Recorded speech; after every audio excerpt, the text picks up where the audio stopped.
Yes, yes, yes, yes, yes, yes. Mic check, mic check. 139. Mic check, mic check. 139. She a move. She a move. She a move. Jeez. Come on. Grand risings, grand risings, grand risings. You don't know, don't know. Today is the 8th day of the 3rd month, 2024. And as ever, we say grand risings and big up yourself. You don't know it's the 999 in the building. Yeah, come to catch a little morning one. Slightly impromptu, but you know how we do sometimes. That's why it's important to hit the notification bell. So anytime I pop up, people them there about still. So yeah, man, big up. Yeah, I mean, the blocks still are gone. But I said, you know what? Let me just push the button and see what I go on still, man. But yeah, man, big up the people that are in the building still. You know what I mean? Happy Friday, like we say. And yeah, man, you know, over here, sir. First and foremost, you know what I mean, let us give thanks and praise to the Most High, because no one knows the minute, the hour, or the second. Yeah, so that's why it's always right to give thanks and praises, man. Trust me. So as we've all awoken to see today, you done know, make us give thanks and praises, because enough would have drop out through the night. You know what I mean? Also, if anyone's celebrated any kind of anniversary, strong blessing, christening, or anything a little bit more unfortunate than that, then as ever we say, we hope that you was able to enjoy it with family and friends, because after that, you know what I mean, the rest is a little bit inconsequential, man. But yeah, good day up on the Friday settings, boy. Get me a long time I ain't touched the live. I'd had stuff to do in a real life, you know, like got. But yeah, man. Got a little time this morning, so I thought I'd just come around and touch around. And yeah, it's gonna be, as the sort of title says, Sura 434. You know what I mean? This sort of conversation was being had on the block. And yeah, I want to sort of delve more into that, man, because I found some of the responses of the gentleman in 2024. I've got to be honest, I found them to be interesting at the very least, and scary at most. Do you know what I mean? In terms of that particular surah, and like I've said in the title, it seems that big up yourself, Janet, man. Happy Friday to you and your boo. Come on. Janet's all booed up and that, man. God damn. Isn't it nice to be booed up, Janet? Big up yourself, man. Come on. Like I was saying, yeah, it seems as well that it's a verse that can be open to different interpretations, which I find again to be a little bit, scary as well. Do you know what I mean? To be honest, because it seems by my sort of tentative research, as it were, that there are definitely different interpretations, and I think that in itself can be quite problematic, right? So yeah, man, I'm gonna have a little look into that still, because at the end of the day, obviously, as persons, yeah, I mean, because there's it could be argued there's different tentacles to that particular argument. Do you know what I mean? Because there's the argument of it within, within sort of the Islam itself, because it wasn't sort of like an Islamic conversation, but then obviously the whole broader issue of just DV anyway. Do you know what I mean? And that's across different communities. You get me? And it's going to be for varying reasons. Big up yourself, Justice. Nice to see you in the building. Come on. Do you know what I mean? So like I'm saying, there's that, but there's the wider issue of DV anyway. Do you know what I mean? And these things are only just being really spoken about because, and again, in many sort of communities, you know that women are suffering domestic abuse in silence. Do you know what I mean? We know this, in various communities. You know what I'm saying to you? So I'm not just lambasting it at one. Yeah. So big up yourself, Robbers. Good morning, man. Always, it's nice to see Robbers in the building, man. Come on. Do you know what I mean? So yeah, PO Box, wind up merchant. Good morning, PO Box man. Good morning. So yeah, that's what we want to talk about this morning, family. Do you know what I mean? Because like I said, I think the mere fact that it's open to different interpretations can be dangerous.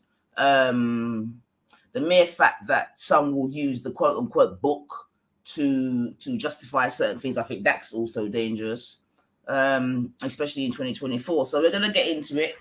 And also, you can see the second part of my title is to certain mandem, do you know what I mean, who need some pain packs, because like I'm a little bit sick and tired and bored really of mandem. And there's a few, to be honest, you get me, but I'm only calling out 2 today in it. But there's a few, to be fair, in it. But always calling my name when I'm nowhere to be seen. Big up yourself, Khan. You know what I mean? Big up yourself. Always calling my name when I'm never, you know what I mean? I'm not there to be seen, not there to defend myself, whatever. Then all sorts of chapters and verses then start getting created on the 9, do you know what I mean? And then, you know what I mean? So I'm also, and spread the word, I'm opening up my channel today for any of the mandem that have got a problem with the 9. You see what I'm saying? To come and talk to me and I'm a yard, innit? Yeah? So instead of being elsewhere and tweeting, as it were, yeah, and just lying on me, come to me directly and come and tell me your protestations, come and tell me your problems. Yeah. Okay, so that's it. So it's a 2-part show today, but they could obviously run concurrent, man. You get me? So yeah, man, big up the people that are in the building. Like I said, happy Friday. You know, the sun's a little bit out actually, so you know that always gives me a vibration. You know, because you know I'm all about the melanin. So yeah, man, come on, man. Well, you know how we do over here, so make we bless up the in the right and proper way so that no one's under any misconception as to where them do and what I'm about. Big up yourself, Nana. You know what I mean? Can never forget Nana, cause Nana can bring them dub plate to me. Yeah? So big up Nana with the dub plates. Come on.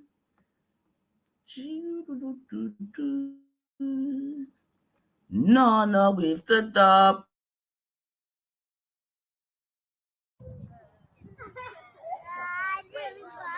Grand Rising class.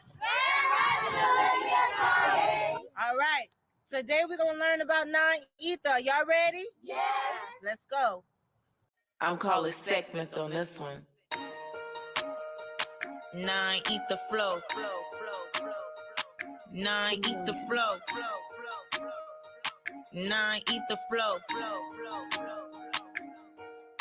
My crown, kinky. Yeah. My skin, melanin. Right. I'll say it again. My skin is melanin. Right. 9 eat the flow, and you know I'm about to get it in. 9 eat the flow, and you know I'm about to get it in. My crown, Kinky. My skin, Melanin. I'll say it Again. My skin is melanin. 9 needs to flow, and you know I'm about to get it in. 9 needs to flow, and you know I'm about to get it That Mm. in. 9 is so divine, it's Jeez, the highest number. come Supreme on. mathematics, multiply any number by 9. Add the double digits together and watch it get back. I don't think you overstand, so Jay, won't you bring it back? That 9 is so divine, it's infinite, the highest number. Supreme mathematics, multiply any number by 9. Add the double digits together and watch you get back. Now that you overstand, let me tell you who I am. Let's get it. Heaven, that's me. Hell, that's me. See that? The originator, me. I am the avatar of 9. Check the follicles that I produce all the time. This my scientist flow. Don't think it's solely a rhyme. I'm the first physical being. This ain't no diss track. I came from Adam, then I was formed to an atom. That's a fact. I'm bringing awareness to my peoples. You a burning star. I'm serious, B. Watch me ignite your whole being so you can see the truth unfold. This is no unsolved mystery. We are the creators, the all in the all. I said we are the creators, the all in the all. My crown, kinky. Yeah. My skin, melanin. Right. I'll say it again. My skin is melanin. Right. 9 eat the flow, and you know I'm about to get it in. Yeah. 9 eat the flow, and you know I'm about to get it in. My crown, kinky. My skin, melanin. Right. I'll say it again. my skin is melanin.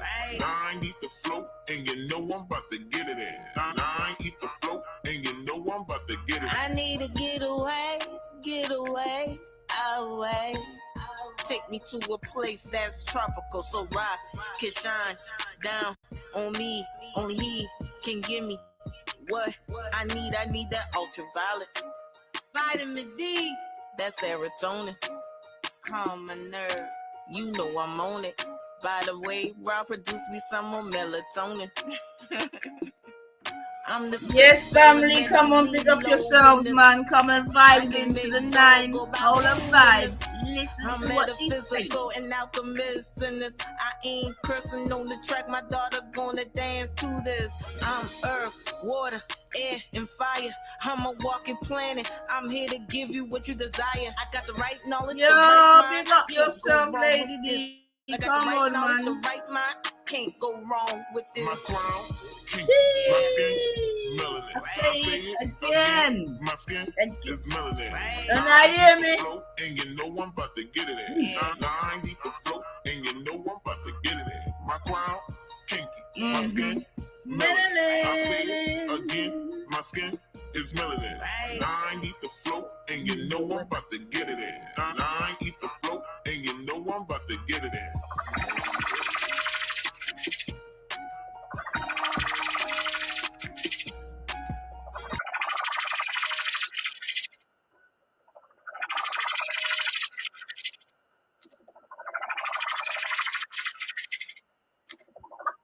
Yes. Come on. You know how we do. So, yep. I get my little energy. You get me? I see some of the family in the building. So, big up yourselves. Come on, John. Yo, 5-1 up in this bitch, man. Come on, Liverpool all the way. Yo, Nunes. Are you mad? Hey. Woo! I'm telling you, yo. Sure.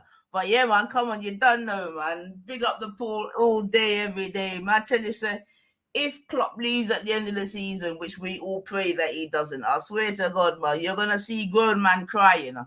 Grown man cry, man, I tell you, when Klopp leaves. Even myself, I got shed that tear, man, not tell, no lie. Yeah, football, man, it's a mad thing, man. But yeah, man, big up. You know, I'm not a secret gooner. The thing is just this, yeah. This is the thing, I'm not secretive, boo. Do you know what I mean? Get me, like, Arsenal's my London side, man. And if you heard what I said, from Wenger put out all the mandem. How you mean, man? That's when enough people used to started to support Arsenal. Anyway, it was under Arsenal Wenger, sorry. Because remember, before Wenger, like, remember, it was hybrid, the library. They were boring, man. It was dead stop football, man.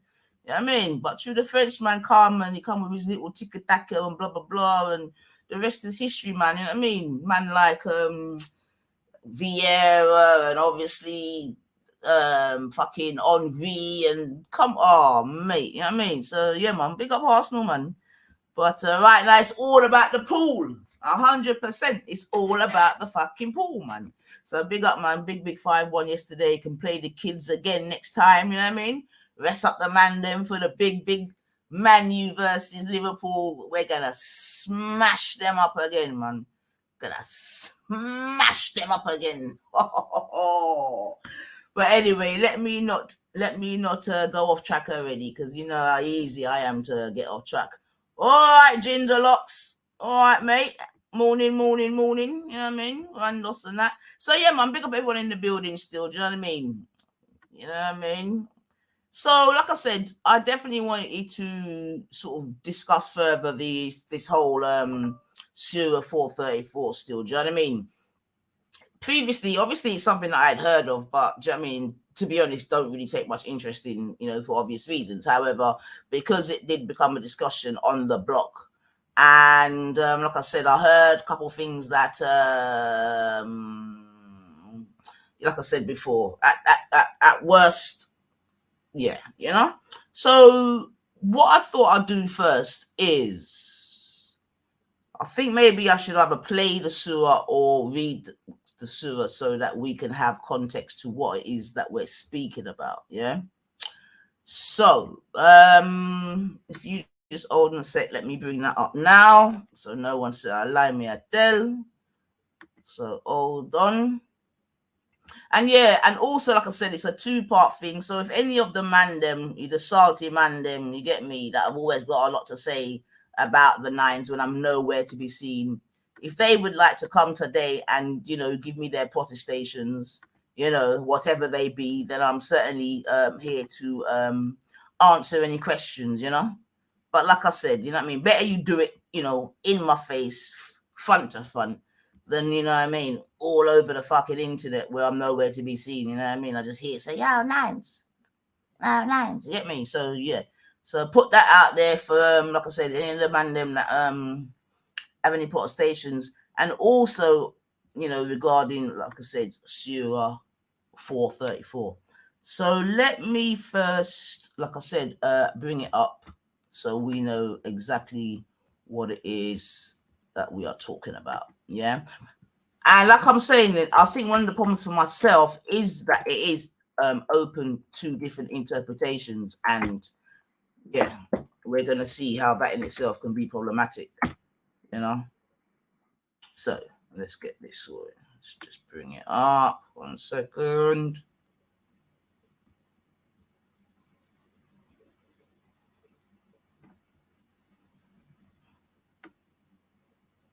I had it up in there. Hold on a sec.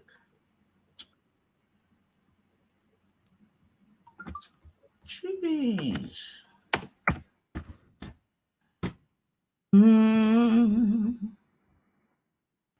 9 ether. So now look at that, man. I wanted the actual thing. Hold on. I wanted the actual verse itself. So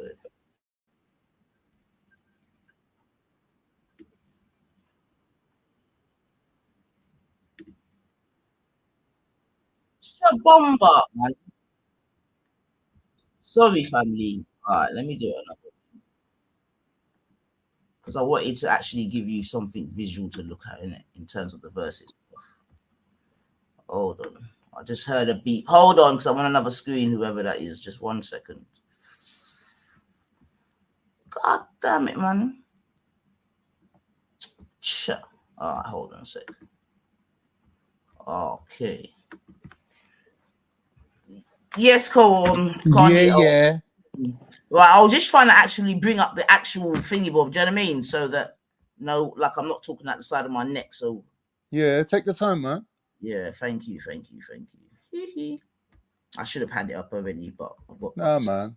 I just got my one up now. It says the Feminist Sexual Ethics Project, understanding a difficult verse, Quran 434, and it's got all the different translations in one thing. So I'm looking at it now myself. Right. So let me ask you a question. Yeah.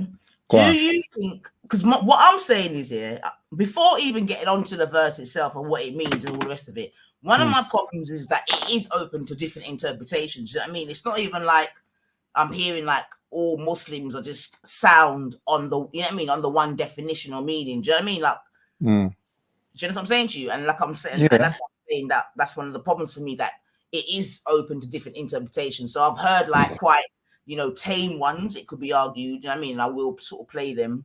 And I've heard it could be argued quite extreme ones, do you know what I mean? Of course. And I think that's sort of obviously one of the problems. And again, I'm saying if not even if God is, all seeing, all knowing, knows the past, present, and future. And he would have known, or they would have known, because personally, I think God is plural, a singular entity, because as it was in the Bible, Elohim, do you know what I mean? Very different story. Wouldn't, do you know what I mean? Would know that it would, something like this would cause such confusion, you know what I mean? So they would make it clear. You get me? Obviously. It's like anytime there's confusion, it's not healthy, especially if it's at the risk of women being abused. It's not good. Well, and again, some cursory research that is proven, do you know what I mean? And then one of the problems is because the book does quote unquote back it up. You know what I mean? That's problematic again, isn't it? Because how are you going to get out of something that the book clearly says? Do you know what I mean? So, you know, and I think in times like that, I guess that's where maybe, I don't know, women in the West may, I don't know, maybe benefit a little bit more, yeah, where they've got potentially another system to sort of catch them. Do you know what I mean? Because, you know, we know that there are sort of, you know, like when we talk about the West though, Nines, like how it is now, like how we're living now, like me and you being the age that we are, we know that it ain't been like this for that long. It was only recently that, like, even in England, men's was beating their wives like a standard. No, and exactly, right? So hold that point. That's what I said at the beginning. We know that this is something that's cross communities, yeah. So that's what I said, I'm not just allaying it at Muslims, yeah. No, but what I am, this instance though, the problem is that they can use the book. You get me? The English use Stella. Well, or can they? Let's get to the still. They use Stella. No, but it was Stella's wife beaters. Come on, man. We know how it goes already. That's jokes though, come on. Yeah, and that's why it was said last night, in varying places and communities, different things will be used as an excuse or whatever for these things to happen. Do you know what I mean? And I'm saying in 2024, we shouldn't be in a time and place where women are still getting fucked up, basically. Definitely not. We agree. Definitely not. Mm-hmm. You see what I'm saying to you? So for real. Yeah, that's what I'm saying. Feminist Nine's coming out today still. But, and even going to the conversation that was being had yesterday, yeah, and I will play it just to refresh the people's mind. So even if we come from this vibration of the man is the head of the family, yeah, cool. Right. I'll take that because let's not be silly. I've definitely came up in a family where, yes, my dad was the head of the household, yeah. But like, what was being like? You see me, yeah. You see my dad. My dad didn't beat any of his children. Right. My mum was the disciplinarian. Actually, this is what I even wanted to say yesterday. You know what I mean? My mum was the main disciplinarian in my house. Yeah, get Likewise. me. Obviously, dad kind of backs it up, but yeah, you know that if it goes like to the head office to dad, like there's like serious trouble in it, but you get dealt with by the line manager. Absolutely. And you know so again, this is just the hierarchy, the structure, and how it has to work. So like again, you've experienced it, like you know that it works like that. If your mum tells you it's time to go to dad, it's yeah. But what I also wanted to add though is that my dad never beat me. Do you know what I'm saying to you? So as a man, he's never laid hands on his daughter. You know what I mean? In terms of discipline. You understand what I'm saying to you? Yeah, I think that's the worst thing that you could do is beat your daughter. No, exactly. This is what I was going back to yesterday in terms of this whole head of the household, blah, blah, blah, blah, and then what comes with it. You get me? Because yes, my dad was the head of the household, but part of his job description was not to lay his hands on his wife or his children. You get me? You understand what I'm saying to you? So that was one of the first ones to say. And yeah, obviously in terms of, you see me, yeah, I was growing up in a way that, because I think Carol said something yesterday, right? And when I said, in fact, I'll play it just for thingy-bobby, right? But because I appreciate, so firstly, I do appreciate that there can be a time where a woman can get beyond their station in it. Let me just call it that in it. You get me? I can appreciate that. I myself have done it in it. Like, come on now, like, yeah. Obviously. No. It's life, innit? It's life. Obviously, like you said. However, one thing is though, what I'm not expecting when I go beyond my station is a clap. Of course. Yeah. None at all. Now you get me. Now, I have said in the past, that even if a man hits a woman, I don't think a man should hit a woman. Like, even if a woman hits a man, I don't think a man should hit her back. You get me? I have said that. Now people come at me like, yeah, but no one should hit no one. I'm like, yeah, I do agree with that. Obviously, no one should be putting hands on no one. However, you get me? If my hand does slip, do you know what I mean? No, but for real though, because I will definitely admit that I have hit a man in it. What do you mean, man? I've had to hold the box before. Yeah, I'll definitely admit that. But and that's just out of absolute frustration, this, that, and the other. And I think when it comes to that, it's just like your last thingy bobby of whatever in it. Now, I'm not saying that I'm proud of that, and I'm not saying that that's the thing to do. You get me? But I am saying I've definitely done it. However, what I'm also saying is that at no point do I expect him to hit me back. You get me? Not a fuck. You get me? And No, the I thing agree. is, I agree with that. yeah, because what a man's supposed to do is Just just hold the box. and not even hold the box here, right? Well, yeah, hold it, but. And this is when it comes back to the restraining thing and going back to the conversation had yesterday. Do you know what I mean? Because for myself, the manly thing to do is leave the room, leave the house, whatever, everything's calmed down. You get me? And then you come back, deal with it. That's how I know the situation to go. Do you know what I mean? For me, Nans, yeah, like living through this as a personal experience, what would be worse than my woman disrespecting me and raising her hand to me would be for my children to see me retaliate and just deck the woman. Like that would be far worse for my children to grow up in a household where they're thinking, "Rah, mum hit dad," but then dad just leveled mum. Like I would rather just hold the box, like you said, and just go for a fag, go out in the garden, maybe go for a walk, and come back, like, and not hit her back. Do you get me? I mean, this example that Nines just gave, because I though, see Tony saying, "Sorry, take not the dog holding for a no box for walk, no one," which I whatever. get. And I'm not saying it's the right thing to do in it. You get me? So that's the first thing, yeah. But I'm definitely saying that as the female, as the fairer sex and all the rest of it, I ain't expecting you to hit me back. Like, because at the end of the day, me personally as a woman, I ain't gonna be with a man that I can overrule physically. You get me? Yeah. Otherwise, it serves me no fucking purpose. That goes without saying, yeah. So my little hit that I've hit you, you can't really feel it. Yeah, you're not gonna feel it. More your pride that's hurt than anything. You get me? You know what I mean?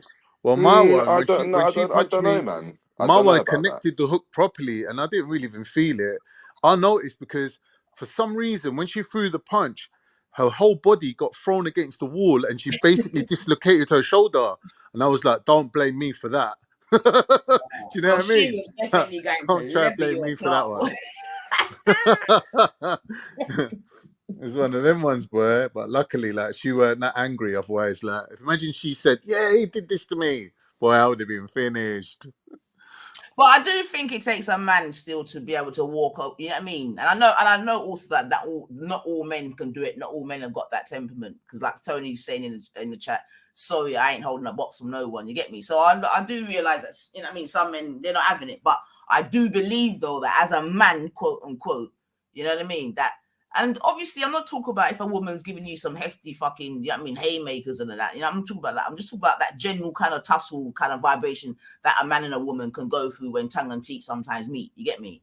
So that's what I'll say to that. Yeah, we're not condoning no violence, man. Come on. No. We're just talking about relationships, innit? Definitely not, man. But anyone that's been in a fucking long-term relationship or had a kid with someone still can get frustrated. Yeah, I mean, and yeah, man. So that's that bit there still.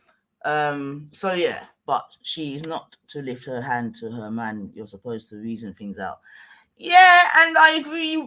I agree with that. You know, in normal settings, Tony, man. But like I said, man, not don't lie. Especially when I was a bit younger. I was a bit anyway. Yeah, but I do. Do you not think that it somewhat points out a contradiction if you kind of justify you being violent towards your man? Like, obviously, you said that you're not proud of it. I get that, but it's like if you it's not really a justification, if you disrespect your man to the point of being physical with him, yeah, but then also respect him enough to just assume that you're not going to get it back, does that not seem like a bit of a hypocrisy? Double standard. Maybe. But, and I'm not saying obviously that doesn't excuse it. I'm just I'm honestly saying maybe. You get me? But I'm saying that as a female, that is my vibration. Like, I don't. Obviously, I'm not going out there to hit you. So let's get that out of the way. However, as a man, I do not expect you to put your hands on me like that. No.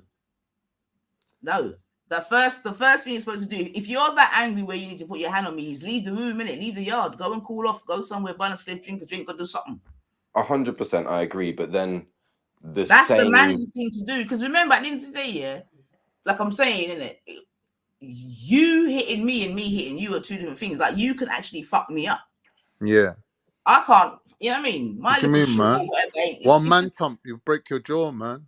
You be Yeah, talking but then sideways at then the no, side of but your face. then what the thing would be, coming back to this whole idea, not that in Islam it says this at all, but the idea is, yeah, he could break your jaw, but what if you slap him and he just slaps you back with like 5% more force, so you're just like, oh fuck, yeah, actually shouldn't have done that. Do you know what I mean? It's not that obviously the man can fuck you up, but if he still is restrained in how he comes back, is it wrong? Because I just don't know that that is necessarily, like, I'm I feel like saying for if it's me one sided, myself, it's a double yeah. standard thing.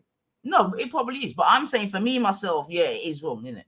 Because like I said, in it, and it might Yeah, be but hypocritical. You get me? can I But just say? Can I just also mm, say that when we're talking Islamically, we're talking Mm. about different people, bro. We're talking about men that have been to war, men that have had 100%. to use cutlasses to chop up next man. Like these men ain't gonna care if their wife slap them in the face, bro. You Hmm. get me? He's a man's much bigger man than what we're talking about. These little pissant, little softy boys that their feelings get hurt because their woman disrespected them. Like that's 100%. ridiculous. 100%. If your first response is to turn to violence, yeah, then there's something wrong with you, innit? Hmm. Like that's the mother of your children. Like you're not gonna react like that.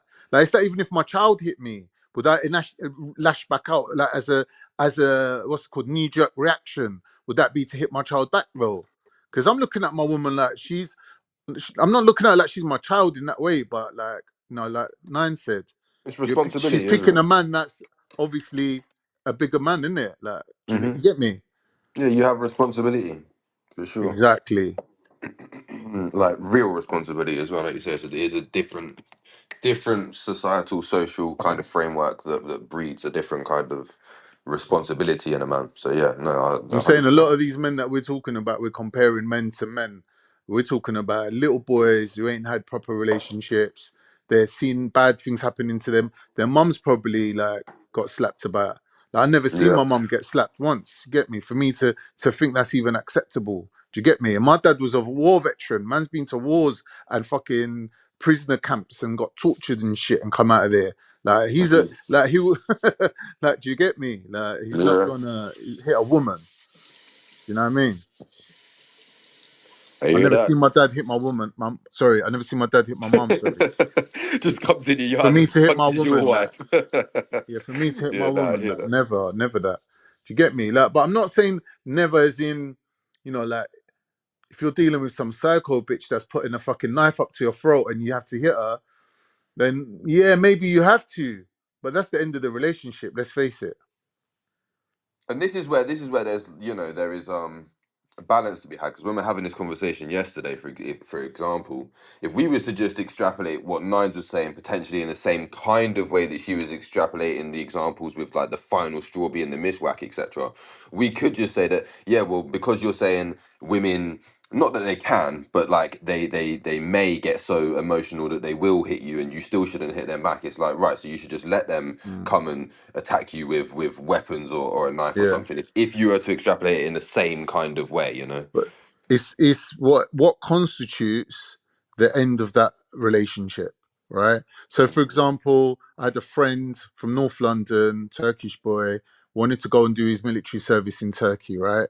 When he was out there, he got roughed up by his corporals, by his seniors, right? They grab you by the scruff of your neck and they drag you, and man didn't really even fathom that that could happen to him, because he's thinking, as long as I behave myself, no one's got the right to put their hands on me. But he didn't realize that the contract that you signed, you're accepting that this could happen to you, right? So when he spazzed out and tried to fight his I don't know what rank the person was, like the officer that basically grips him, he tried to fight the geezer, he got court-martialed. And he was like, how is it fair that he's hit me and then for me to hit him back, I'm getting court-martialed? And they're saying to him, bro, you don't seem to understand that there's a chain of command here. Even if your officer grips you up from your shirt collar and dragged you, for you to start swinging thumps on him, that's court-martial. That's court-martial shit. You're going in the fucking stocks, bro. But he couldn't understand that because he's a spoiled little brat from North London. He never had to hold licks in his life. So I'm saying when we're comparing people, we have to really think about what we're talking about, because I don't think people around the world would even recognize how soft some of these guys are. Like recently, what was it on the bus? The girl broke up with the boy and he went to shank the girl, and the girlfriend had to jump in the way, and she got basically thingied, unalived on the bus. Well, how emotional are you? How weak and pathetic are you that you have to retaliate in that such a way because you can't deal with emotions, or even a little, you get me, something that's a Hmm. disrespect to you, you're reacting to that extent? That don't make you hard, that's just showing where you're weak. I mean, You this get me? also You kind got of no gets moral reflected in models. in the women that we're looking at as well. You know, that's what I mean. It's not just that the men There are aren't some the stupid same women kind of these days men. that think they can fight men, right? But we're not talking Not about, even I'm not not even bringing them just into that. the Not equation. even a case of fighting them though, but just being, you know, unnecessarily combative in other ways. Or yeah, there's lots of ways that they can move that would be considered un-Islamic. That obviously, when these things are supposed to be applied how they're meant to, then you're raising your daughters to be good, strong, Islamic led women, right? And obviously, this when you're when you're facing it with the average Western woman or the feminist or whatever, there is a contrast between those two kind of mindsets Yeah. So what in the we're same saying kind of is, way that there is between the thing, men. that's this. When we compare men hitting their women, and then someone come in and then saying, well, the only thing you can hit your wife with is this miswhack. When you look at what the actual miswhack is, it's the equivalent of a biro. Do you get me? So Yeah, yeah, yeah, yeah. that's like a reprieve for that person, isn't it? Like, really and truly, that's a reprieve. That's like saying, boy, if you have to hit somebody, hit them with this biro. That means you can't slap them, you can't punch them, you can't leave a mark on them. Yeah. And that has really been the standard up until then. So when this law comes in, and they're saying to you, basically, you have to tone your shit right down, innit? Like, one sec.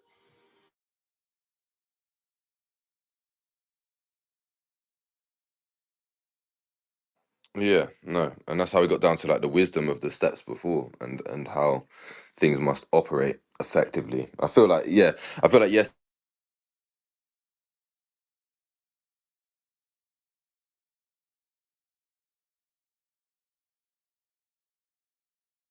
Has he chipped out? Or is it me? Mic check, 139. No, I'm here still, but I've Oh just got no, I family thought members Justice floating was around. talking, but someone dropped out. So this is the actual surat, sorry, if that's the right pronunciation, on the screen that I'm saying. The problem is for me is that it's open to interpretation, and it seems not to be a solid enough verse. Do you know what I mean? So maybe Justice, do you want to read it, Bab? So that no one gets on to me, Carl, you know? You know there's some emotional people out here. Yeah, yeah. She read it wrong. She's an Islamophobe. If My you thing read went all it, funky then. You can hear me all right, yeah? yeah, we can hear you well. So I don't know if you can Decent, read can't it I? from I source or if from the going all screen, glitchy and but that. Yeah, men are the caretakers of women, as men are provisioned by Allah over women and tasked with supporting them financially. And righteous women are devoutly obedient and, when alone, protective of what Allah has entrusted them with. And if you sense ill conduct from your woman, advise them first. If they persist, do not share beds. But if they still persist, then discipline them gently. But if they change their ways, do not be unjust to them. Surely Allah is the Most High, all great. Yeah, that's thank not you. for me. That's not saying beat your women. Right. Okay. Excellent. And this is what I'm trying to say about someone's no, okay, Khan. So I hear that, right? And that's why I put in my title about it being open to interpretation, right? Yeah. Yeah. So, and I can even see that Diana's put nines go to Bukhari 5825, whatever, which I presume is a hadith. Yeah. That's Mm. gonna Yeah. have a different type of narration and this and that and the other, right? So again, this is what I'm saying, what I think is problematic. You get me? And that if, as the allies or God's all seeing, all knowing, blah blah blah blah, you know what I mean? He's supposed to know that these sort of situations would sort of come about, man. Yeah. So okay, let's I'm gonna play in fact, before I even play that, I found something else, yeah, where I was like, what the fuck's this? And I'm not sure if I'm really gonna play it now because it's probably not the right time, but I saw a video with Mohammed Hijab saying some very mad shit, bro. Very, very mad shit, fam. That's how he's made a career for himself, innit? Saying mad shit. That's what he does. But he said that the Quran don't say that you can't sleep with 5-year-old pubescent girls. No, I don't. I think I've seen that actually. This was I think you're right about that. But I could in the believe context of how he said it, well, what was the context, bro? I think he's looking at a direct translation. He's saying, yeah, this is not saying this. It doesn't. So he's comparing the Arabic text to English. He's saying, this is not what this says. This is not what it translates as. You get me? He's not. You have to look at it. We'll look at it together, innit? We'll work it out together. I'll see if I can find it. But yeah, I mean, I don't know. Yeah. I think he's trying to imply that, like, it's common sense. You don't need to be told to not sleep with 5-year-olds. You know, it's obvious, innit? I think that's the argument he's trying to make. Like, you wouldn't need to be told that.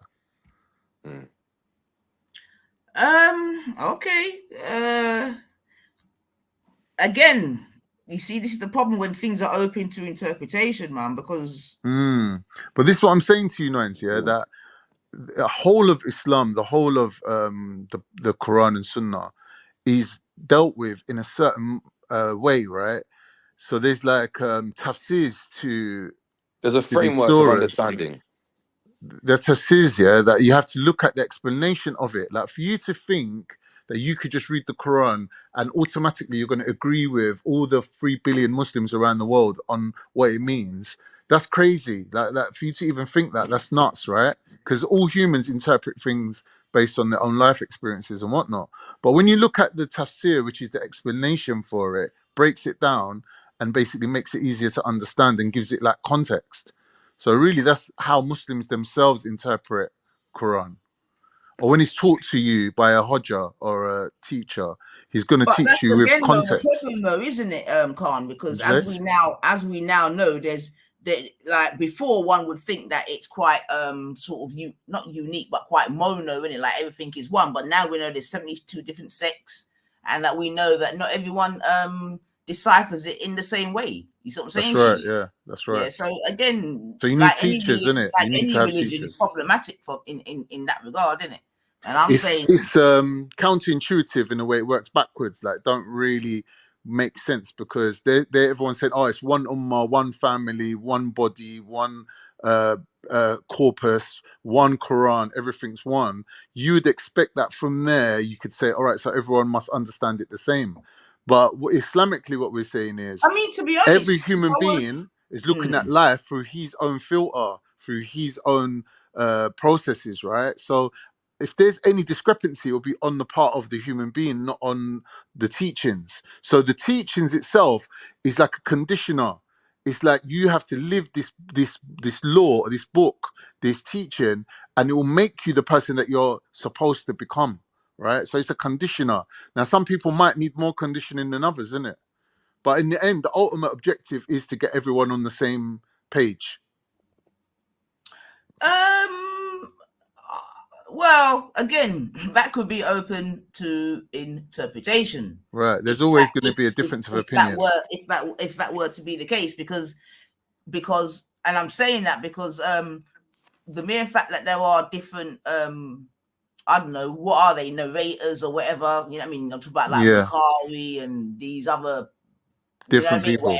Yeah, exactly. You get me? And that's the thing, isn't it? It's not even like it's just you and God, isn't it? No, but that's you come into it though. You do come into it as well. If I was a Muslim, I'd probably be more of a Quranist. You get me? And just deal with the Quran. But what I'm saying, Nines, is that you're supposed to look at, let's say, Bukhari, and then you got Muslim, which is the other book, and then there might be other books that you could look at, but ultimately your own interpretation does come into it as well, as long as it's in line with common sense and things that's been done before, where people are showing you, well, you got this option to believe this, or you got the option to believe this, that, and the other. The one you pick, like, I'll give you an example. Me, I turned around and said, I don't believe that hadith that she was 9 years old and whatnot. And M-Stacks turned around and said, you know what? You're entitled to your belief, because that doesn't affect your iman. That's just basically like a side issue. It's not even important whether you believe it or not. If you refute that particular hadith, yeah, and say, no, I don't accept it, yeah, he's saying that no one can call you a kafir for that or put you out of the religion for that. And But people isn't don't that just realize pick and people mix don't though? realize this. They think if there's one thing in Islam that you don't agree with personally, that all of a sudden you have to throw the whole religion out, like throw the baby out with the bathwater. Yeah, But that's that's what I was gonna not say, how Khan. it is. That's very well said, I think, because like these That's a menial fact. points and points of understanding. When you just said that you would be a Quran onlyist, Nines, I do get that. But when it comes to hadith and the science of hadith and how these things are explained through history and the chain of narration and stuff, again, like a lot of these points, they don't take away from Tawheed, you know, the oneness of God and your understanding of how things work from that point. These are just kind of like minor points of governance that can be cleared up in a number of ways. Again, you can, you know, your own interpretation is somewhat valid, and then you have scholars and the like. So, yeah, man, well said, Khan. Yeah, but even that, well, yeah, all right, well, we can get into that still, no problem. Yeah, I can't even find the Mohammed hijab thing right now, but I'll come back to that. But yeah, that was definitely dubious to say the least. But if you're saying that he's all about shock factor anyway and shock value, then I mean, to be honest, I don't even take him seriously in terms of Islam. Do you know what I mean? I just look at him as an entertainer now, if I'm going to be honest. But you know, Yeah, it's true. yeah. Certainly fair. So like Okay, this so this what tafsir this yeah, go tafsir on, of man. Surah 34, Yeah. it does give like there's a lot of reading here. There's a lot of explanation. So it Yeah. writes the Arabic and then it writes the like not just the translation but the actual explanation of it underneath. So like rather than looking at a translation of a hadith, you're always better off looking at a tafsir of it. So like if you go to Quran.com, Tafsir Surah An-Nisa 34, yeah, which is the Ibn Kathir abridged version that I'm looking at. It says, many of the protectors and maintainers of women, and then it says, meaning the man is responsible for the woman and he is her maintainer, caretaker, like caregiver, and leader who disciplines her if she deviates. That's if she deviates, right? So basically, what he's saying here is hitting your woman would be counterproductive to your role as her caretaker and maintainer. That's like me having a car and crashing it into a lamppost and thinking that it's going to better like affect the car. It's not. It's ridiculous. Why would I hit my wife if I'm responsible for her upkeep? Do you get me? It's counterproductive. Yeah, I You hear have to what be you're an idiot saying, to Khan. damage your own And property. all right, let me. All right. What? Okay. All right. Stay there 1 second. Yeah. All right. First off, hold on a second. All right, stay there. Yeah, big up the people in the chat. Big up yourself, Motion. You get me? I see Motion. Motion's put. I've lost it now. You can find Tasfir that says the opposite, and this is what I'm saying about interpretation and so forth. But hold on a second. Let me just quickly line up. Say I've got X amount of tabs open, but hold on a second. And whilst Khan's here, and maybe Justice, maybe you lot can help me, because obviously this is not my thing, but I'm not gonna lie, when I heard it, I did raise my eyebrow. So hold on a second. Because like we say, context is everything, but make we see what I go on still. Can I find it? Okay, found it. All right. Okay, 1 second.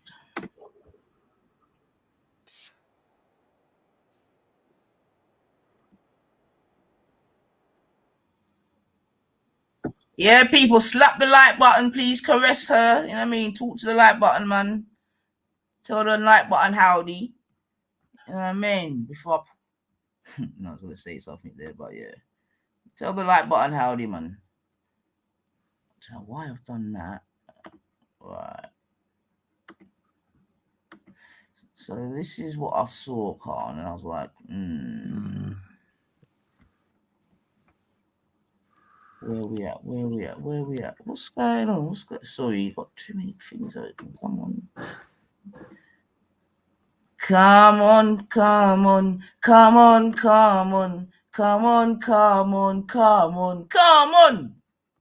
Name that tune in the chat, although I really shouldn't be singing that tune, actually. That's very bad. That's very bad. Because that's a very bad man. What am I looking for, man? What am I looking for, Con? Oh, yeah, I know what I'm looking for. Sorry. About come on. All right. Come on.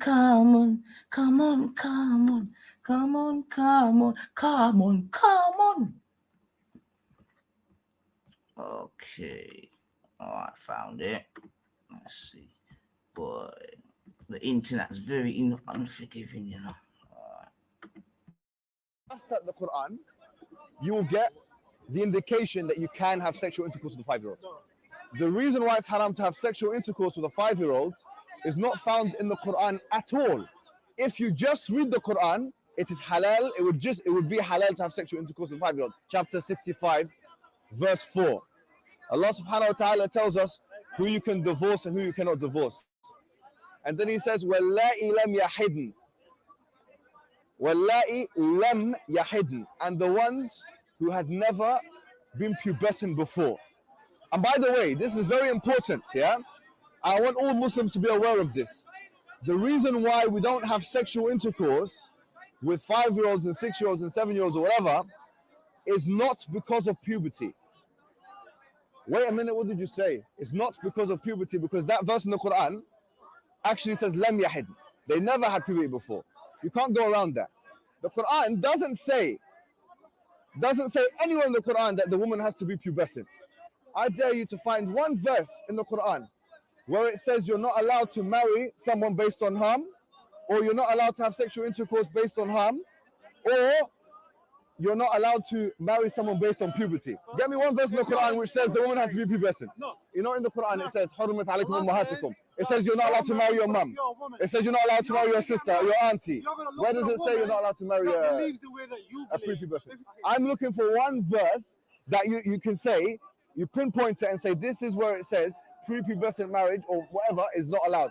So if you're Quran alone, you're steered towards pedophilia, and a severe type of pedophilia, a wife abuse, a severe type of wife abuse. But when we say it, we are Islamophobic. Stay away from Islam.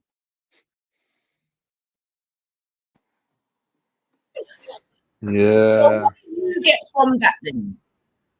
That is without doubt the craziest thing or the most controversial thing that he's ever brought to light, to be honest. And I can only assume that he's basically making an argument against being a Quranist, because he's saying if you was a Quranist without hadith, without the guidance of the Prophet, the message itself might not even be healthy, like halal, basically. Which I think the way he's worded it is mad. Yeah, likewise. I think the way It's that he ended mad. that by saying that like you would be almost inclined to do these things is Yeah. like the way that he's worded that there, like with the implication that you may in some way be inclined to just naturally do these things because the Yeah. book may not tell you that you can't, Mm. is like, rah, why did you do that? Exactly. It's like sometimes me and Justice have arguments about things like this. It's like he don't like the way how I word things, right? Mm-hmm. And like but you do know that Ali Dawa said he would allow what his whatever. You remember that time when Tommy? Yeah, I remember that. So it's crazy as well. That's crazy as well. That's crazy. It may be crazy, but do you know what I mean? These are things that are, and this is what I'm trying to say. This is this now. Now, 1400 years ago was bad enough, yeah. Yeah. At least we could argue or say ignorance or this that, or if you wanted to make that. But in 2024, it becomes a little bit more scary, right? Do you not think? It's a bit weird of an argument, but for us, we live in England and we're not got no intention of moving anywhere else, right? So we look at things of how does Islam and English law or things like where do we find how to live our life in between these two things, right? But I think that's wrong, though, Khan. That's but wrong. with these man, they're looking but wait, though, Khan. What you're doing there is wrong, though. And this is what I'm trying to say, because I think now I sort of have a better appreciation of when people say pick and mix and this and that and this and that, because if you're practicing true Islam, then you wouldn't be able to say the sort of things that you're just saying, innit? Do you know what I mean? Like you, I hear what you're you're saying. not like, you know what I mean? What I'm saying is that this argument that he's putting down, yeah, it doesn't even matter. Like he's making something such a controversial point, but in the day-to-day life of a Muslim that's living in UK, that basically factors into your life at 0.0%. But because Yeah, but these what you're men saying have varies, got one Paul. foot in That Saudi most Arabia, one Muslims foot in don't. Egypt, and one foot in England, they look at The Islam thing is, differently. though, Khan, most Muslims don't know the Quran. That's one Yeah, thing. that's true. Like That's true. most Muslims have no idea about the Quran. Many of them Yeah, or maybe hadiths even. or whatever. They don't know It's about true. the Quran. They just know It's about the true. 5 pillars, which sound beautiful, like I've said before. You know what I mean? And because obviously, you know what I mean, Islam in itself, you know, Yeah, but they don't know about it because there's things that you don't actually need to know. There's things that you don't actually need to start like unearthing every stone and every contradiction, See, or I well, not disagree. See, contradiction, but I disagree. conflicting Yeah, like issue. most Yeah, people, I that's a good disagree point. Like because that's how the way you he teach ended that people there, ignorant. most You know what I mean? people Because aren't we grew up as contemplating whether Christians. they can do this. Once I found out certain things about Christianity, that was me. I'm out. Oh no. Yeah. I can So imagine. I don't agree with what you just said there. You know what I mean? Because the truth should prevail over everything, innit? Like no takfir or no taqi or whatever. You get me? Let the truth prevail, innit? And that's what happens. That's why you're even having like ex-Christians, ex-Muslims, this, that, and the other, because they're finding out certain truths, in it. Yeah. Previously, it was just a certain narration that you'd hear about the books, in it. Even if you went to church and you know what I mean, you're guided by your pastor, in it, or your preacher. Yeah. Again, or what I'm saying about interpretation, in it, which you get what I'm saying to you. But but me, once I learned certain things about and funny enough, actually, when I learned certain things about the Christianity, I bun that. Then I kind of learned about Islam. I was like, because them days, there was a lot of debating about like it was Islam, Christianity, like the Moors. I don't know if you remember them days that Khan. This is even before DVDs and that. This is all videos and all them way there. Do you know what I mean? But so I'm saying that certain truths started coming out in it, certain decoding, this, that, and the other. You know what I mean? So by the time I was like bun Christianity, then I sort of learned about Islam. I'm like, some of it I found to be interesting, like I've sort of said before, but then I got certain things I'm like, bun that too, you know. So now we just bun all the religion in it because we know that they all come from the same place anyway. This, that, but that's a sidebar still, you know. But let me get back to this and let me just play a couple videos of a couple people and their interpretation. So so we just dealt with that Muhammad teacher. Yeah. We don't even want to play that too many times on my computer still. I'm not gonna lie. I have to give it a little deep clean after. But let's get back to the Surah 434 and interpretations. Still waiting for any of the hurt mandem to jump on and tell Nines Airport stations whilst I'm hearing my face. You get me? I don't like the back of, you know what I mean? The back of back thing. You know, come do it bold and balling, you know, Medea. Nines. Biting them vampire. What am I looking for, man? Oh, yeah, I've got so many. All right. Okay, is it this one? No, it's not that one. It's this one. All right. So we'll start with this one first, and then we'll go to the next one, right? So this is related to the same surah that we were speaking about. Okay, so let's have a little listen. You're gonna this one's got what's it called? Thingy Bobby, fucking hell, text in it. So you have to read because he's speaking in Arabic. The title was wild. The title was mad. الرجل القوام. أنا يعني هدي المشاهدين سريعا كده بعض إحصائيات سريعة عن هذا الأمر. 90% من نساء بريطانيا ما بيحبوش يتزوجوا من الرجل الضعيف اللي أول ما تحصل أول مشكلة أو أي مشكلة يقعد يعيط يقول لك لا ده الراجل ده عامل شكل حريم. احنا يا دكتور إن المرأة الأوروبية في الوقت الحاضر بتنشد الرجل القوام. أنا يعني هدي المشاهدين سريعا كده بعض إحصائيات سريعة عن هذا الأمر. 90% من نساء بريطانيا ما بيحبوش يتزوجوا من الرجل الضعيف اللي أول ما تحصل أول مشكلة أو أي مشكلة يقعد يعيط يقول لك لا ده الراجل ده عامل شكل حريم. احنا عاوزين راجل راجل. قضية الضرب دي شبهة خطيرة جدا. نعم. واحدة واحدة معانا مولانا. أقول إن الله كرم المرأة بهذه العقوبة، عقوبة الضرب. كيف؟ كرمها بالضرب؟ إي والله. مش معقول. كيف؟ كيف؟ Right. So you saw that, yeah? He said Allah honored. Hold on. Honored women with beatings. Allah honored wives by instating the punishment of beatings. Allah honored wives. So let's break this down. Allah honored wives by instating the punishment of beatings, right? So this is what I'm trying to say. So he's saying that this has come from God, yeah, and I refute this, man. You get me? And I want to know what's his evidence for that? Mm. Most High themselves have said, yeah, this is what it is. What's the evidence for this, man? I need to see the evidence for this. Like, because this is what I'm saying with like these kind of situations. Like these guys are known for like saying this weird shit, innit? Like, who would even take? Weird though, is it? It's what they actually believe and how they've interpreted it. You're calling it weird. It could be because according to no, Jordan but if you're M, saying there's no evidence for it, that's weird, right there. According to Jordan M, you're probably liberal and westernized. Yeah. Well, to be honest, this guy he's using right. Do you believe? One second, Justice. 1 second, I'm coming. Khan, do you believe that you're westernized? Yeah. And do you believe that you're liberal? No. No. Do you believe that Jordan M is westernized? Yeah. And do you believe that he's liberal? No. I think liberal is depends what context you're using liberal. If you're meaning liberal as in relaxed, or you meaning liberal as in of being, because obviously I'm pushing back against this, he accused me of being westernized and liberal.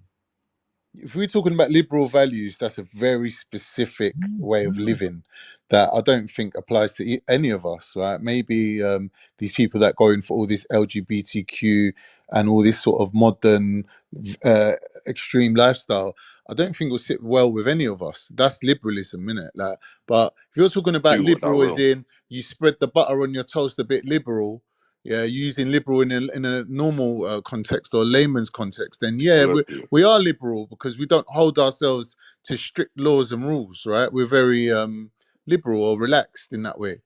But like to call yourself liberal in this context, I think adds a bit of a political slant to it that I don't think would agree. Like none of us here would agree to being liberal to that extent. I don't think. So I don't know what Jordan meant. Mm-hmm. I don't know what Jordan meant. Like he'd have to explain that, what he means by that. I ain't a liberal, innit? I don't follow liberal Western values. I have my own values. Okay. Justice, you got anything to say, Bab? Sorry. My bloody thing cut out. I cut out and just come in where Khan was saying he's got his own values. That's like, Justice, what I'm saying is there's a difference between being liberal, like being relaxed.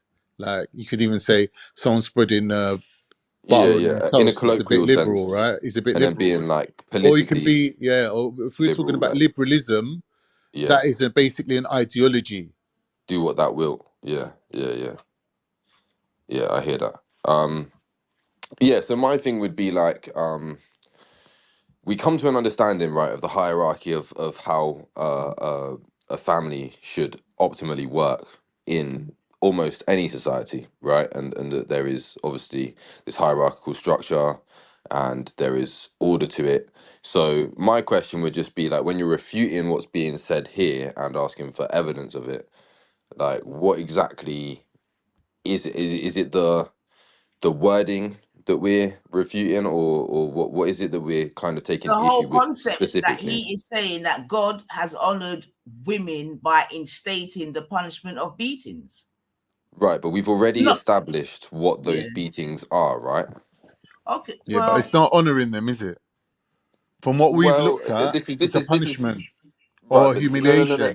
Yeah, but this is where we have to go on the wording, right? So I think what is put, like, I'm not outright defending what's being said here by any means, because obviously we're dealing with a translation. I can't even verify that this is exactly the most optimal way of translating what he said. But when you're talking about honoring them, it's like he could say, for instance, that men are honored with the responsibility of being the caregiver of a woman, Yes. and you could say that that's not exactly honoring, is it? Because obviously it's a big task for us. So again, it's No, like that is honouring. in your But perception, that's because why I it asked seems only last a good night, thing. So I would yeah, just say if that it that is depends on how part we of the. interpret these No, words. leaders But and one second, rulers are gentlemen. One honourable. second, gentlemen. 1 second, though. So even if I go along with your concept of man being the head of the house, blah blah blah blah blah blah, yeah. What I'm now asking, when I asked it last night, I'm going to ask again: is part of that description of being the head of the house to be able to lay your hands on the female? That's what. It's just a simple question that I'm asking. Is it because you are the head? You're the primary member. This is the sort of environment that I believe that this discussion is in. And I think even when we read when Khan read the Sura, whatever it's called, it spoke about men are the caretakers of women, as men have been provisioned by Allah, over women. So they're saying, right, let me actually break this down in my head. Right, men are the caretakers of women. Yeah. Okay. Men are the head, women the neck. I'll take that. But that means the welfare and well-being of the woman's your responsibility. We're gonna go through it, man. No, I'm not banning out. I'm just okay. Yeah, we've got that understanding. Let's roll with it. As men have been provisioned by God over women, over women. Obviously, I've got a problem with that. Do you know what I mean? Yeah, don't take it emotionally. It's just no, but it's not. The thing is, you say don't take it emotionally, yeah. But the thing is that people use these sort of languages in order to subjugate women from time immemorial through the different religions as well. So you can't say but that. This falls back to what Khan is saying. Like, we have to view this in the most optimal way that it is being described to us, right? We can't look at it's for all time, Bab. So you can't keep saying that. Yeah, 100%. This 100%. should But be able to be had today, 100 years ago, in 100 years' time, because according to the thing, this book 100. I fully agree and understand that. But if it was to be for all time, as in describing it in all times, can I just say something quickly? The book just on this, though, there would be a book just on this that would be twice the size of the Quran Can I itself. just say something, Justice? You might think that there's some sort of manual or explanation for how to beat your wife in Islam, but there isn't. It's basically saying that if you go beyond this point, you're forfeiting your right as a woman's protector and caregiver. You're now venturing into being a abuser and a 100%. harmful influence over this woman. Yeah, that's So why there's that such line, limitations there. the clearer that line is, the more distinct it is, the more evidence it is, the more specific it is, the easier it is to prosecute someone or punish someone for crossing that line. So you might think that he's explaining, oh, you can hit your wife with a miswak, as if it's some sort of go ahead, like, yeah, this is how you beat your wife. But that's not the purpose of it. No. We Purpose came of to it is this to say, understanding if yesterday. you cross this line, if you do more than this exact thing, you are harming your woman, and God didn't give you your job or give you the ability to be better than her, to subjugate her. He gave it to you 100%. to care for her. Well, this is what we were saying yesterday with the wisdom in the steps leading up to this, right? And having to have order within the household, so that obviously, if this is your final straw and the most sort of physical sort of reprimandation that you could But bring upon a even woman. then, it's not worth doing it, is it? No, Even then, it's exactly. like not worth But this beating is what someone we explained to Jake just before with Nine a jumped in biro, yesterday. with We something got this to smaller than Jake, a didn't we? biro. We explained it to him, and it was like really quite concise, and he kind of understood that there was this idea of, if that is the last straw that God Can, has allowed you to can I just say something invoke. though, Justice? Can I just say something? I think sometimes the way things are written, it leads to a misleading interpretation of it, right? And I'll give you an 100%. example of what I mean by this is when Jesus offered to help the woman who's begging him for help. The adulterous woman. Some Samaritan woman was begging Jesus for help, and he said to his people, like, what do you think I should do?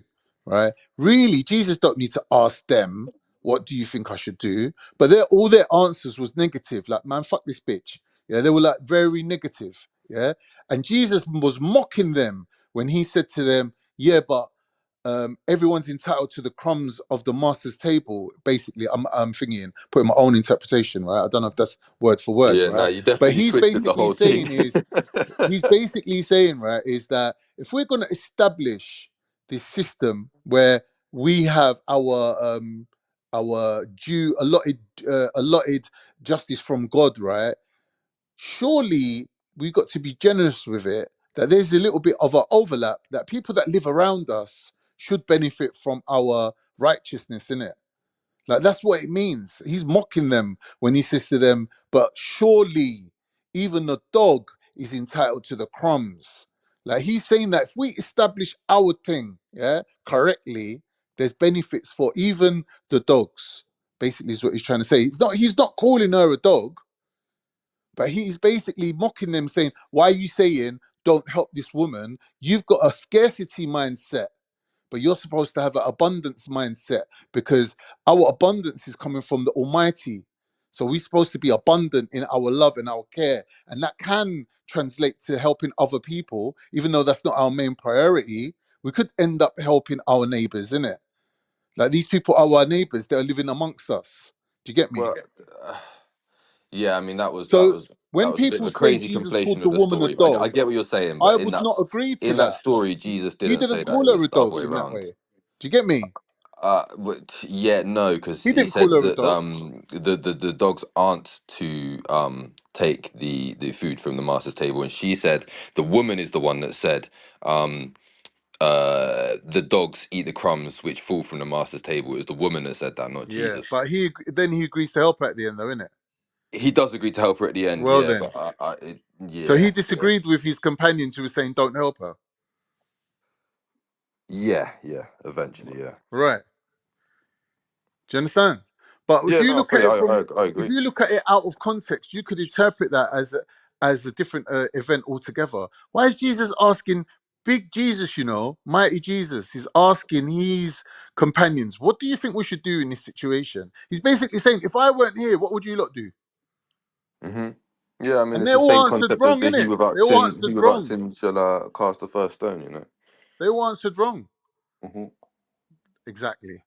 So that's what I would learn from that. Same way from this, I would look at what is the person trying to convey, what are they trying to communicate.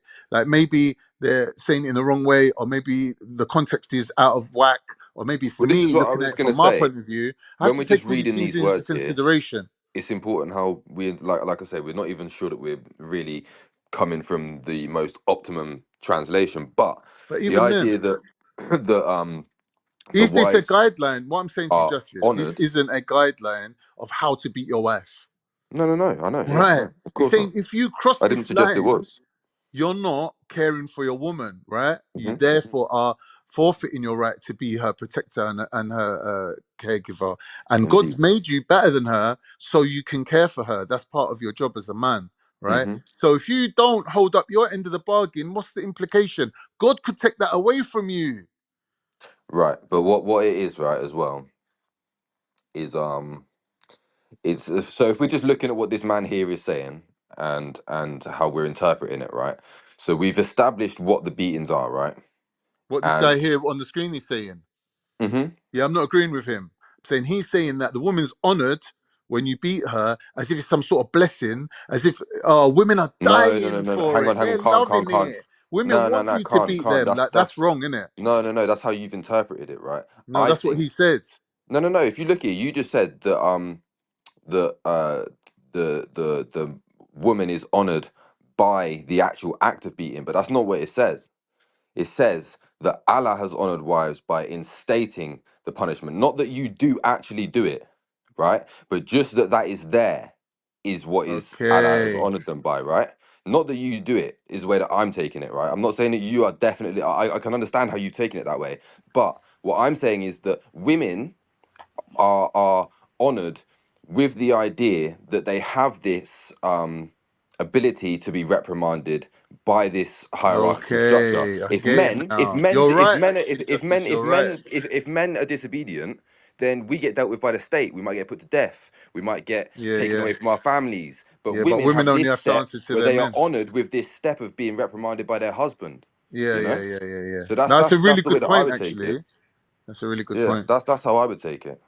Yeah, that's a really elite level answer. Well done, bro. I like that. Thank you, man. I love the English language, man. It's such a beautiful thing. You're so sarky. It's horrible. It's horrible. No, It's a the language English of language is a magic. beautiful. No. The English language is a beautiful thing. We're gonna have to do another stream on this, Nines. We're gonna buck up the English language differently. It's gonna be mad. We're gonna have to do a stream on just the English No, language. well, You know? it is. It's Well, we crazy. just saw it in motion, Bab, because you using your syntax of language sort of brought Khan around to thinking differently, and that's why, yeah, this is why this thing is mad. But let's go and play the video. أتى بهذه العقوبة عقوبة الضرب. كيف؟ كرمها بالضرب؟ اي والله مش معقول. My man saying honor them with beatings. How is this possible? Okay, let's see. كيف؟ قال نبينا صلى الله عليه وعلى آله وسلم.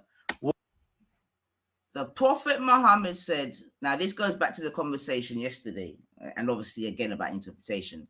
The Prophet Muhammad said, don't beat her in the face, and do not make her ugly.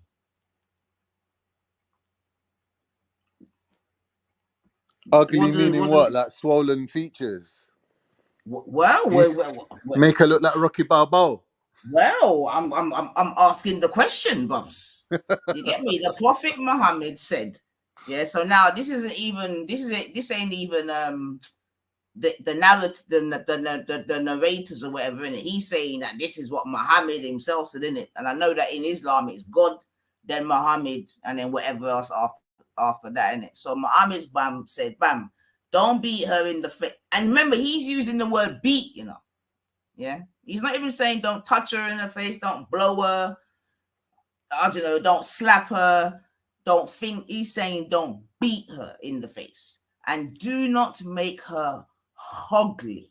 Right, but I think we have to stay very, very precise because we've already established what the uppermost level of beating can be, right? So we can't just try and act like this is anything extra. Wait. No, stop. We haven't established anything, Bab. All that we've established thus far is that it is open to interpretation. We've already seen two Muslims on the stage, yourself and Khan, with different interpretations. No. We had interpretations of what this man was saying. We have the exact same interpretation from both Quran and Hadith as to what the uppermost level of what this beating can be interpreted as. And I think that you had the same one as well because we went through the miswak and etc. Right? No, I've not gone to that bit yet. Remember, no, but we did it yesterday. We was very, very precise. Okay, yesterday, but like I haven't got to it today still. But I hear that, but we can agree, I've right? not even got that bit up because I don't actually know where that actually comes from. Because it's not in this particular one here that we read. Men are the caretakers of women, as men have been provisioned by Allah over women and tasked with supporting them financially. Okay, and righteous women are devoutly obedient. You see, so does that mean that if you're not devoutly obedient, does that then mean that you're not righteous then? Because I would admit that I am not a devoutly obedient woman. It would mean that your actions in disobedience would be unrighteous, yeah. And what does disobedience? Because this hierarchical structure, right? If you're disobedient to your man, that like in turn means that you're being disobedient to God. If you're being disobedient to your husband and God has ordained that you, in order to be a righteous woman, you have to be obedient to your man. If you're being disobedient, then you're being disobedient to God. Jeez. Which is unrighteous. All this is in the tafsir. Did you not look in the tafsir? It says qualities of the righteous wife. It's in there. It says dealing with the wife's ill conduct. It's in there as well. Tafsir is a good thing, you know. So let me get so Justice just basically said, so okay, so the hierarchy is God, then man, then woman. Standardly. Yeah. And this Yeah, is for because all time. obviously that's the head of the man is God. You know, if we were to not have God as the head of us, then you're probably right. But We could you're interpret basically this saying then, however so we want. what you're saying is basically what I say, that, but you're saying that mandem or men are gods on earth. No. No, but that's what you're saying. That's one step effect, further. But you're saying in it that basically that God's given the men, and you said it yesterday, Khan, to oversee the world, and you think that the men are overseers of it. Well, this is where an issue would be, I think, Nines, right? And that's including the animals and all the rest of it. Yeah, God is the one. Yeah, we have So then your inference is that, in fact, let's just make the team play a little bit more, because yeah. Well, no, I feel like I have to come in there just quickly, because God is the one that makes the rules. Yeah, man does never make the rules, meaning that man can never be God on earth. Yeah, but he's like God's sheriff. He does God's bidding. Yeah, but these rules came from Muhammad, though. If you're going to be real, these rules came from Muhammad. They didn't but come Muhammad's saying that it's always been like that through all the prophets. We know what Muhammad's saying, but anyone with half a brain would know that these, respectfully, these comes from Muhammad, right? Because no one's ever spoken to God. So these comes from Muhammad, innit? And Muhammad is supposed to be the inter what between man and God, innit? Is that not correct? No, the angel Gabriel brought the message to Muhammad. So at that point, when obviously the beginning, the angel comes to Muhammad, right? So he don't directly speak to God at that point, but then there is a part where he goes up to heaven, sort of, and he meets Moses, and he's like chilling with God and all that. The point being, yeah, that the Quran came through Muhammad, correct? The angel Gabriel brought it from God. So there were two. So you're saying that there were two interceptors then? There was Muhammad and the angel Gabriel before it got to man then? Well, with Muhammad, he's saying that he's just repeating what the angel says to him. Right. So there's two interceptors then. There's God. So listen, so you're saying that there was God, then Gabriel, then Muhammad, who then gave it to the people then, correct? Yeah, but Muhammad is one of the people. Yeah, you could say that. You could say that for sure. But Muhammad is one of the people them still. You know what I mean? He is the prophet and messenger, but he is still like man. You know, so I don't think that's a distinction to necessarily you have to make. Nor would I disagree with it though. Yeah, but hold on. We can't just. We're not. No. But no. Because Muhammad is quite a main person, isn't it? Because when you do your whatever, what's it called? When you become a Muslim, Shahada. Exactly. Part of it is to accept Muhammad as whatever, is it not? As the messenger, yeah. There you go then. So he's more than just a man. He's the messenger. That's, you get me? That's he's worshipped pretty much. No. Yeah, come on, man. No, definitely anyway, not.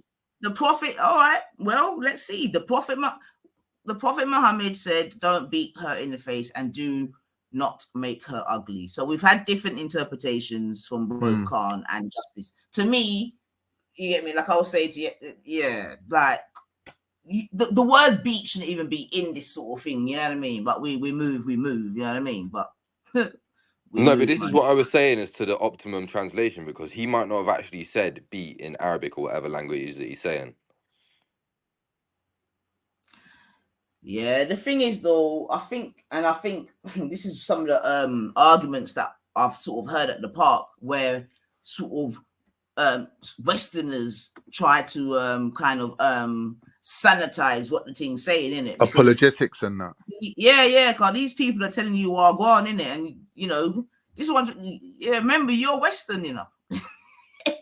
So you gotta give it a Western spin. But anyway, let me play. Let me just play.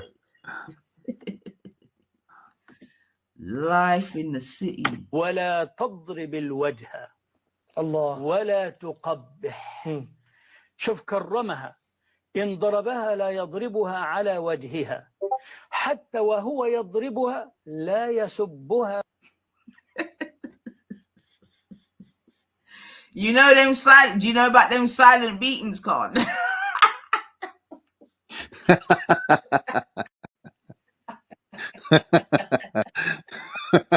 What with intention? Yo, I swear to God, yeah. Like I said, you see me, yeah. I must have, like, I weren't. I mean, I was blessed in it. Like the main person that beat me was actually my granny, yeah. My mum, yeah, I mean, it got a couple, but you know what I mean. It was mainly my granny, yeah. But I've definitely seen people get beat. Do you understand what I'm saying to you, yeah? And I've definitely, them silent ones are the most wicked, You know when they're conserving all their energy just for the beating, they're not chatting, Yeah. you know. Just they're not chatting, but you still hear things like like when you're getting the lick. Laughing, fam. And you know what? And that's why, in a way, yeah. And it is. I mean, it's a double-sided coin in terms of England and them stopping, parents from, beating their children and that. Do you know what I mean? Because obviously some parents went overboard. You know what I mean? And obviously a vacuum of, you know what I mean, unruly children because of it. But I have to admit that, you know what I mean, some children were definitely abused in terms of the beatings, man. Do you know what I mean? Yeah, it's and true. And even in our community, like I've said in it, some of it would be remnants of slavery. You get me? Because some of the ways that they get beaten, like that's straight plantation beating. You know what I mean? Like go and take something from the tree and all. I had my some yeah.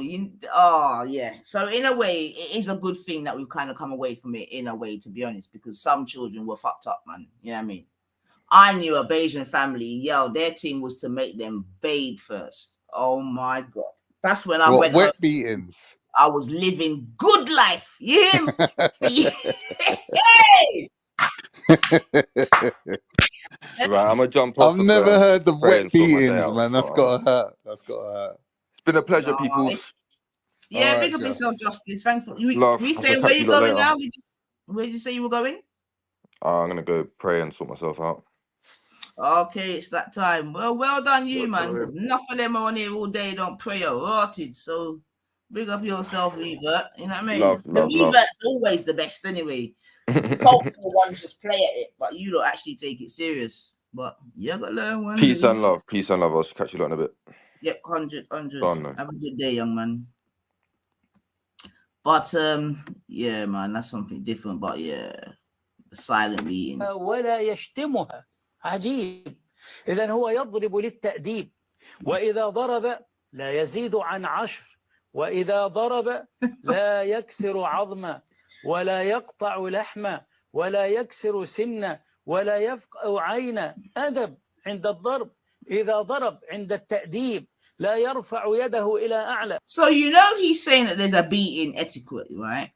So let me ask a question. Is this needed because before the women then were just getting fucked up? Yeah, obviously. So disregard. And that's such like they need to put in like a beating charter, as it were. Is this what was going on? Because I know they used to bury the girls alive and all this type of stuff, innit? Of course. So is this sort of remnants of that? Like, I mean, 100%. were the women being brutalized back in the day or something? Yeah. Okay. Oh yeah. Okay. So the man them like needed a checklist of things like, if you notice with the list though, it's all things not to do. Get me? So it's like you can't do this, you can't do that, you can't do this, you can't do that. Well, basically, hold on a minute. The only thing you can do is like hit her with a miswak. No, he's not even mentioned no miswak yet. Yeah. Now he hasn't. ولا تقبح. So don't beat her in the face and do not make her. She is now honored. If the husband beats his wife, he must not beat her in the face. على وجهها. Even when he beats her, he must not curse her. Well, that's fair enough. That's nice. You know what I mean? I mean, to be honest, I'd rather take a cursing than a beating. You get it? If I had to choose, to be honest. But even when he beats her, he must not curse her. All right. So, like I said, you're just getting the beats alone. All right. Even when he beats her, okay. Sorry. This is incredible. He beats her in order to discipline her. Yeah. Why is it incredible? I don't know. I don't know if he's saying that this is incredible thing that we're doing, or even this guy's shocked. He beats her in order to discipline her. Right. And this is you said that these are disobedient women, right? That this happens to. Okay, so what would come under disobedience then? Okay, so in the hadith, in the tafsir of this particular hadith, what we're looking at here, Ibn Kathir lays it out. Dealing with the wife's ill conduct, it's got one section, and the other section is qualities of the righteous wife. Yeah, so he's saying that the difference between a good woman and a bad woman, basically.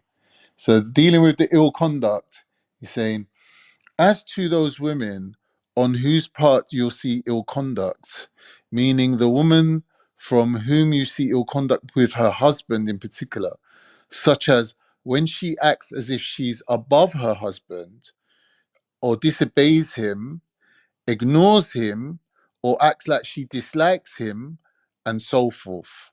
When these signs appear in a woman, her husband should advise her and remind her of Allah's torment if she disobeys him.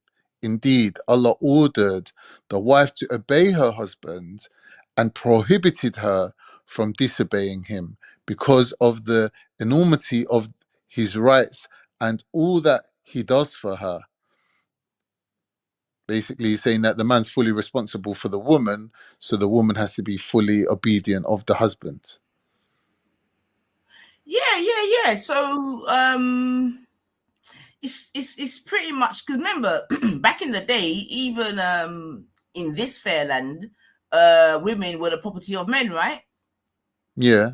And even in terms of marriage, I mean, that's what it was all about, wasn't it? It was a whole contract of this, that, and the other, yeah.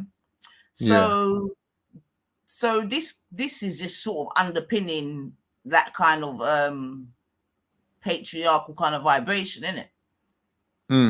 Islam is a patriarchal theology, right? Definitely. Okay.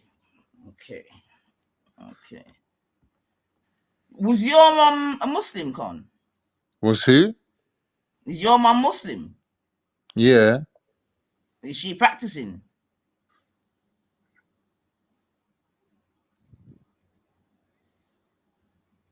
Hello? Yeah, I said, yeah. Sorry, did it cut out? Oh, my mum and dad are Muslims, yeah. But they're like really secular Muslims, though. They don't take it literally.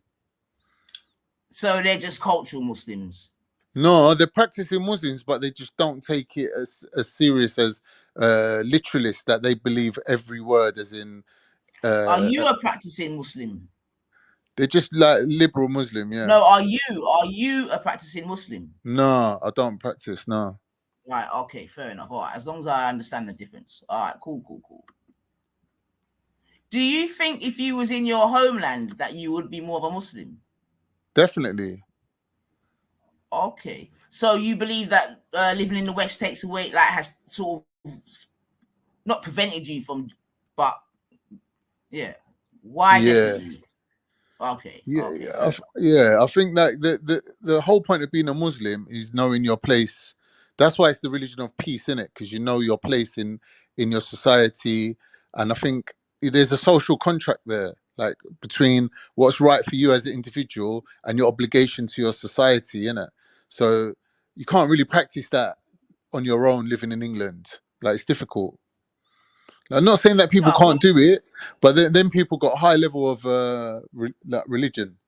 You got to rate them still. A lot of them. Yeah, you're just Muslims. Not a Muslim, innit? I don't know, Khan, man. You get me? But you've come a long way in terms of your Islamic knowledge. I'll give you that. So yeah. إذن هو يضرب للتأديب وإذا ضرب لا يزيد عن 10 وإذا ضرب. Right. So there must be no more than 10 beatings. Is that in a day, a week, a year? I don't know what he's saying. I think he means the strikes. When you strike someone, you can't strike them more than 10 times. Okay. And he must not break her bones, injure her. These are all things you're not allowed to do. Yeah, restrained beatings, of course. لا يكسر عظمه ولا يقطع لحمه ولا يكسر سنه ولا يفقع عينه.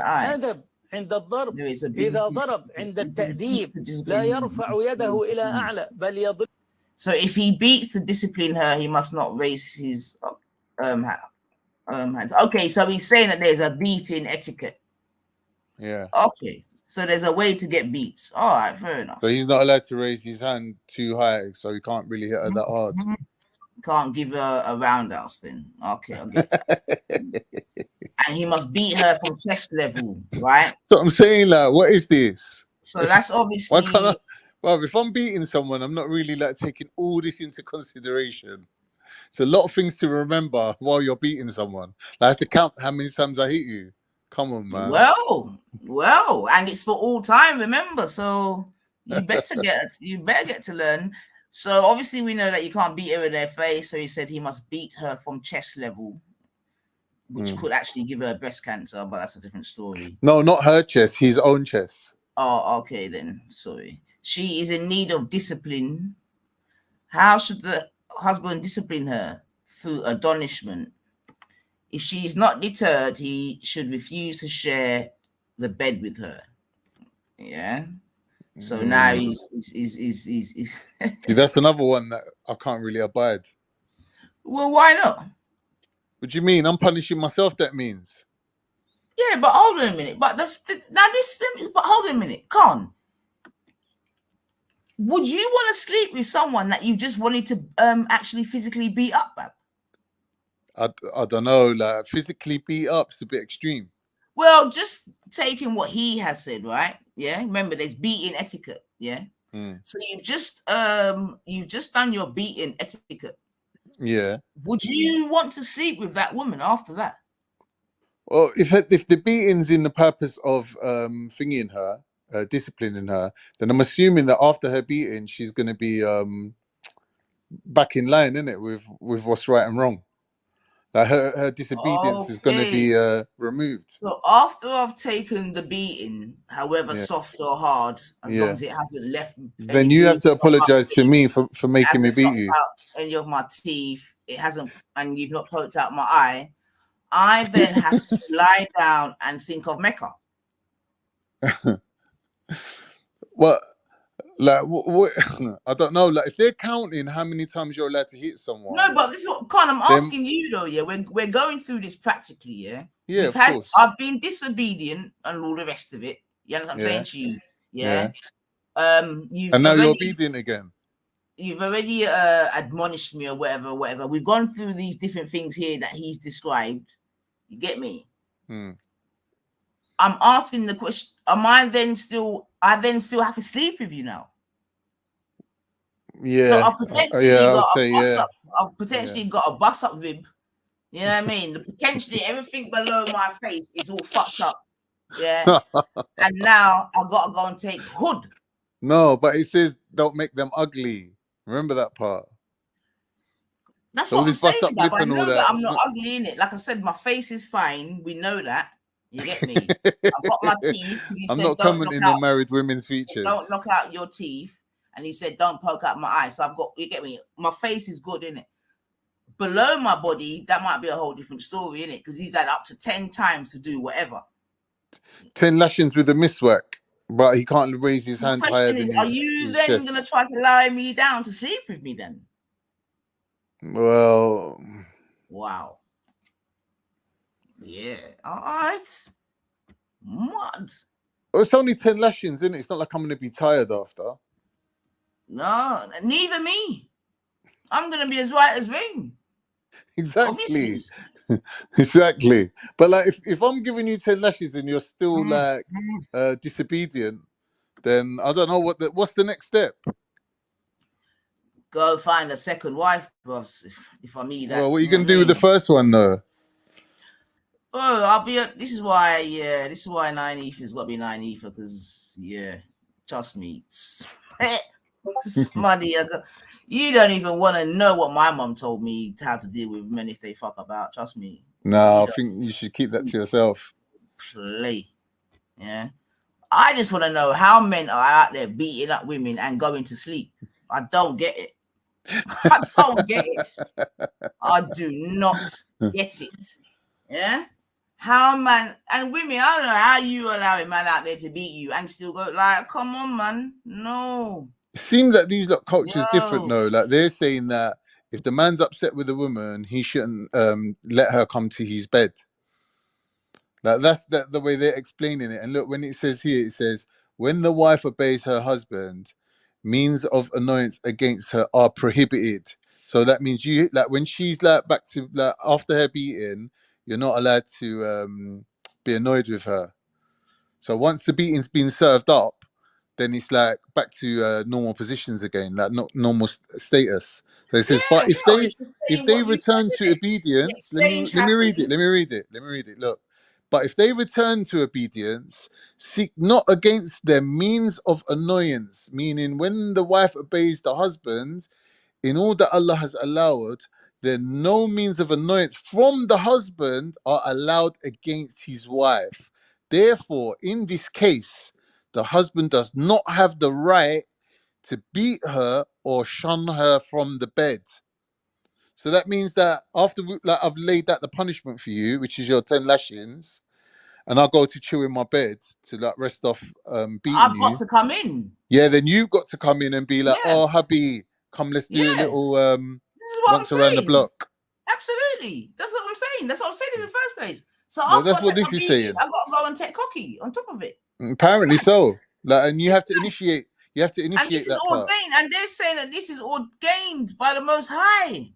Yeah, basically. Yeah. I think it's very, like you said, patriarchal, isn't it? Whoa, it's very man-made, but make it go on. الهجران فإن لم تنزجر If she is not repentant, he should beat her. But there are rules to the beating. بالضرب وجعل شروطا للضرب. Yo, if she's boy, so I'd be getting fucked up. I'll be real. If I was a Muslim, I'd be getting fucked up. You understand? Yeah? Just disobedient to the end. I would be finished.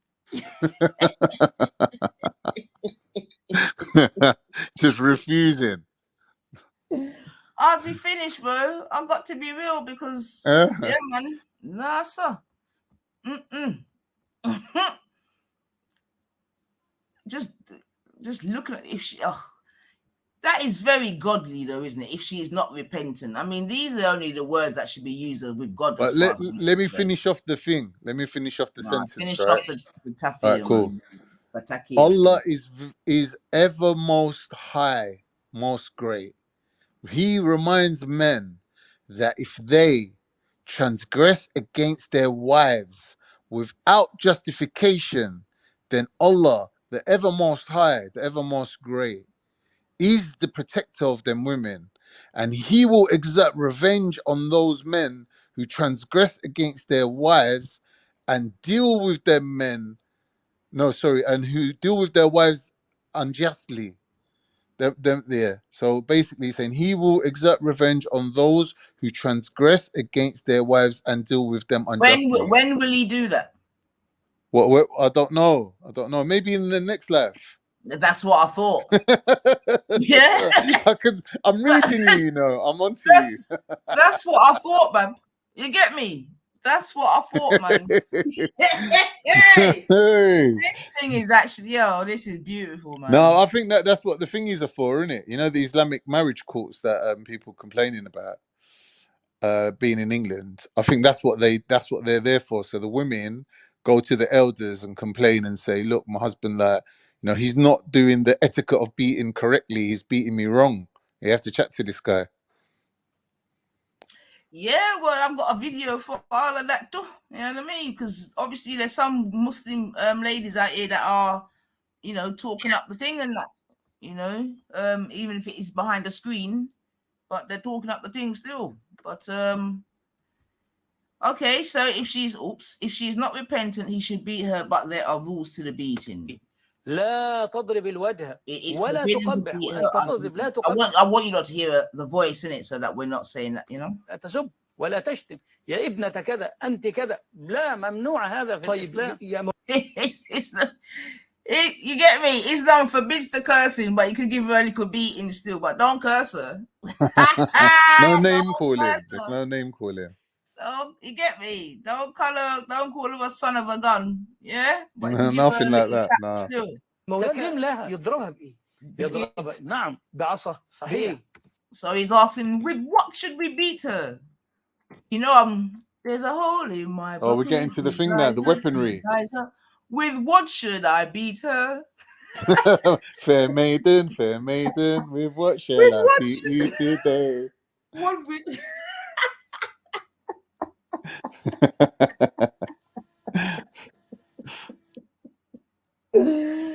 Yo! قالوا إن ضربها يضربها ضربا غير مبرح لا يترك أثرا. يضربها بعصا قصير. Short rod. Okay, short rod.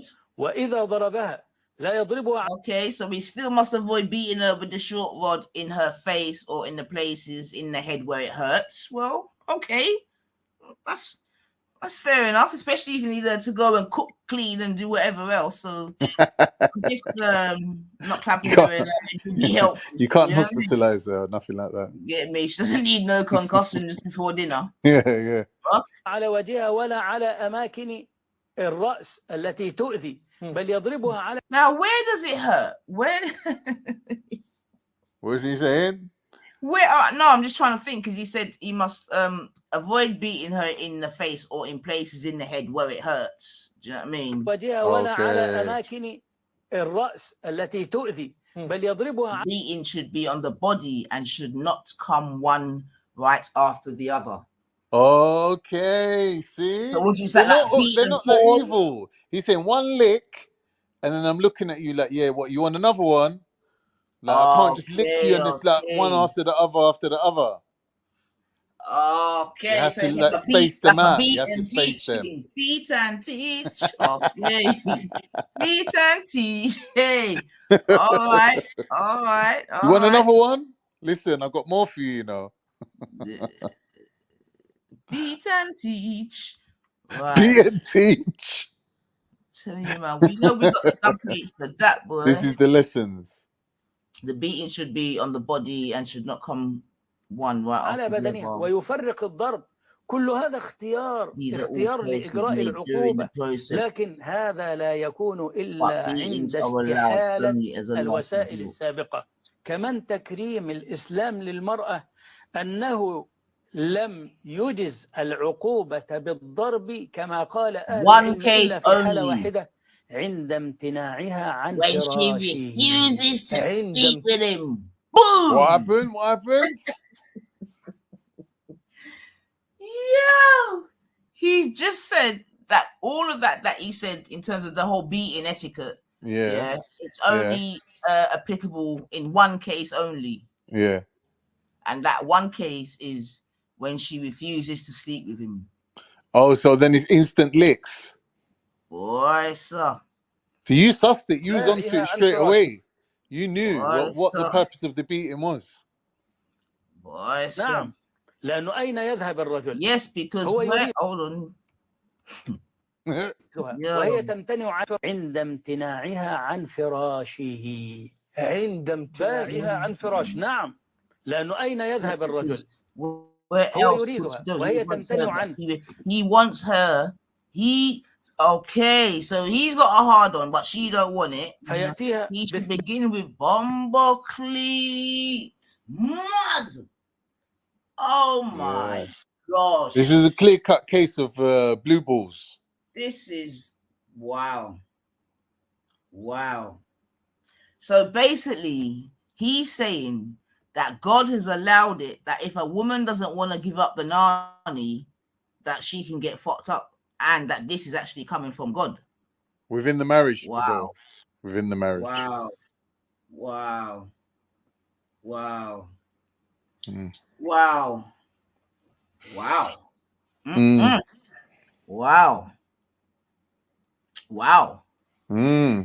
I didn't even know that was going to be said. That is extreme. Well, I just got to drink some water, man.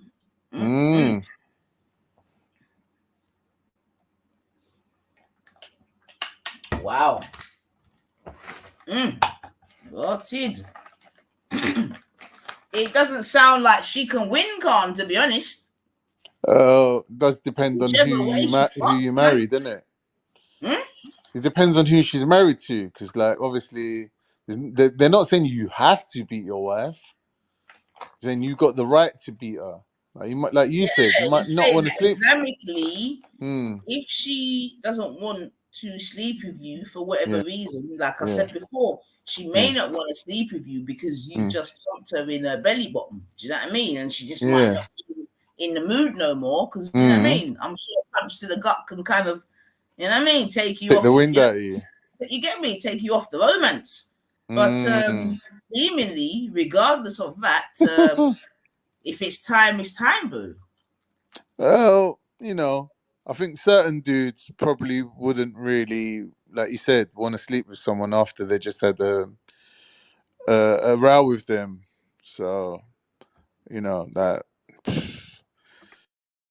just because you can beat her, just because you can do these things, I don't think it's widespread that these men are carrying out these kind of like actions. Because to be honest, you're going to piss off your wife to that extent, then we all know, innit, in the long term, she's gonna catch you back in it. She's gonna do something to you. Like you said, like you're brave even sleeping in the same room, boy. Better sleep with one eye open. But you're beating your wife for sex. That's a bad relationship. The bad relationship to start with. I've not come up under this covenant that we're speaking about. Do you know what I mean? I come up under the covenant that if a man fucks you up in them way there, you get me, you throw hot oil on him. And some on his things. 100%. Ooh. And that's my mum. You think we're easy, bubs? It's not a joke. Well, but that's it's what I'm saying. justifiable, really. It's justifiable, under a different covenant. That's what I'm saying to you. But like I also said, I didn't grow up seeing. I mean, my dad and my mum in any beef or anything like that. You get me? Well, it's to beat her secretly, quietly. No. There was no. That's what I'm trying to say. There was no beatings in my house. Yeah, and like I said, if anyone's doing the beating, it's my mum. Like I said, she was the primary disciplinarian. You understand what I'm saying to you? My dad had 2 daughters, whatever. He's never laid a finger on us. But my mum, different story. You get me? Yeah. But and I don't think that fathers should beat their daughters, to be honest. It's true. I don't think they beat their children in Muslim countries. I don't think that the dad hands out the punishments, like the beatings like that. Yeah, dads should not be. I mean, maybe the boy children, maybe, but they definitely should be putting their hands on girl children. Even then. You know what I mean? That's not right, man. Especially if the mother is there and that. And really, the sign of a good man, anyway, is that his presence alone is needed. You get me? My dad didn't even need to chat too tough. Like my mom could go on for like a couple hours. You know what I mean? And my dad would chatting. Yeah. You know what I mean? Just going off on one about whatever. My dad would just come home and obviously she's my dad just says 2 things and I hate that because I don't want to hear no more from my dad. You know what I mean? His 2 things alone is enough. You know what I mean? That growling and all that. You know what I mean? But yeah, man. But that's how a man's supposed to be anyway. Do you know what I mean? His presence alone should. Do you know what I mean? Be the fear factor alone. You know? Yeah. بالوعظ يأتيها بالتهديد. ثاني مولانا الحته دي مهمه. ثاني دي انا عايز اسمعها منك تاني. اي نعم. يعني ما ينفعش واحد يضرب مراته عشان اكل، عشان شرب، عشان لا. ايوه. لا يكون الا لاجل هذه المساله التي لا يستغني عنها. Okay, so my man said that the only way you should be beating the woman is if she's holding out on the nanny for whatever reason.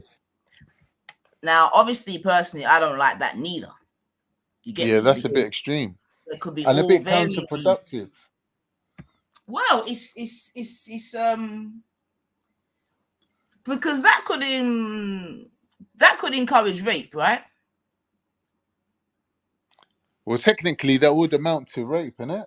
Beating a woman to sleep with you. Okay. I think these days, you can't even argue, let alone hit a woman to sleep with you. They're calling that coercive behavior, innit? Controlling behavior and all this now. Yeah, you can't even do that now. There's all new laws coming out about all this. This is a very hot topic. Yeah, but the thing is, though, we've got to keep it real again because we know that whatever these laws are, they may not be applicable to certain communities, because you know that certain communities operate outside of the rules and statutes of this land. We know this. So, you know what I mean? Let's not be silly about the situation. Do you know what I mean? Well, Right, there was so that now incident with that footballer, wasn't it? When his girlfriend recorded him and they were having a row, and they called it controlling behaviour as part of the grape thing that he got done for. So it well, comes you under the see, category of grape. You know that boy I'm talking about? yeah, Jason Greenwood. Talking about the Yes. Man U guy.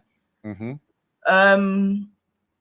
What I was going to say, the thing is as well, Kyle, and that's why I said at the beginning of the thing, although obviously we're speaking about the Islamic ruling on the whole beating thing, I did say at the beginning that this goes across all communities and all Of this, course. that, and the other, right? Yeah, that's what I'm saying to you. And obviously, a lot of nations have obviously come up religiously. You see what I'm saying to you? Yeah. Where and those religions were patriarchal societies, isn't it? So, do you know what I mean? We're definitely in the sort of hangover effects of all of that. And I would say there's an element of it in the Christian church, in that it's just recently that they've allowed women to even become bishops, this, that, and the other, and all the rest of it. Do you know what I mean? And that, I would say that's the one thing maybe between Islam and Christianity, because obviously Islam doesn't do with female clergy. No, I'm talking about they don't move with the times, innit? Their thing is there's no changing. Exactly. Yeah. And any type of thing is called bidder and whatever. So you would probably be accused of bidder, to be honest. Oh, maybe. By some of the hardcore ones, man. Yeah. But all right. So what I'm gonna do now, just for the interest of fairness, is play another video of someone talking about the beating and the thing in Islam, but from maybe a slightly not more liberal, but do you know what I mean? And that's what I'm saying again about the whole interpretation thing, because his thing is not as clear cut. Incident when we are discussing this, it is a plan from Allah directed at every. Oh, this Mufti Menk. It is actually. Not that I know it, you know what I mean? He's a bit simpy. They're saying this guy's a bit of a simp.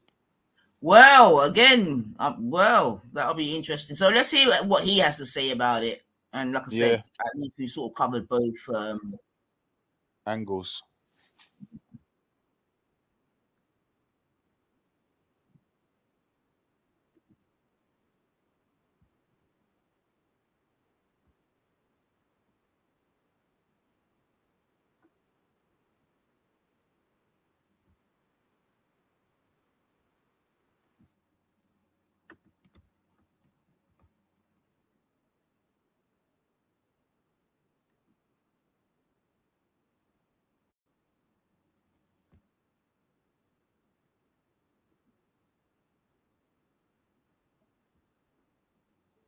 Businesses are for sale. Forget about Sorry, I'm playing the wrong. stocks, shares, commodities. That's old news.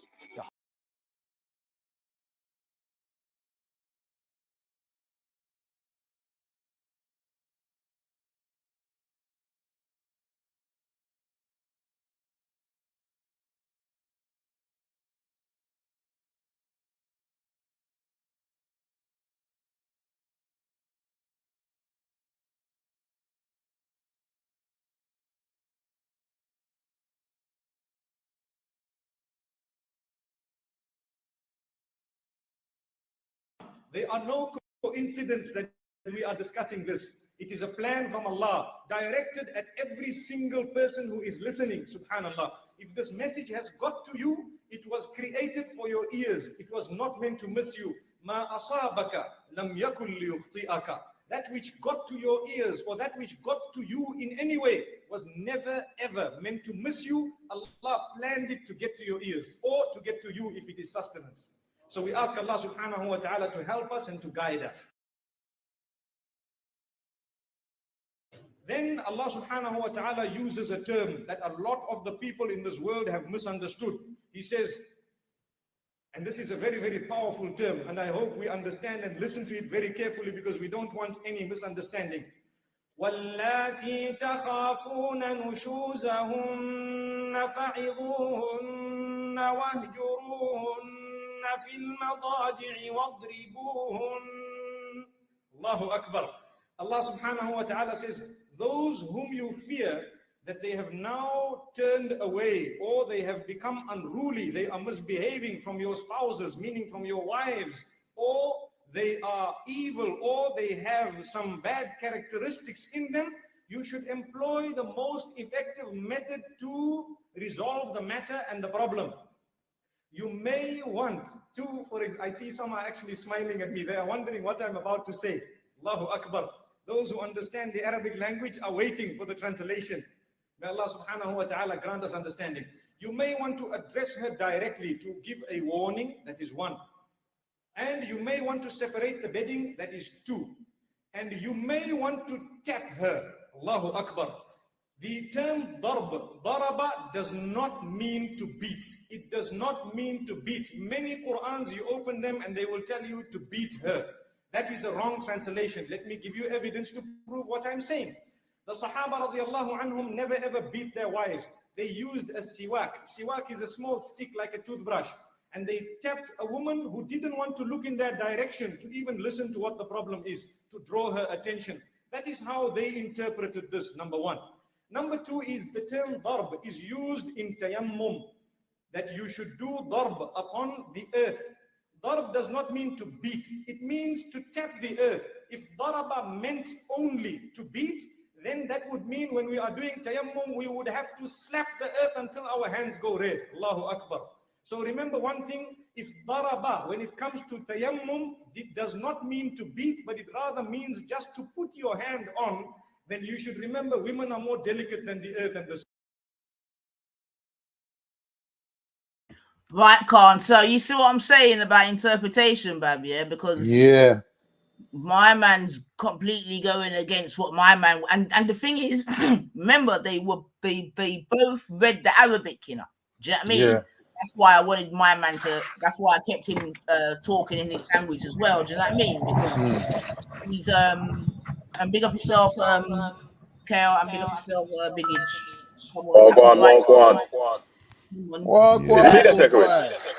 Big up Black yourself. betterment, Sun people, Black betterment. It's Cal. It's Echo Cal. Echo Cal. Yeah.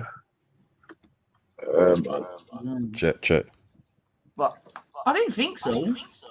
Nah, it's not me, King. It's not me. It's not me still. Go on, say Mike. Check, mic check. 1, 2. Friday. Bon and cheese. Check. Sun Sister 99. Think it's Did you hear the echo? It's on yours. Listen. Hey, Kel, yeah? Go to your mic settings and see if you've got echo unticked. Check. Yeah, check. See? Mic check. Ayo, man. Yeah, you can hear me now, yeah? You hear me? Yeah, we can hear you still, but the echo's gone now. Yeah. All right, thank you. Yeah, man, big up yourselves. Happy Friday. The sun's coming out as well, man. So I'm gonna get even more energized on my melanin vibe. But as you can, we're just listening to this gentleman talk about the same thing, yeah. And I was just saying to Khan about the whole thing of the different ways in which it could be interpreted and that. So we'll just let this play a little bit more, and then we can come back, yeah. I just wanted to try to give a balanced view. Allahu Akbar. Another point of evidence to prove that physical abuse is haram in Islam is that a woman has the right to seek nullification of her marriage if she is beaten up and thoroughly abused physically. Why would she be allowed to apply for a nullification if beating was permissible? Common sense, Allahu Akbar. And this is where the kuffar, the enemies of Islam, those who have little knowledge of Islam, those who serve. Yeah, I think that's a little bit of a mad argument still. You know what I mean? Because that would be like saying, well, what's the point of having prisons, isn't it? So he's basically saying if hold on, let me rewind that. But I don't agree with that. That sounded like some Sophie thing, man. Abuse is haram in Islam is that a woman has the right to seek nullification of her marriage if she is beaten up and thoroughly abused physically. Why would she be allowed to apply for a nullification if beating was permissible?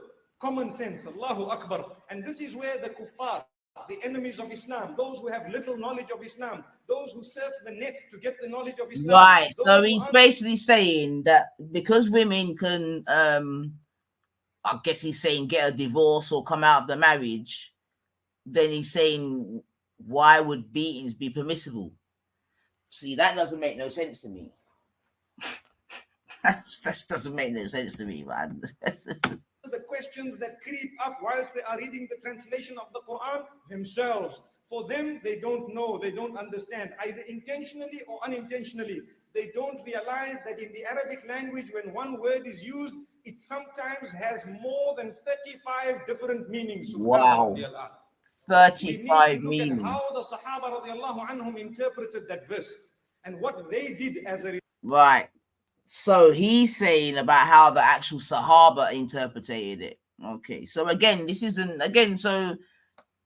even directly from God again. This is interpretation. Result. And we need to look at all the different terminologies and remember something. If you are to beat your wife nowadays, she might get up and beat you even more thoroughly. Allahu Akbar. So be careful. How many people we have that are complaining about husband bashing? Allahu Akbar. May Allah subhanahu wa ta'ala protect us. It is true. You find a man coming for Fajr Salah. The thing is, even if that is true, the difference being is that it's not in the book, you see. The problem we have at the moment is that we have a book that is basically giving a dictate as to how a woman can be disciplined for whatever reason. So this is all whataboutism at this point, to be honest, Menki. Very, very early, automatically you know there's a problem. Then suddenly you see a blue scar on the top of his head. And then you think for a moment that is a sign of the sujood that he has been engaged in all night. But it is not, subhanallah. May Allah subhanahu wa ta'ala grant us protection. So beating is something that really is a wrong word to use. Because nowadays when you say beat up your wife, it is criminal behavior. May Allah subhanahu wa ta'ala understand, may He make us understand. Right. I don't know. Is he going against the Quran? And he's giving a different interpretation, because now he's talking about, and this is what I'm saying, because he's saying today, if you were to do that, it's this, that, and the other. So then again, how can the book be for all time? I think he's trying to equate it with modern sentimentality. He's trying to say there is no beating, because if you beat them, they're going to divorce you, which is their right to do that anyway. So basically, he's arguing that if someone's taking your beating, they're doing it voluntarily, which to me sounds a bit crazy. Don't even make sense. But Hey, a Nines, lot of this Mufti Menk's a bit of a liberal guy. I got a video from one of my prophets in the back still. Like, it shows you how to treat your wife. Okay, all right. I'll pull that up and just go in the back there.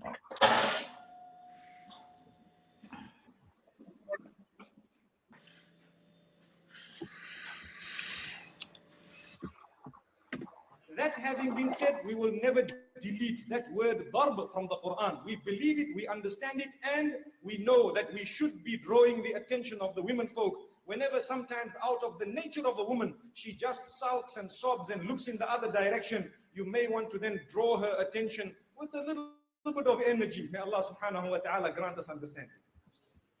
So that is the verse, and that is what I wanted to mention regarding this particular verse, to clarify a misconception which is in a lot of people's minds. May Allah subhanahu wa ta'ala grant us understanding. And again, there is no need to be frightened of that verse.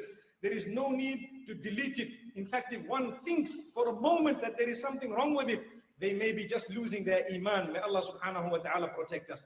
The Quran has no loopholes in it, and it does not have anything oppressive in it. It is full of peace and the mercy of Allah subhanahu wa ta'ala.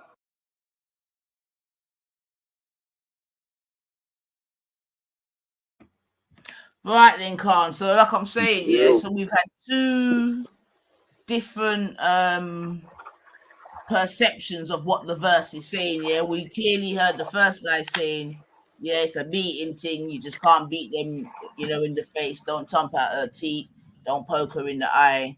You get me? It's all good. Then you had this other guy saying, and remember, he was saying that he's refuting what did he call them? What did he call them? Non-believers, kafirs, and all that. Yeah, so he's saying that Islamophobes and people that search for information online.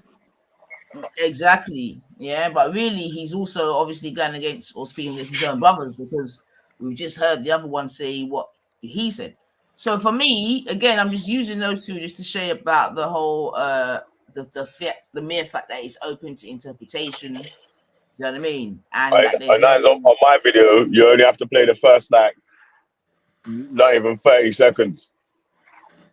All right. As long as it ain't no copy vibes. All right. So let me copy vibes. Get it? All right. Let's go in. Let's see. Big up yourself, heathen, mate. Come on, you never walk alone. Yes, man. You'll never walk alone, girl. Do you think he's gonna leave, heathen? You think he's gonna change his mind? I do. No, I wish. I live in hope. But yeah, he's gonna leave. And I know, man. I said just hope we don't get palmed off with someone shit. I want Alonso. Get Alonso back over it. Oh no, it's gonna be mad. Should be a lot. Yeah, man. There's gonna be a lot of grown men crying on that, boy. You know, should be moving like Shabba. Jeez. I can't listen to my prophet, fam. Have you got to hear it, cuz? It's low.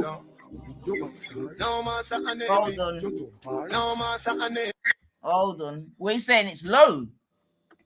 Is it showing? I don't know why it's low. Hold on. Might be better to do it through my phone if it's low. Hold on. Hey, Veli, you better give me some backstory to who this guy is. You got to remember, I'm not black no more.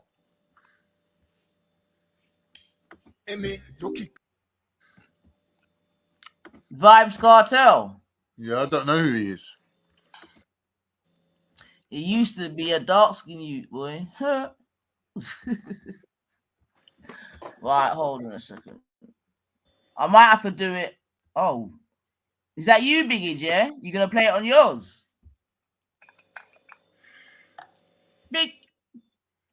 Biggage. There's two of you here. Is that right? Yeah, it kicks me out, man. Oh, okay. It kicks me out on other people's 10 minutes, man. We're still fucking you around on other people's streams. That's crazy. Yeah, man. Yeah. Yeah, you're gonna have to reload that. You reckons it's the app he's downloading. He's gonna have to reinstall that from beginning. Yeah. Hopefully that'll do it, man. Fuck's sake. I have to reinstall Google Chrome. That's mad. Every time you go to open your mouth, you're just not there. Pause. Some people wish it had happened to you, Khan. Did you get the message from my prophet? No, I never heard nothing. Yeah. No, mine's just still doing the sound. Yeah. Yeah, because he said it was low, innit? So I'm seeing if there's another one, or I can do it through my phone. Because you said you couldn't hear it. Yeah, it was just low, innit? You could hear it. Who is he? Some dancehall prophet? Yeah, man. The prophet cartel, you know? Cartel, you know. Prophet cartel. You can't tell. Trust me. You can't tell right from wrong, bro. So JD saying she's a dancehall queen for life. A friend coming to her with a green booze, the same color as her veil, because her man was impotent and she wanted to go back to her first husband. Okay. What? So that obviously goes against what my man just said in terms of how a woman can just easily leave the situation, yeah? And I did ask yesterday what Aisha, if Aisha says anything about these sort of situations, but I was told no still.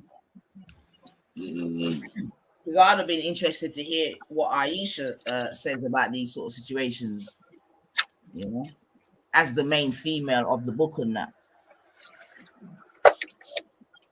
Yeah, man. Yeah, stop beating up the woman there, man. Start loving them instead, cause trust me.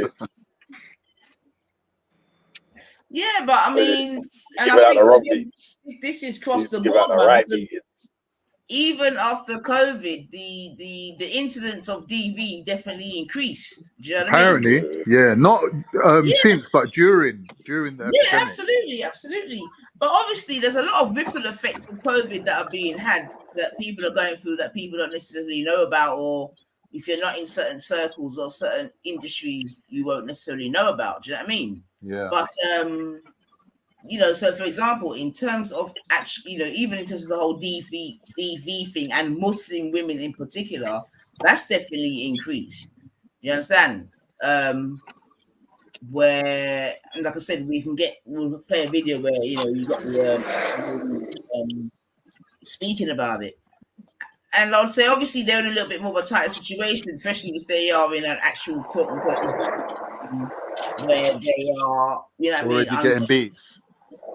Under sort of Islamic rulings, as it were. You know what I mean? And again, we've just watched some videos with two different concepts. Apparently, that imam's in Zimbabwe, someone said. I mean, I don't know if that's true or not.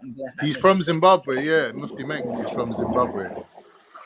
But yeah, man. I mean, like someone said, just stop beating the women, innit? Like, as a man, you know, like if it gets to that peak where you feel like it's gonna become physical, just leave the room, leave the yard. Yeah, that's got to be the best thing to do. Just go for the pint. Just go for the pint. Oh no, you can't. No, he's a joker. He's such a joker. Isn't it? Don't Oh, go yeah, and have but, a Stella, man. You know what I mean? No, just go Just for go a to the little pub. half-hour mutta and come back. Go to the pub. Yeah, go and it's a man. Go and it's a man in the pub. Just go and do a little mutta and come back, bro. Mutta, you know. Yeah. But I definitely think that's a really an important message to get out there to men, quote unquote. Do you know what I mean? Because definitely, you know what I mean, like, you know, most women who are with men, they, like I said, most men should be able to overpower their partners, innit? Like, I mean, if they're really called a man, physically. Understand? Yeah, physically. In Obviously, general, most women. Well, I certainly wouldn't want to be with a man that I could overpower. That makes absolutely no sense to me. Yeah. And then I'm going to call you protector. But we know there's some women out there that are actually protecting their men, but that's a whole different story. Do you know what I mean? But yeah, man. I know Brother Care was here. Hopefully he. Yeah. And I think at the point on the head now, most men would pick. I mean, if it's like a mutual sort of relationship, you know, most men would pick to be with a woman that they would want to protect. You know what I mean? Not the other way around. So yeah. Yeah, absolutely, man. And that's what I'm saying. Even if I'm going to be in agreement of that, and we'll even take it a little bit further, even if you want to say, okay, the man is the head of the household, you know what I mean? Even if I'm going to be that generous, does that then mean, as part of the job description, which is the question I was asking, is that you can lay your hands on me? You get me? Because obviously within the Surah, I spoke about disobedient and this and that and this and that. Do you know what I mean? But Menk was born in Salisbury. Oh, he was born in England. Gujarati Indian Muslim influence from the mad. But yeah, man. Well, that's what I'm trying to say about, you know, these when you can use the books to back up certain things. It's a bit dangerous, and it's a bit peak, and it's more dangerous because obviously Islam is forever and it doesn't deal with changing or reformation or innovation or anything like that. So even though sort of times have changed and maybe in some places it's not as as it used to be, you know, yeah, it could be a bit peak for some of the ladies still. Not to stick up for Islam, but sometimes what happens with Islam is because it has so many rules. And that's what attracts people to it, isn't it? That's what people have said.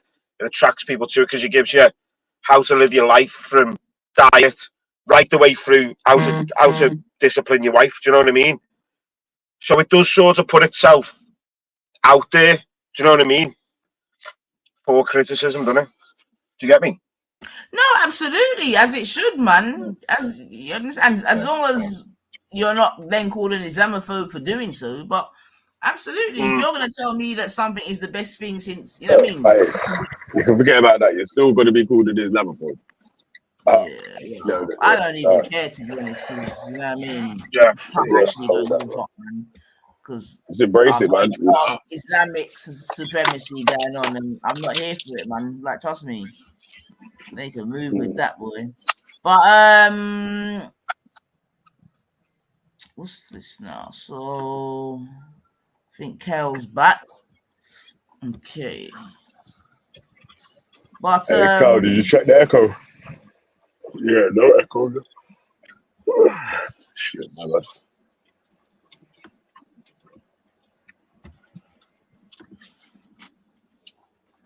But yeah, man, so we touched on that, and like I said, today was a bit of a two-part still waiting for any of the man that have been hurt to come and chat to me to my face. Who did you want to speak to? Behind my back. You get me? You're probably gonna get shook because he won't be about in the daytime more times, isn't it? Like you got that. Yeah, fair enough. We'll catch him. But who else? Well, let's have a little intermission actually from all the wife beating, you know what I mean? And let's have a little listen. Let's see what I want. Hold on a second. Why so we'll win a debate against a Muslim on this channel? 14. Let's say 14 years. So what's funny though is you brought that up, Jordan. Oh no, that's the wrong one. Video, Oh no, that's the wrong one. That's the wrong one, man. Check.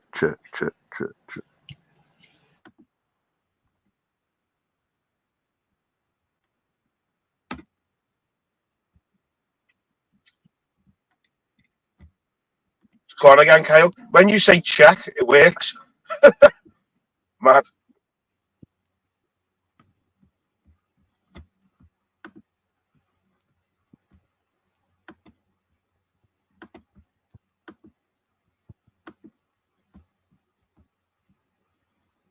Right, where are we? Nope.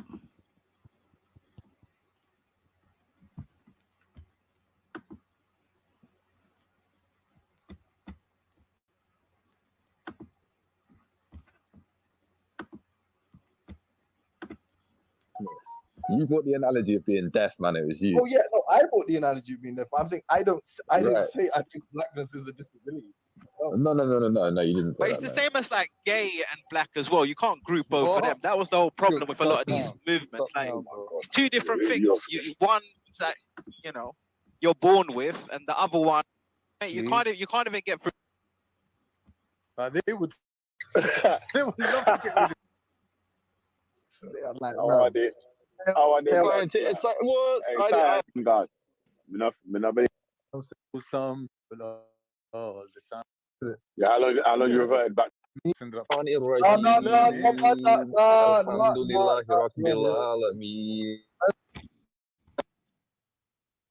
me say his tongue, didn't he? Yeah, let me say it for you first, and then you. Yeah, with Aga Khan. Aga Khan is what they called. I forget now. Oh my days! How can you forget? So long ago, bro. You used to disrespect them all the time. Who, me? Yeah, you, bro. I don't listen. I'm Ottoman. We don't disrespect no one. Fuck, what are they called, man? What, Aga Khan's crew? Yeah. Fuck no.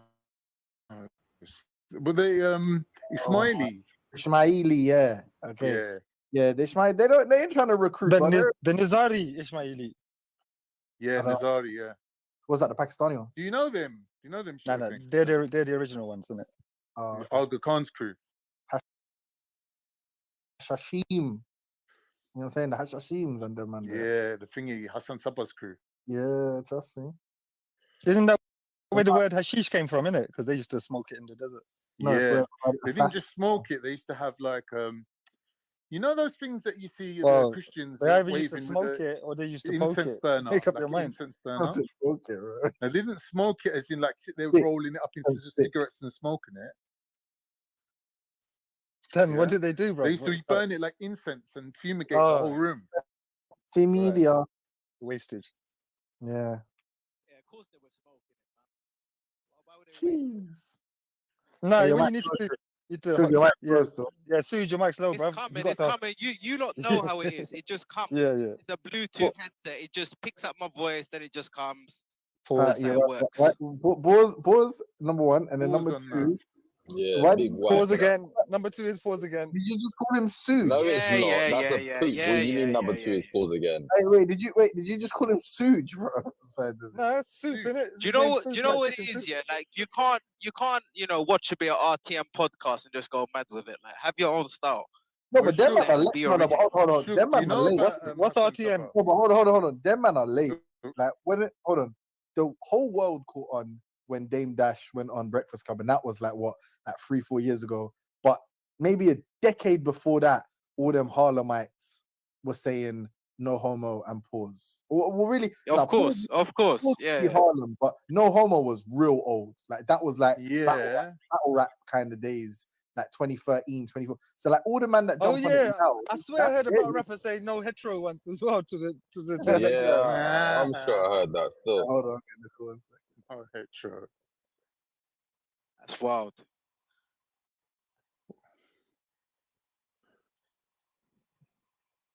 But yeah, man, I didn't really come on with no, what's the right word, motive or anything like that. But you lot have been giving me jokes the last couple of days. I was there for the roasting of 9 Ether. That was crazy. What? What are you talking about? I was just busting up the. When did that happen? Like, it happened the other day. Did you miss it? Yeah, I don't know. No one even mentioned it, bro. Who's roasting that? Apparently, yeah, she was just caught canoodling with ice people, and it just went mad after that. Yeah, that was sick still. Yeah, that was she's sick proud still. of that. She mentions that every opportunity about going camping with I her. I know. Man like Ice Tom. Yeah. Worth 10 Matthew. black people. No, it's Matthew, innit? It's Ice Matthew. I forgot. Yeah. Shit. Matthew. Yeah, it's Ice Matthew. Iceman Matthew. It's Matthew, man. Listen, that was cold still. Listen, all it shows is that you can come online and play whatever character you want, and then you can go back to your life and mingle and mix with. That's a good point. You like. That's kind of how I looked at the situation. It seemed a bit nuts to me because it's pro-black. Just be yourself, and that's. All right, people. Sorry, I'm back. Just had to quickly go and make a little cup of tea and that. You know what I mean? So yeah, man, this is the first fish fassy that I want to deal with. Yeah, this youth they call Suge, and here we come on all excited. Oh, I heard you lot was roasted. Where was 9 Ether roasted? Where? By who? Yeah, that's the first. That's kind of. Let's go a bit by. I know. Man, you know these fassies, they want my attention, Bless their cotton. Worth 10 black people. They want my attention, so let's give them little attention. Some Harlemites were saying like 2013, 2014. That's wild.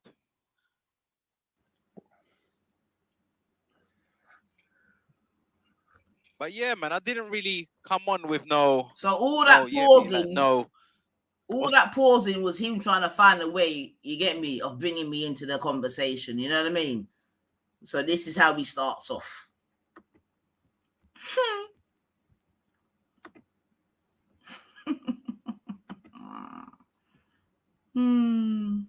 What's the right word, motive or anything like that? But you like liar jokes. This was your motive. Days, I was there for the roasting of 9 Ether.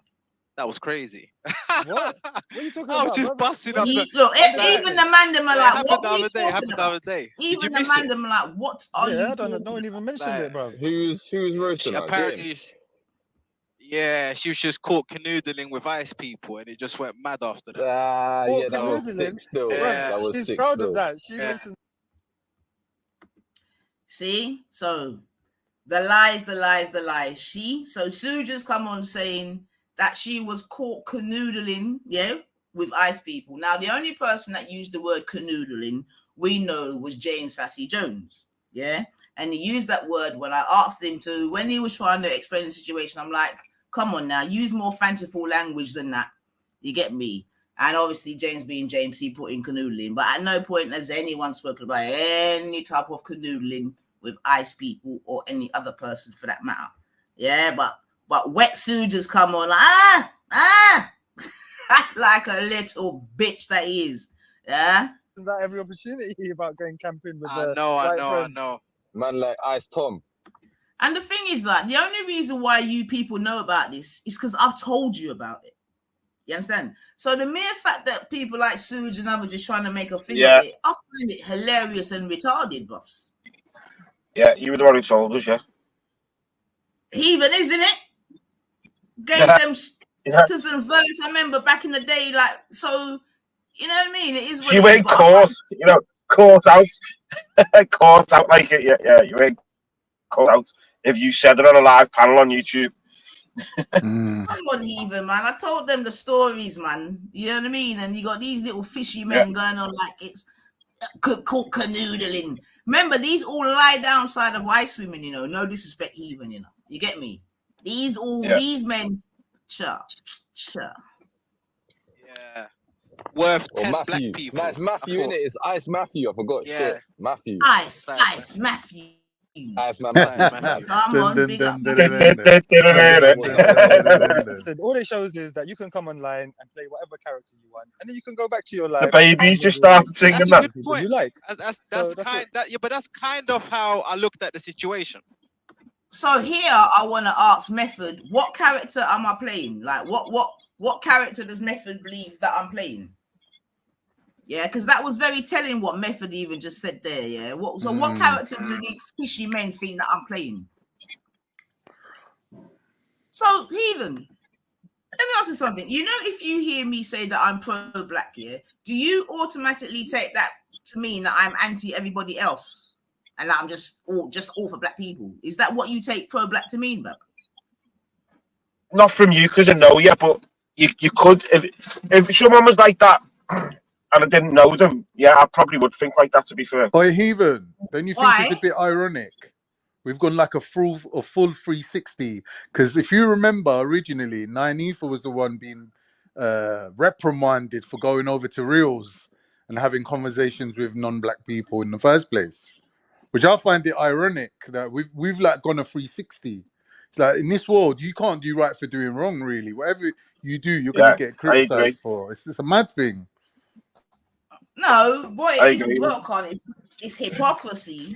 Yeah, and we could even maybe take it back to the sort of Islamic thing that we were speaking about before, you get me, where maybe certain people feel like they can dictate what women do, yeah?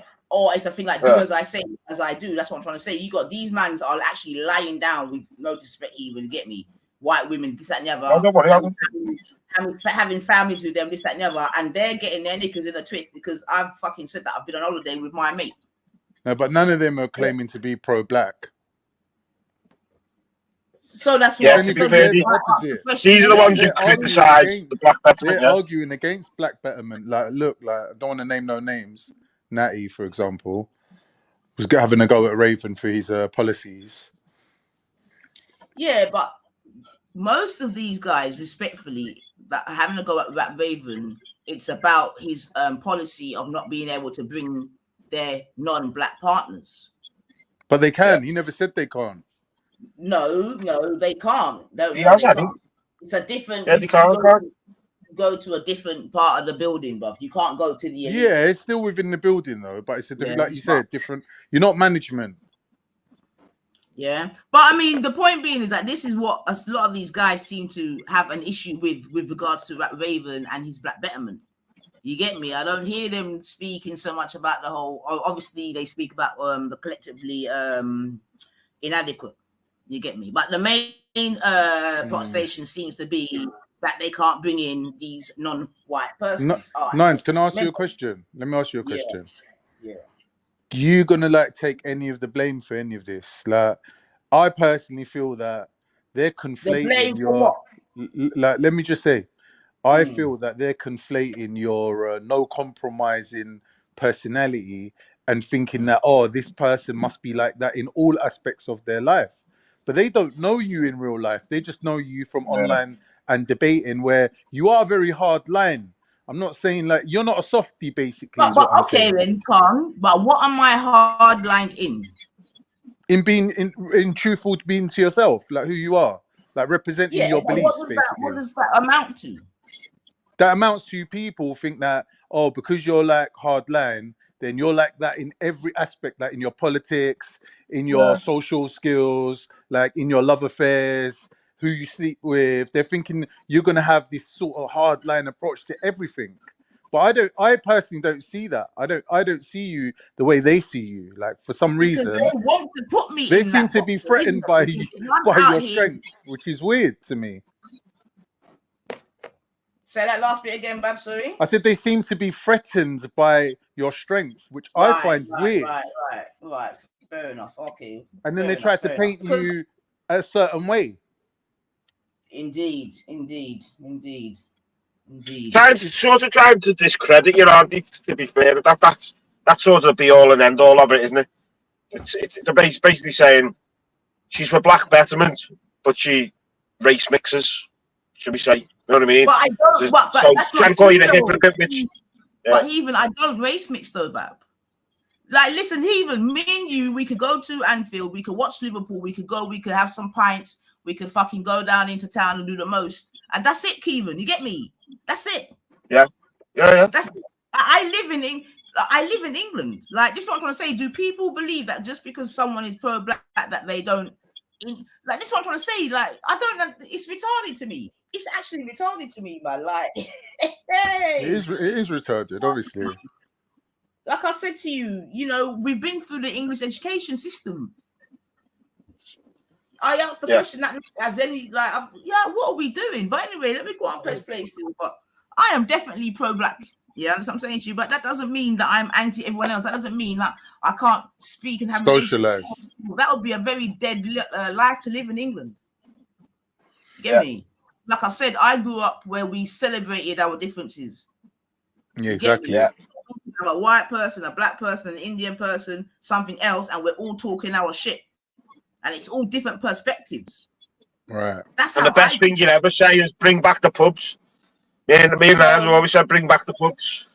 Well, you know I've been saying that for years even. You know this, mate. Yeah. Do you know what I mean? Definitely. You know this. But it seems like people just like to put you in a box because, and that's why I say I find it very interesting in it. Because I say I'm pro-black, they're gonna have me just in this box. No, I'm pro-black and I still go everywhere I want to go, chat to whoever I want to chat to, this, that, and the other, and I'll go with that same vibration. It's not even like a change in different, you get me, in different arenas. I'm just naive for wherever I go. You either take it or you leave it. Yeah, exactly. Yeah, same here. Yeah. Do you know what I mean? It's not some one dimension. It's like, that's why even some of them people that I know when I talk about football, they're like, oh. I'm just saying, some people must live some really dead lives, man. Really, just like one faceted, man. Like crazy. But anyway, let's get. To be honest, like I'll be straight with you. Yeah, I don't even really put no merit or any kind of value into this kind of whole, even questioning of Nyanifa's character. Like I just find the whole thing just like sensationalism. Like it's like, you know, when they want to talk about celebrities and their love lives, for some reason it's just exciting to people. Like I've never been one of them. Like I'm like horses for courses, innit? Whatever makes you happy. Like, to be honest, like what difference does it make who you're with? Like really and truly, you know what it is, to me, it don't make no difference. I don't have no interest in finding out your inner secrets, but people do, innit? Like, and I think when we're online with all these trolls and all that, part of how they feel that they can kind of like not manipulate, but like bring you down is by finding out something. And if there ain't nothing to find out, they start making up shit. Yeah, like, can't left Islam for bacon. The amount of people that say that to me, I'm like, raw. I swear Big Odd started that off, and now I'm hearing Natty saying it to me. I'm like, wow, this is crazy. It's a mad thing. Discredit, yeah. What's that? Two men or two women? So it's very female energy as well, like character assassination. Do you know what I mean?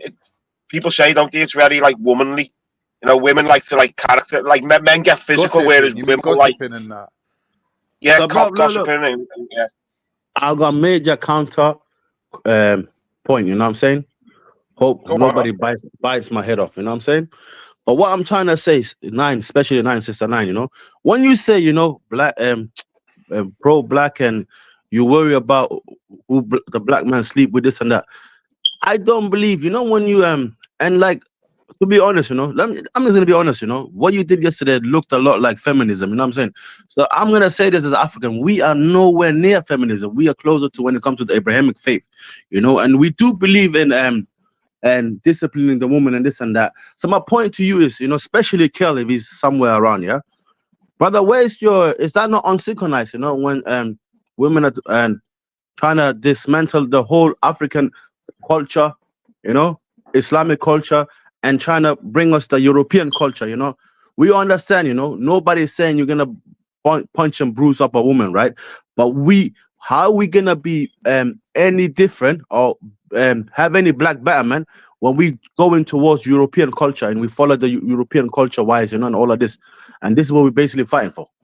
So like, everybody knows me, I stand on my own legs, bro. I'm gonna say how it is.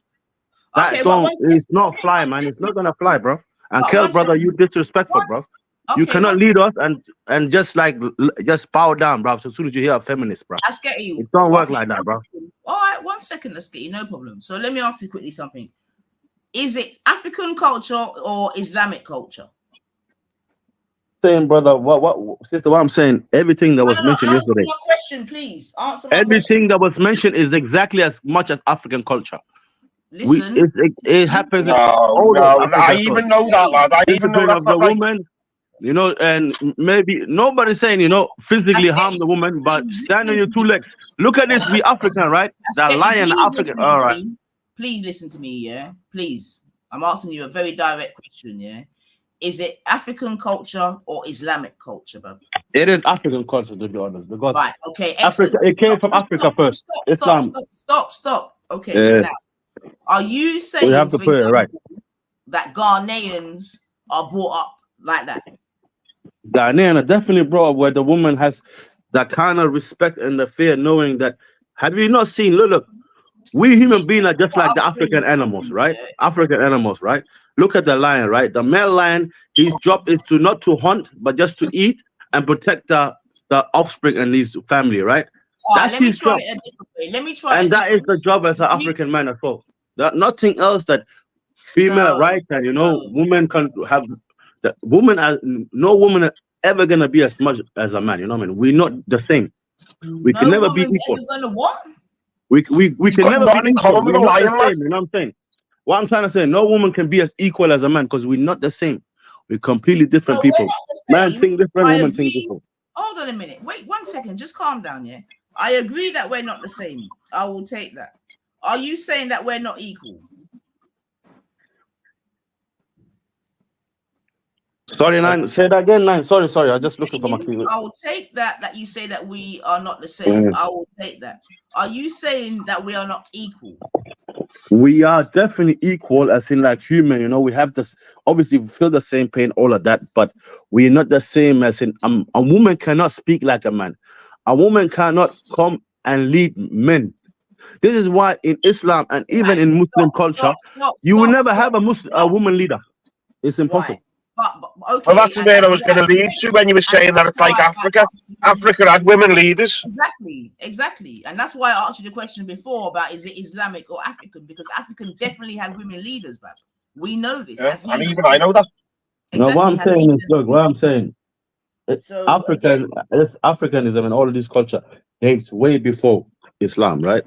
And when you look into Islam and all of these cultures, right, the Sumerian and that, a lot has been taken from African culture. So when you look into Islam, this is not directly written in the Quran where God have said this is how you treat the woman. No, it's culturally given to us. You know what I'm saying? But how people have been living throughout the years.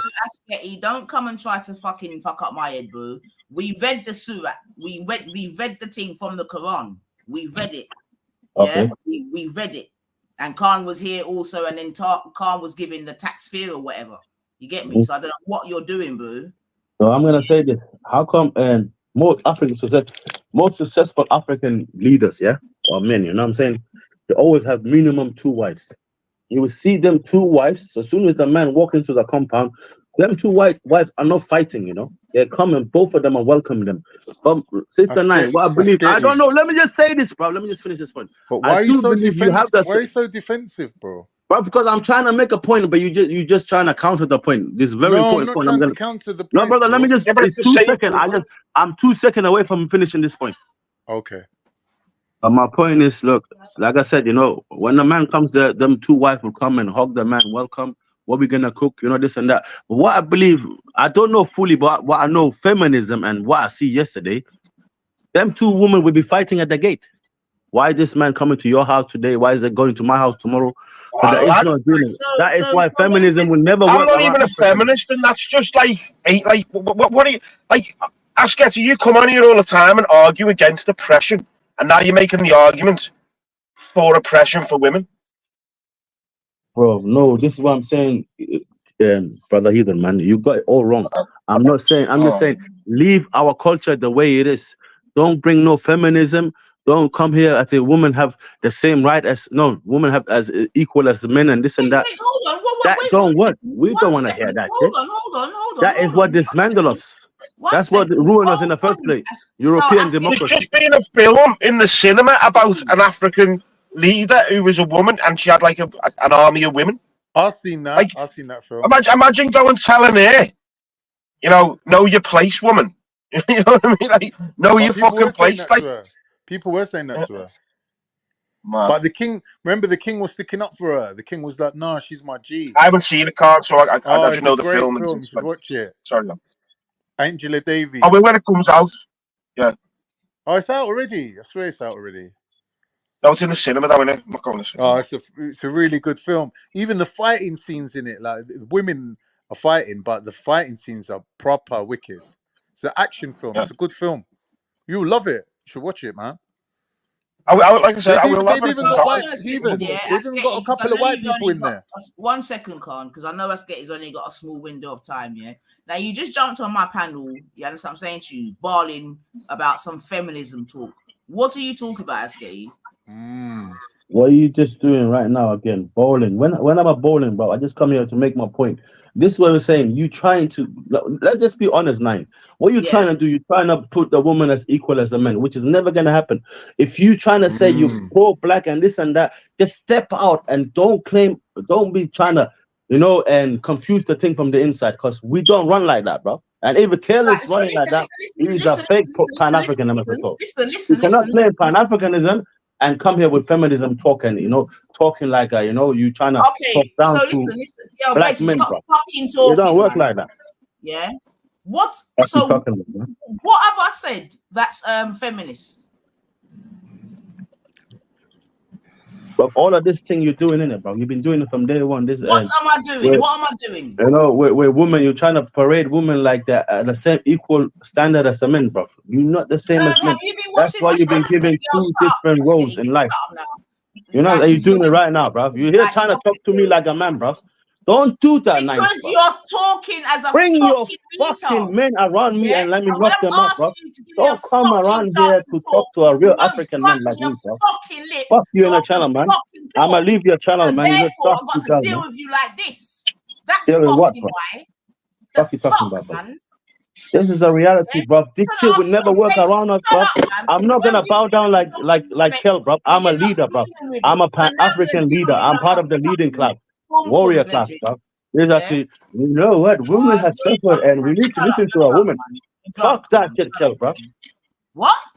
What does that mean? That a woman has suffered? You know what? We have to listen. Bro, that don't work, bro. You're either a warrior, Kel, or you're not a warrior. You're either a leader, you're not a leader, bro.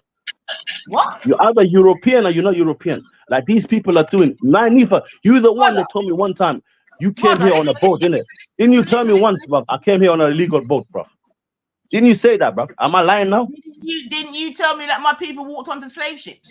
What the fuck? Bro, I said yes, which is history, bro. What you talking about? Fuck off, man. What you talking about, bro? You know what? Just go back to fuck off, man. Just leave. Yeah, man. See you later, man. You can't handle the truth, bro. Don't come around here, bro. Go black, this and that, bro. Go and fucking chill with Jubitan, this lot, man. You part of Jubitan, this people. Look at even I don't. Just quickly, Asketty. Asketty, can you hear me? All right. Sorry, Nine. Can I just ask Asketty something? Asketty, my dad always told me don't really hold up argument with women, and like No, I feel like man, because he's come I with a feel particular like point. No, yeah, no, I know where it's coming from. I know where it's coming from, but the thing is, you can't you can't just tell Asketi fuck off, rare. You have to tell or demonstrate to Asketi why he's wrong, because at the moment he's stuck in the mud, and just telling him he's stuck in the mud ain't gonna help him. But he's making contradictory statements. First of all, he said men and women are equal, and then he stopped himself from saying men and women ain't equal. And I'm saying rather than just telling him to fuck off, ask him to flesh out his position. Like, look, even Kelly just brought a major point. I don't know if you can read that. That was a queen in Somalia back in the day, a feminist queen, you know what I'm saying? And she hated men, bro. She hated men. She hated other African women. She didn't want a Somali woman to have kids and that cause jealousy.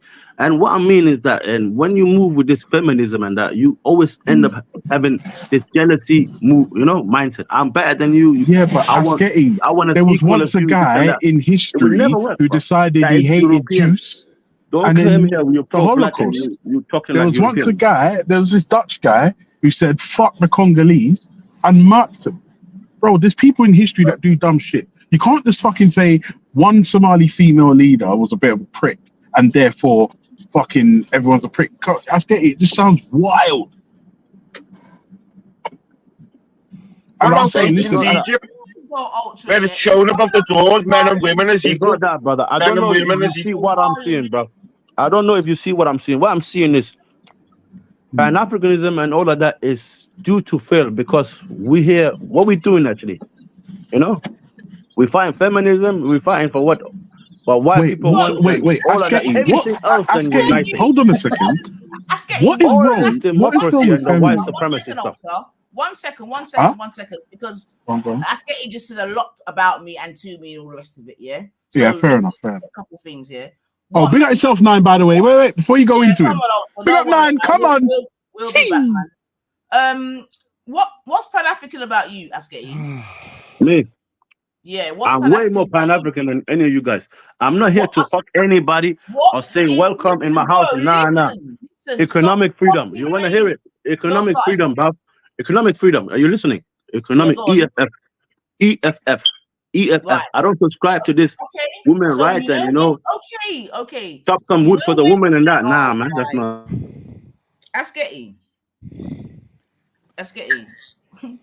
You know when you get your economical freedom, yeah? Who are you gonna share it with? That economic freedom belongs to everybody. You know what I'm saying? This is why. But who are you? Well, 1 second. Who are you, Asketi, gonna share your Pan-African economical freedom with? Yeah. Obviously, the people of the land, innit? You have to have a birthright to be there. If your color is black, you have a birthright to that money. So you're not gonna share it with your children? Economic freedom. We're not talking about what I'm trying to say. Look. When it comes to Pan-Africanism, you're not gonna share it with your children? Obviously, bruv, they have right to it. But what I'm trying to say, this is a whole nation. So, Asketi, at that point, that's the end of your Pan-Africanism, isn't it? No. Because you try to trick me. You try to make it look like I'm selfish and trying to put. That's the end of your Pan-Africanism. Nah. Because you try to force this. You're not listening. You're not listening. Pan-Africanism and feminism and all this other type of stupid bullshit that you come up with, but you yourself, what are you practicing, bro? Yeah, you failed at the first fucking hurdle of Pan-Africanism. So what the fuck are you talking about?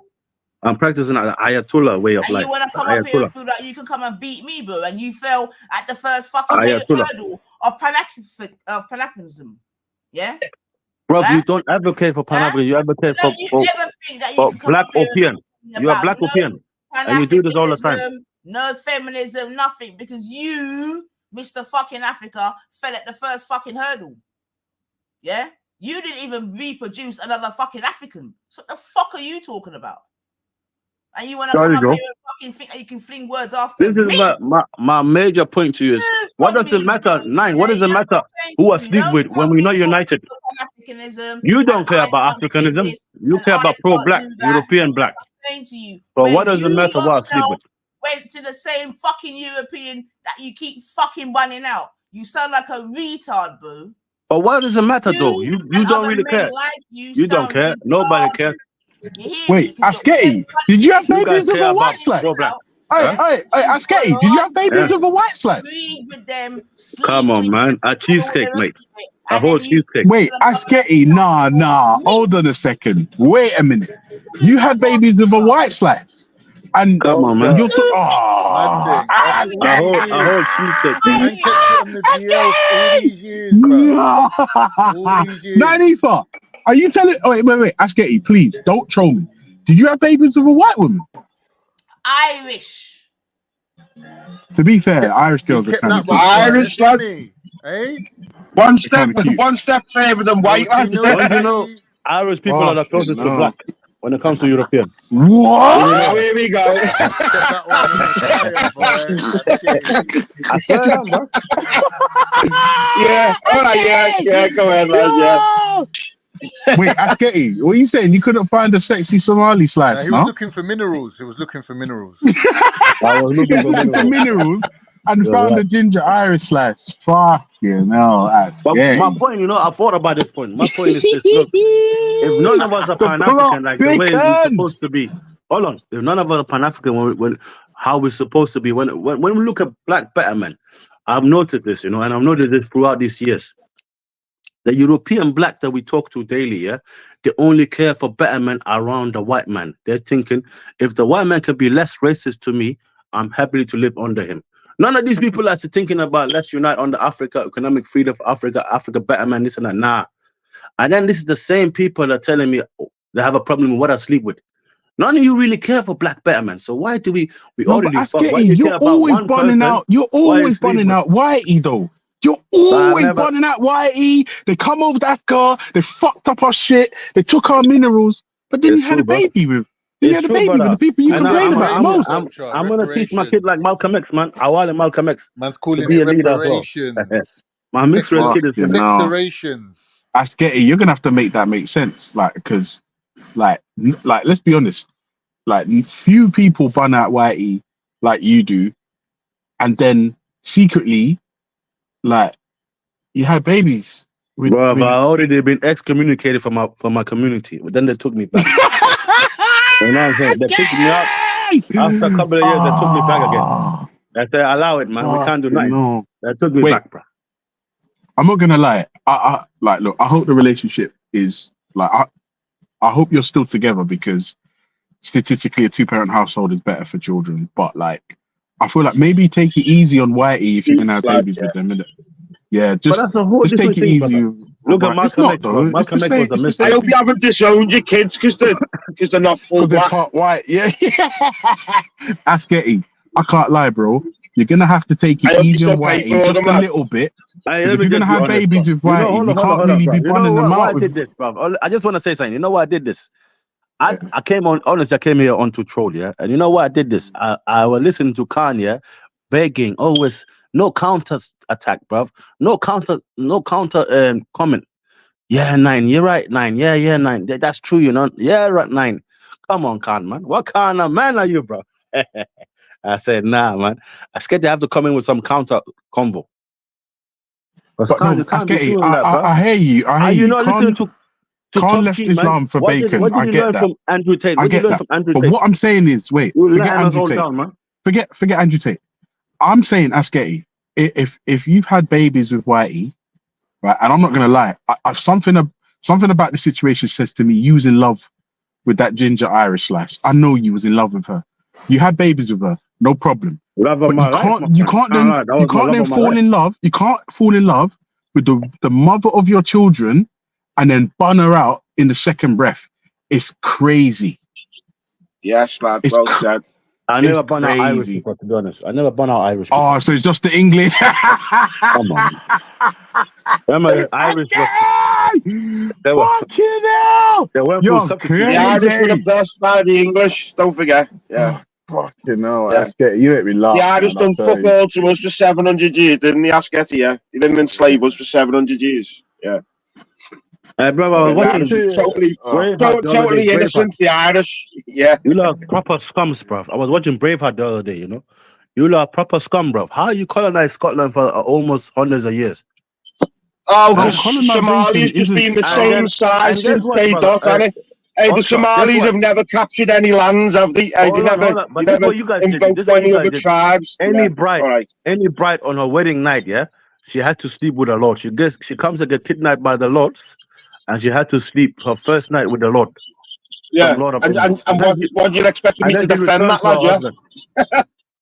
That's the British way, man. You lot are proper rapists, man. Yeah, it still happens now, doesn't it? King Charles goes through how many brides? Yeah, it still goes on now, lad. Yeah. Right. So I'm getting married in 2 months' time. So where am I dropping the wife off I was before gonna I say, can you have know, her? I came on here, you know, a Oh, lot of it Heathen, was how you trolling. getting married in 2 months when you got a 2-year-old baby? Congratulations, mate. Nice one, Nines. Heathen, I thought you was meant to get Because married about times 2 have years moved, ago. Carl. It's accepted now, lad. Huh? It's accepted now. But you're a church man. Yeah. How did you get the kid christened without being married? They didn't ask. Church of England didn't ask. They didn't ask and you didn't bother telling them. I think they knew anyway, like, because we've been going to church for ages, so they knew that we weren't married. Yeah, like Are you you said, Catholic, heathen, or it's Church of accepted England? now. It's normal. Church of England, Protestants. Right. Is I that should have known Proddy? that. So anyway, back to this thingy bobby, yeah. So I don't know what you're on, Askety. Do you know what I'm saying to you? You're a bit of a walking contradiction. But that's why I even asked the question at the beginning, because you was putting all of this on Africa. And I'm A lot like, of no, it now was trolling, you know. A lot of it was trolling, but because of Khan, you know, but you see, I don't he's taking understand. the L for the men, bruv. He's taking the L for all Why? men around the world. Why is Because, that? bruv, you agreeing on feminist bullshit, bruv. Where? Yeah. You're right, Nine. Yeah. Come on, bruv. Askety, 1 second. Brother, Askety. there's an argument Why to be are you made. calling me 1 second, Con? Askety. Why do you call me a feminist, bruv? This is what I'm saying. I don't know, Why bruv, do but you it call does me a sound like feminist? it. No, because it does sound like, you know, this women rights, and you sound, you know, you always Women's portray, you know, rights. The Prophet Sallallahu Alaihi Wasallam gave women more rights in one yeah. go than anyone that's ever lived. Like, you can make an argument that he's one of the greatest feminists that ever lived. He's done more for 100%, women in 100%. terms of You're right. Fine. inheritances, in terms of legal rights and representation than anyone. But I You know what? understand that, More bro. But importantly, let's get to it the seems law, like right? Because nowadays to be we fair, keep being Askety, 1 reminded. second, Askety, 1 second, because you are actually part of the program, right? Because it is a 2-part program, you get me? And the second part is mandem need 9 pain packs, right? So I believe that you're probably one of them, yeah? So what is it about me, Askety, that gets under your skin, bub? What is it about the 9 that just gets under your skin? Not you, Nine, brother. Wallahi, it's not you. Often Because you come up obviously with long old rants. I wasn't paying attention. I didn't pay attention to this, you know, feminism and all of these movements and right? And the traces you can clearly see, you know. But since I've been listening to these, what's it called? You know, these Myron, the Sudanese guy, and Andrew Tate and that. You know, the Sudanese guy, Fresh and Fit, the Sudanese guy and that. Since I've been listening to these people, you know, throughout this last year and that, it has learned a lot, you know. It's like Europe nowadays is promoting this woman should be independent, single mother, fuck your husband. It's better just raising your kid by your own. Woman can stand on their own 2 legs. Fuck them, man. It's all become about fuck them, So man. 1 second. Okay, Askety. Right? You know, fuck them, man. We Askety, could do better than you. Askety, how does it happen? How does it? Show me that practically. Show me that. Everywhere. Come on, Nine, bro. Everywhere. Right now, the council are promoting single mothers. That's why you get a house much faster if you have no partner. Okay, how does the council promote single mothers? They're not directly doing it, but what I'm saying is you get faster. I know if a single woman goes to the council with her kid, yeah, she guarantee she will not be turned away. But if she goes there maybe with her husband and that, they might say that's another stream of income. You know what I'm saying? So they're already trying to break up the nuclear family. So because in England, if you are a mother with a child and you're homeless, that they will help to accommodate you you put that down to feminism. It's not just that point, Nine. Well, what It's else? that the government is trying to break down the nuclear family. You already seen it. It's getting broken down, even to the point where, bro, let's be honest, Nine. I have seen women, taking their kid to a fucking drag show. And the woman, actually, you can see her on camera. She's actually happy. She's not even thinking how fucked up it is. So what I'm saying, that is another way where you can see a woman is not equal to a man. But what I'm trying to say is they are promoting the nuclear, the destruction of the nuclear family, the European, and you guys are at the forefront. So are there instances of men taking their children to drag shows? I don't think it's as much as the woman, but it could be, it could be some fruity men, you know, it could be, but I believe the woman would just naturally do it without thinking, you know. That's a silly example. If you don't have a fear from her husband, no, I believe this. If the woman haven't got the fear from her having a husband at home or respecting her husband, she would just do it without hesitation, man. She would just take. It's a Tuesday. I'm coming down there with my kids. Practically, without thinking, bro. You know, if you was married, Asketi, right? If you was married, do you think your wife would fear you? Not fear, but the respect. But no, that's you know what? I can't do that, man. My husband is at home. I'm a family. Listen to me, man. This is not only my kids. You know what I'm saying? Why would your wife respect you? Because it's not only her kids, but she knows the kids that brought her, right? It's not only her kids. I'm here to provide for her safety. You know what I'm saying? Her roof is gonna be there. She's safe. And what if you're not? As long as she feels safe, she has nothing to worry about. Doing those things. That's the most important thing for the woman. You know what I'm saying? All she cares about is safety and her future. And what if you're not doing these things? Then it's already the trust is going slowly. You can tell. But if the woman is a true Muslim, let me explain this. If she's a true Muslim, it will never go away. If she's a really true Muslim who reads the Quran, probably wear a ninja and that, and what I mean about ninja is more diverted to our culture and religion, she will never do that because she will never do no Western European influence will speak to her ear and try to brainwash her. You know what I'm saying? Do you know what? You can't hold a conversation, bro. You're just all over the But who's protesting against? Who's protesting against these things? It's the same white Europeans that you don't like. That are protesting outside. These transvestites reading books to kids. Absolutely right. Do you know what I mean? So it's not all women. There's women protesting outside saying it's wrong. It's a small minority of women, and I'm with you, lad. I'm with you on like the destruction of the nuclear family. It seems to be a plan, lad. You know what I mean? But it's not endorsed by the majority of the country or the majority of Europe. I just see the government is doing a destruction, but the weapon is the woman at the moment, because the woman don't really think. They haven't got the same, thinking capacity as the men, as in like seeing where the trouble is. They see trouble differently. So right now, when you have the woman saying, fuck you, man, I'm independent, get out of my house, don't knock on my house after 9 o'clock, I'm gonna call the police, all of these things, you could be the one paying for the mortgage and all of that, but she's telling you, don't come and knock on my house after 10 o'clock. If you do, I'm going to call the police on you.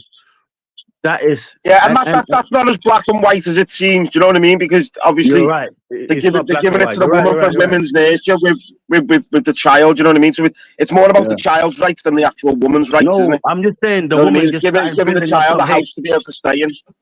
You know what I'm saying? With a more nurturing person. So you're saying women and men are different. So children are probably better off with a nurturing parent, which is like most women, than say there's probably not as many nurturing men. I'm not saying men don't do the thing, but women are more nurturing, aren't they? So that's why that's how it happens. Not to say it's right in every instance, but kids are probably better off with the women. And not only you've got to start giving fire to men for walking away. You know what I mean? For not committing themselves. They're putting the dick in things that they don't even know what the mentality of the woman's like. I hate hearing stories. I argue with my own mates when they say, I've got mates who've got like 3 kids to 3 different women. Say, she's a bitch. How did you not know that when you were going out with the woman? Because you got kids, because you put it in too quick, had kids too quick. You never got to know whether that woman's viable to have kids with. Know what I mean? I can't always just blame the women, lad. It's the men who shoot the load into them. You know what I mean? Without getting to know them, without knowing whether they're a decent woman or not to raise kids with them. Just popping kids in just random women, and then going, "Oh, she's a bitch."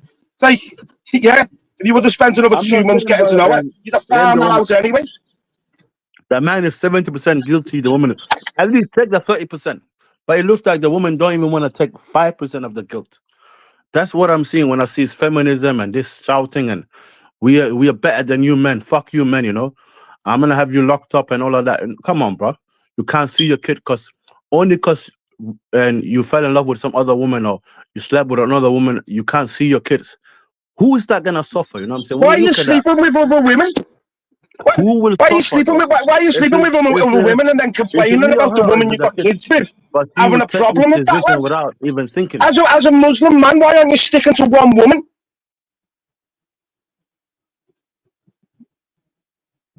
We live in an evil and honouring yourself, your family name, your bloodline, your children. Honour them by sticking with one woman. Mad. I see your point, brother. Heathen, yeah, but sometimes, bro, she might be the reason as well why the man is sleeping around. If she's knacking and you know what I'm saying, and you just left the argument. You just bump into you tell God that on Judgment Day that you weren't strong enough in your faith. Some nice woman smiled to you. You were weak. You were so weak that you were done by the flutter of some eyelids, and it's not your fault because you're a man. You're a man. It's not your fault.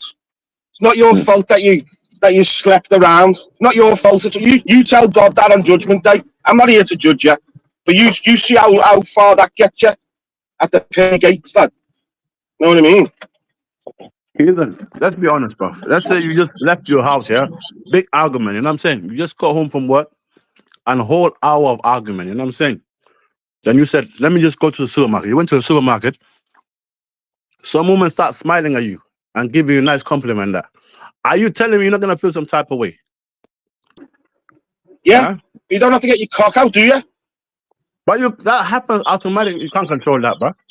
Yeah, it does, and that's where if you're a man of faith, that's where your faith's meant to be coming in and stopping you leading you into temptation, as the Christians would say.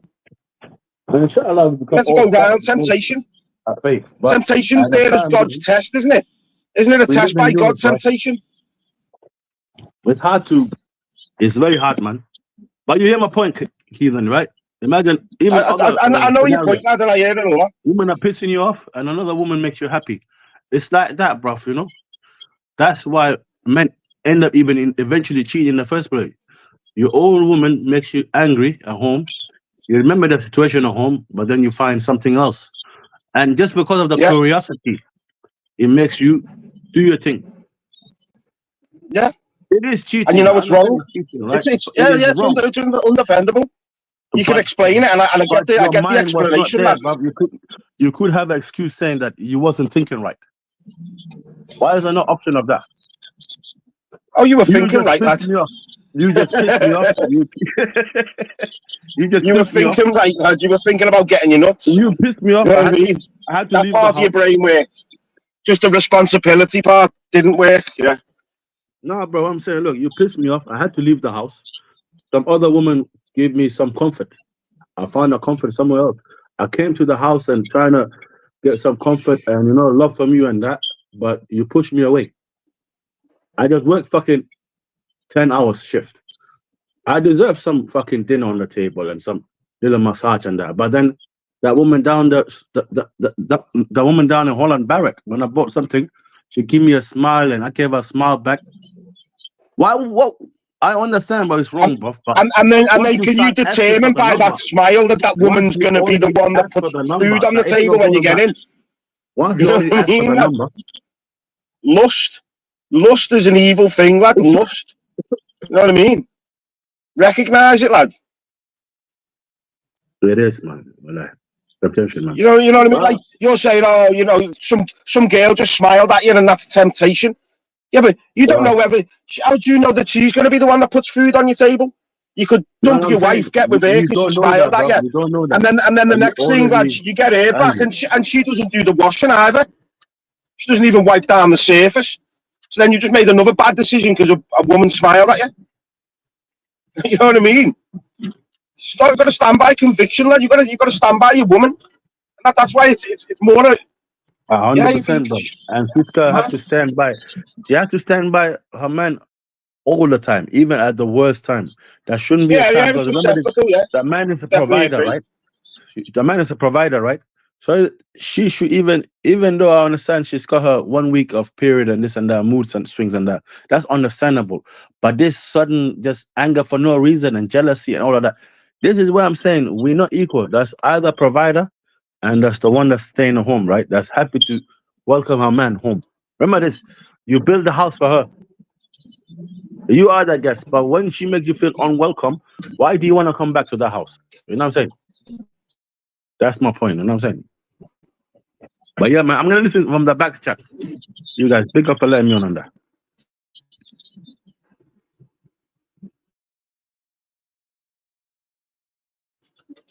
Mad.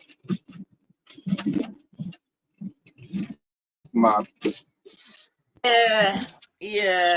Especially, sorry, Nines, but especially when he's talking about the breakup of the family unit. This is I agree that there is a breakup of the family unit. So many people are buying into it. Even them excuses, them what Asketti was giving, you're breaking up the family unit for lust. Because a girl's smiling at you. You know what I mean? Mad. Well, this is what I'm saying, man. And then when it starts to backfire on him, you know what I mean? It comes under trolling. You know what I mean? But yeah, man. Some of these guys. I've been out and I've had mad things whispered into me ear. You know what I mean? Where it was on. It was more than on. You know what I mean? Numerous times. Just don't bend the knee, do you? Just love, I've got a woman, but yeah, if I never, all day. Do you know what I mean? All day. If I didn't have a girlfriend, yeah, all day. And if you actually look, then the women actually respect you even more. Sometimes they even want you even more. That's their problem, innit? That's their issue to deal with. It's not for you to try and console them and think, oh, do you know what? I feel sorry for them. Maybe I'll give them an hour of my time. No, that's the devil. And respect due to you, even. Do you know what I mean? Because for me, get me, like, again, that's a real man. You know what I'm saying? To me, that's a real man. So, you get me? Because I'm sure, you know, for a woman to get a man, that's the easiest thing, especially that casual thing. That's the easiest thing for anyone to be doing right now, man. So yeah, but the thing is, though, you know what I mean, when these men are having children with these ladies, then you know what I mean, the situation's got to change, man. Yeah. And I'm not saying there isn't vindictive women out there, Nines. You know, one of my own mates, right? His dad stabbed his mum to death, right? Mad one. And then one of the girls, he got pregnant. He's got 2 kids to her, right? And his dad came out of prison and he didn't know. And the dad got in touch with his ex, right? And she was letting him see his dad behind his back, and there was like nothing he could do about it. You know what I mean? The man who killed his mum. You know what I mean? So I get when people are coming up with mad scenarios like that. You know what I mean? It's like, what? I know it goes on, so I'm not false to the world. You know what I mean? I'm not living in like a fairy world, like.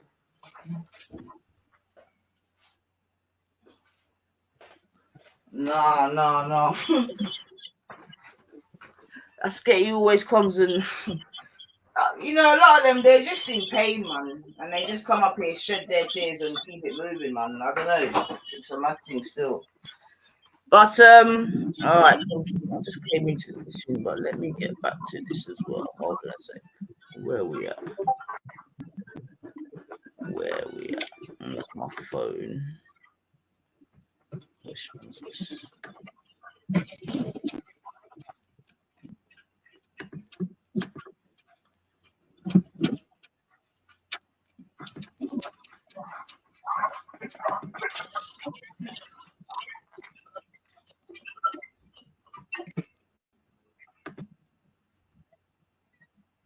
online and play whatever character you want, and then you can go back to your life and mingle and mix with That's a good whichever point. you like. That's kind of how I looked at the situation. It seemed a bit nuts to me because it's pro-black. Just be yourself, and that's why I'm so happy that I never really took no stance. I've never taken any stance and come with none of that bullshit. You know what I'm saying? Because it's like that shit will backfire. I think Khan's too unsynchronized to be really commenting like that, man. I think you can be pro-black and have ice people friends still. I think so. That's my belief. But I'm saying if you're coming with a whole nother, like if you're pushing a whole nother agenda and you're chilling with Raven and all them, man, and then it's the contradiction. I fully believe so as well, but it's just the contradiction. Yeah, but that was you know Raven's rhetoric. I mean, I'll be honest with you. Like I jumped on before. Rhetoric, yeah. I mean, we can't put that on Nines still. Like, it is. Was Nines is worse. Nines is more militant. Trust me. Right. Trust me. Like I've worked at her brain. Yeah, 100%. See, so listen, he's worked out my brain. When we was doing that rinsing the other day, yeah, with Ice Matthew and let's rewind. When we was doing that rinsing the other day, yeah, with Ice Matthew and that, like she was saying. I fully believe so as well, but it's just a contradiction. Yeah, but that was you know Raven's rhetoric. I mean, Right, I'll be honest so with listen, you. Like, let's break this down, yeah? So it goes, you know Raven's rhetoric, yeah? So it starts with, you know Raven's rhetoric, okay? Okay. Rhetoric, yeah. I mean, we can't put that on Nine still. Then Justice says, nah, but you can't put that on Nine still. It is. Then Pussy Suge is like, yeah, you can. Nines is worse. Yeah, Nines is worse, okay? Nines is more militant, trust me. And Nines is more militant, trust me. Trust me, like I've worked at her brain, yeah. Yeah, because he's worked out my brain. Listen to this, Fassi. He's worked out my brain. 100%. Don't tell me you missed that. When we was doing that rinsing the other day, yeah, with Ice Matthew and that, like she was saying that she isn't like part of the Black Betterment. So per se, anyway, but I did not say she's There you go. So you hear that? Justice is saying, but she said she's not. My man saying, but she is.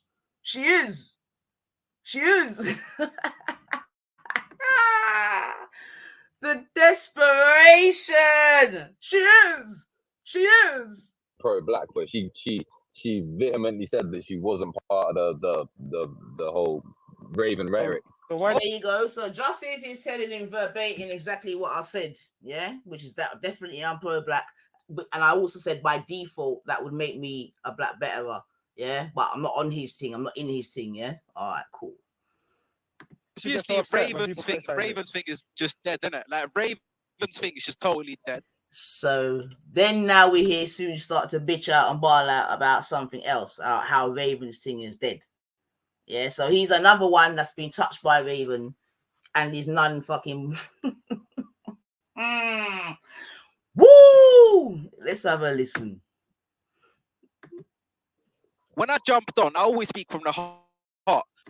I jumped on and I let it be known. I just think you're brain dead. Like all you got is a website promoting your music. Raven. Who's brain dead? Who's brain dead? Understand? Raven is brain dead. Imagine, yeah.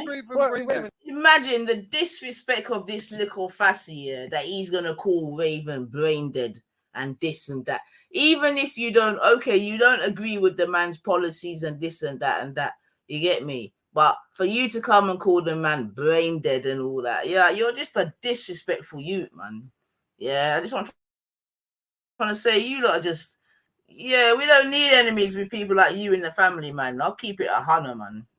Yeah, but he didn't hear him at the beginning. No, that's why you lot, you're lost, Sue. You're a lost youth, bro. Raven's got music. That's my opinion. Yeah, like, this is what James was saying. James was saying that these men are failed rappers. Push music, innit? Yeah, that's all he does. Just try to push music on his website. Yeah, that was James's main point towards Raven is that all of these sort of Black Betterment people are people that are failed rappers that don't really have anything else to do, so they can't be rappers no more at 45. So they want to push this Black Betterment thing. James's words, not mine. Okay, I did not say that. Yeah.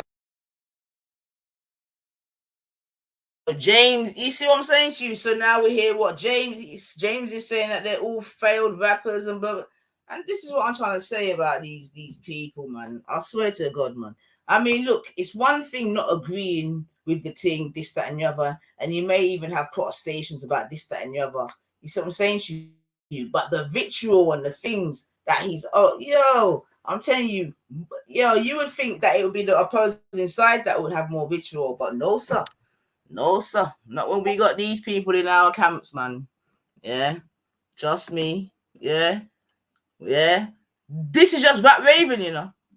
This is, you would think that this man had a whole army and but anyway, you know what? Let's just press play, fam. Yeah, instead of just being honourable and just standing and killing little. What names is people's coming? What names are coming into people's heads? What failed rappers? Oh, there's a few. There's a few still. Yeah, but it is what it is. But the thing is with Raven, the point that got me mainly was when people are saying that, look, I forgot who said it, but they made the example. They said, okay, so if Donald Trump is friends with, the whole Black Betterment group, are you telling me he's not allowed in when he could literally just change the whole path of your movement? And it's just like dumb things like that. You're saying you can't even work with white people. You can't do, like, it's just dumb. I don't think they've anyone said that that. just like. I don't think they've said that. Yeah, it's dumb. I think they did. They did 100% say that. Nah, he did. See, you're so unsynchronized, man. You're not black, are you, man? This is crazy. You're well unsynchronized, man. They did According say to that. the one drop rule, I would be partly black. I don't know about that. Yeah, but it's the same thing. If you got the most militant black guy, like all tribed up, all scars. See, this is another clown, that misrepresents the thing. You get me? And then comes with bare BS, man. And this is what I see they do. They all misrepresent it, but have the most BS to say about it. You get me? And even when they're being corrected, nah, it's this. You get me? Yo, you lot are fascies, man. I swear to God, man. Fascies, man. Sue, you're a fassie, bro. You're a big wet white. You're not letting him in the group because he's got a white woman. There you go. Boom.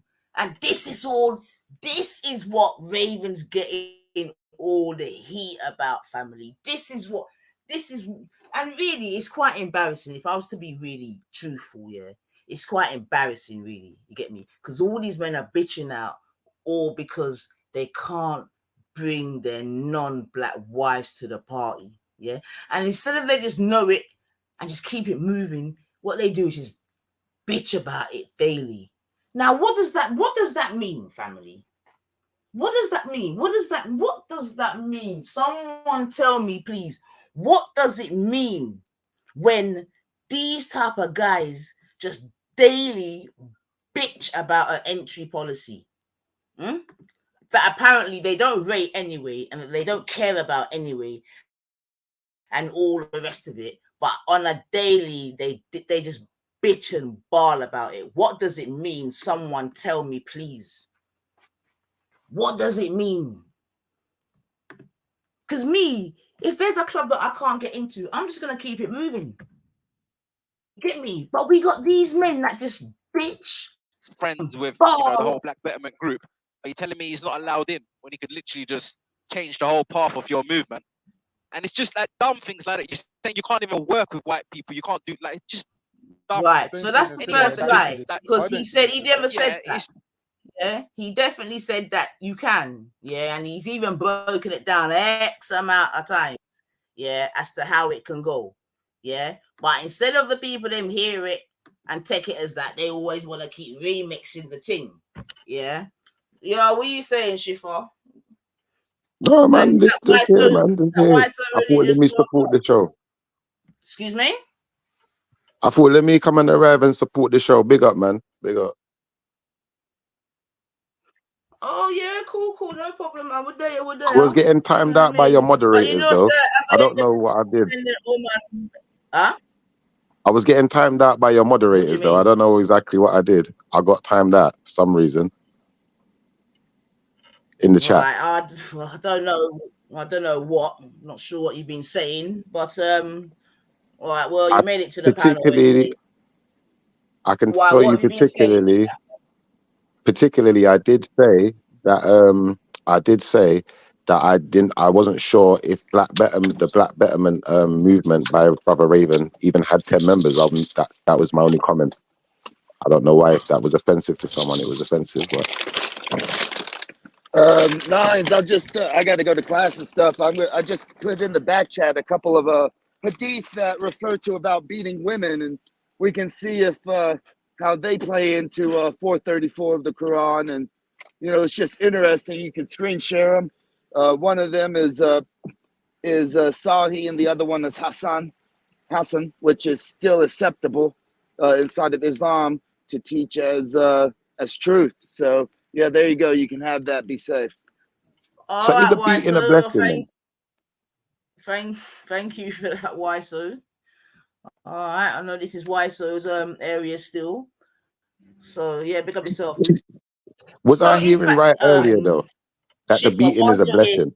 Because you could be potentially be here for the part 2 of my stream, where I put about some of the mandem need 9-packs. You get me? Because there's a few men that go around these YouTube streets bitching and bawling about me, especially when I'm not there. Do you understand me? For varying reasons.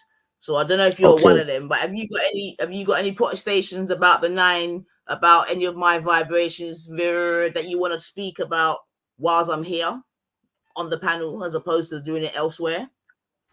Not particularly. I don't particularly have a gripe with you. I think that from my personal opinion of you, I think you have every right to take the stances you take and to be the person who you are. So I don't personally have a gripe with you.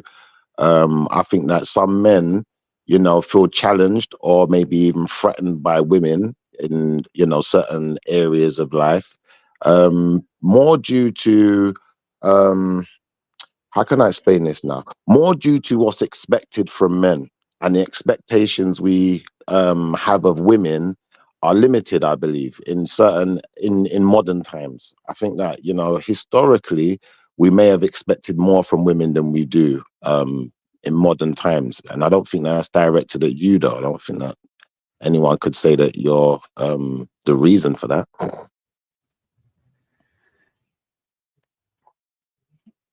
Sorry, what do you mean, Shift? Break that down a bit, please, because I'm here for it. I mean, break that down a bit, man.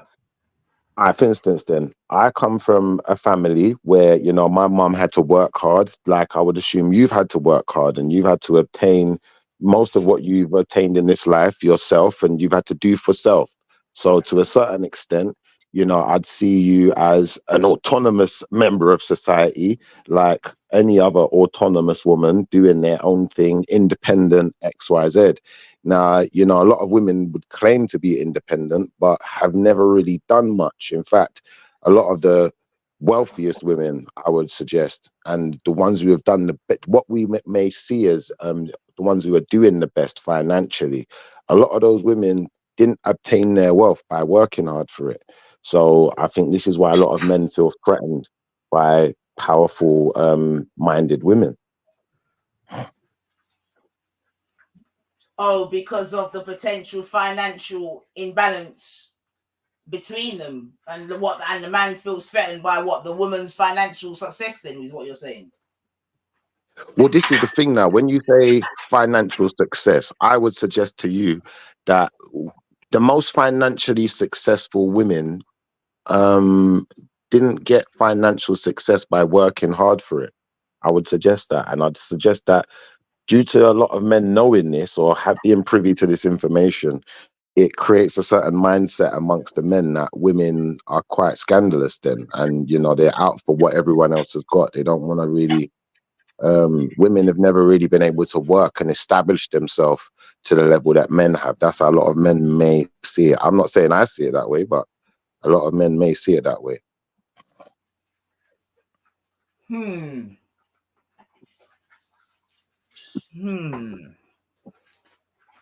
not sure if that answers my question, but all right then. I think well, Eunice, welcome. Hi. Let me play a little bit. In a way, it just means that they're a bit threatened by you, innit? They're a bit threatened by you because you seem to be strong-willed, opinionated, and able to do for self. You're not reliant upon them. So men find any female who's not reliant upon men to be an adversary. because we, you know, that's how we see our role in society. But Our that's role really was to protect and to right, provide. And that you said that, right? So that's really interesting. So how are men that think like that? How are they growing up their daughters? What mindset are they giving their daughters to have? Because one thing I can say to you about myself, you get me, is that my mindset is definitely a combination of my mum and dad. You get me? My dad actually was a feminist. You see what I'm saying to you? Like straight up and down. Yeah? My dad was very encouraging of his wife, of his daughters, do anything you want to do, blah, blah, blah, blah, and back that 100%. Do you understand what I'm saying to you? Yeah, so my dad weren't, you get me? He weren't one about holding women back and all the rest of it. He's definitely one to go and do, you know what I mean? So just to say in terms of how I am, you see what I'm saying to you? Yeah, so I came up in a very free house in that regard, you get me? Yeah. And you know, so I was a baller. So even, anyway, we won't even get into that bit. But yeah, so I'm going back to how then with the men that think like that, and I believe there are many of them, so don't get me wrong, I've got no problem with that. I just want to know then, how do they grow their daughters? In all honesty, can I give you my honest opinion then? Because I'm not going to tell you a fact. I'm only going to be able to tell you my opinion. I would suggest that in modern times, the more we empower women, is the more we see this masculine energy coming out of women, and the more we're going to see things like lesbianism, the more we're going to see things like women not wanting to submit to men. Because what would be the purpose if we're supposedly equal? The more we're going to see things like how can I explain this? You know, we're going to see disenfranchisement within the household. Then we're going to see a lot more households separating and breaking up because there's no clear leader anymore. It's like being on a ship, on a vessel with a captain, and now someone else wants to be the captain. Now the two captains are fighting. It's going to destroy the crew. Let me ask you a question. One second. What makes a leader of a house? What makes someone the leader of a house? What he makes has to be like charismatic.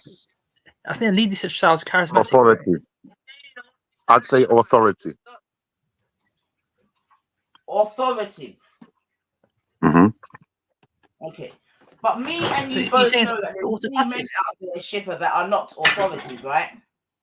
Very true. In no shape or form. I agree. Right. So then if that man, then if that's one of the qualities, he can't be authoritative in his house then. If he can't even say boom to a fly. But so yeah, you're right. Try something else. You're what right. else? I mean, it depends, you're right? 100% right in that. But I think then one second, Osman. I think the real issue that a lot of these men have is that as far as especially like if they're religious, then as far as the Bible may say, I'm not going to deal with other books because I deal with the Bible. But as far as the Bible may say, it may give the man authority. And because a man feels that they're born with that authority, challenging them on that authority may be, what's the word? It may create that very disenfranchisement that we're talking about. It may make him feel that, you know, he is being unlawfully challenged to some extent.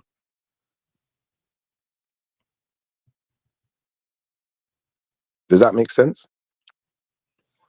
Yep. So yeah, definitely. I believe that obviously in this regard, a lot of this comes from certain religious vibrations, and we used in the beginning of the show. We played some videos where two different Muslims were talking about the whole 434 and that. So we know that they're, you know what I mean. And like I said before, you know, in different religions, even in Christianity, there's going to be elements of this because obviously all the Abrahamics are based on patriarchal vibrations anyway. So from the offset, that's a problem. Do you know what I mean?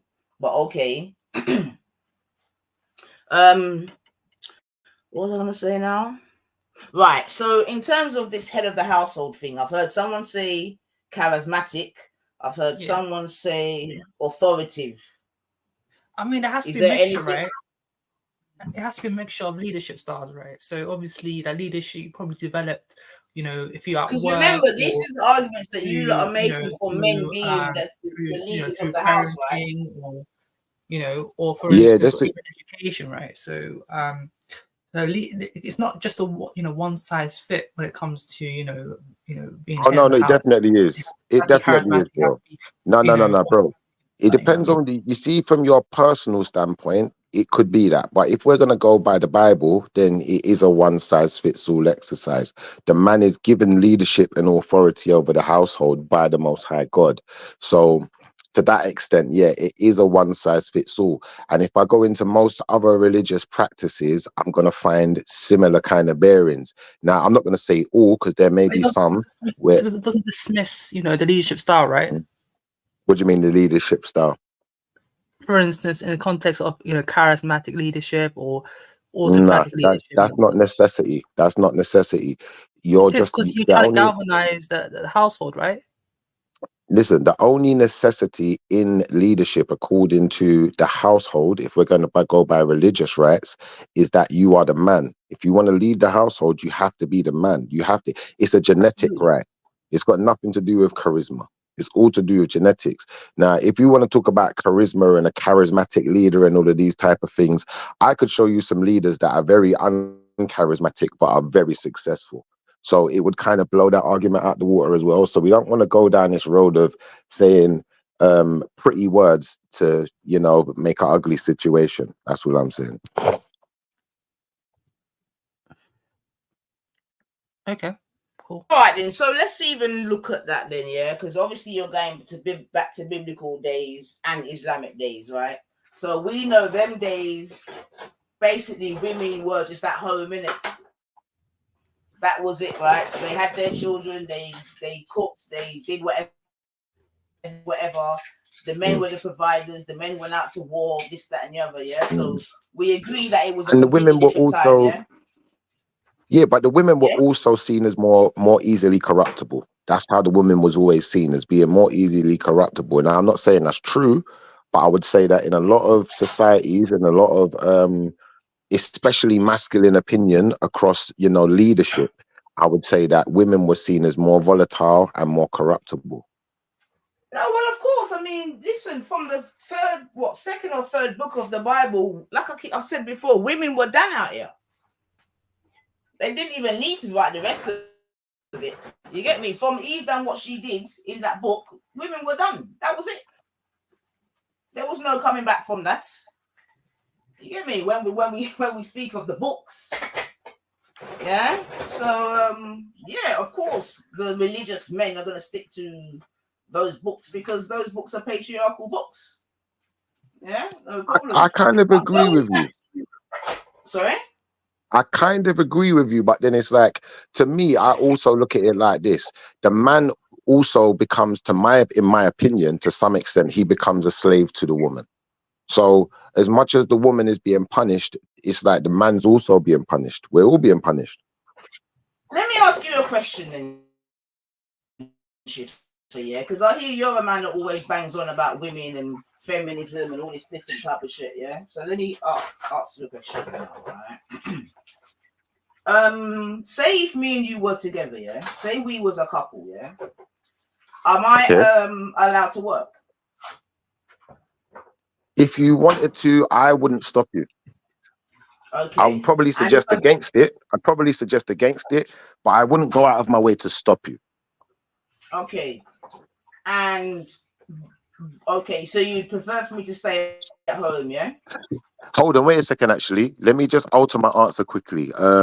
Depending on whether you have children or not. If we didn't have any children whatsoever, I'd be even less against it. If we didn't have no children, then I would have no reason to think that you would have other things to do other than working, or have other things that could be more important then. Okay, so we've had a child. The child is now out of school age, then see. Yeah, so he's now going to school full time. You know what I mean? We've done the whole nursery in the 3 hours. You know what I mean? He's at school now, and right now we haven't got another one or whatever. Yeah, 3 times settings. Would you be okay with me staying at home, or would you expect me to go and work? Now that's an Like, would you excellent be question. okay, you get me, I'm staying at home and you're just doing everything, you get me? Bills, everything, making sure that I can drive about the place, and you know what I mean, keeping me in the custom that I'm used to when way there.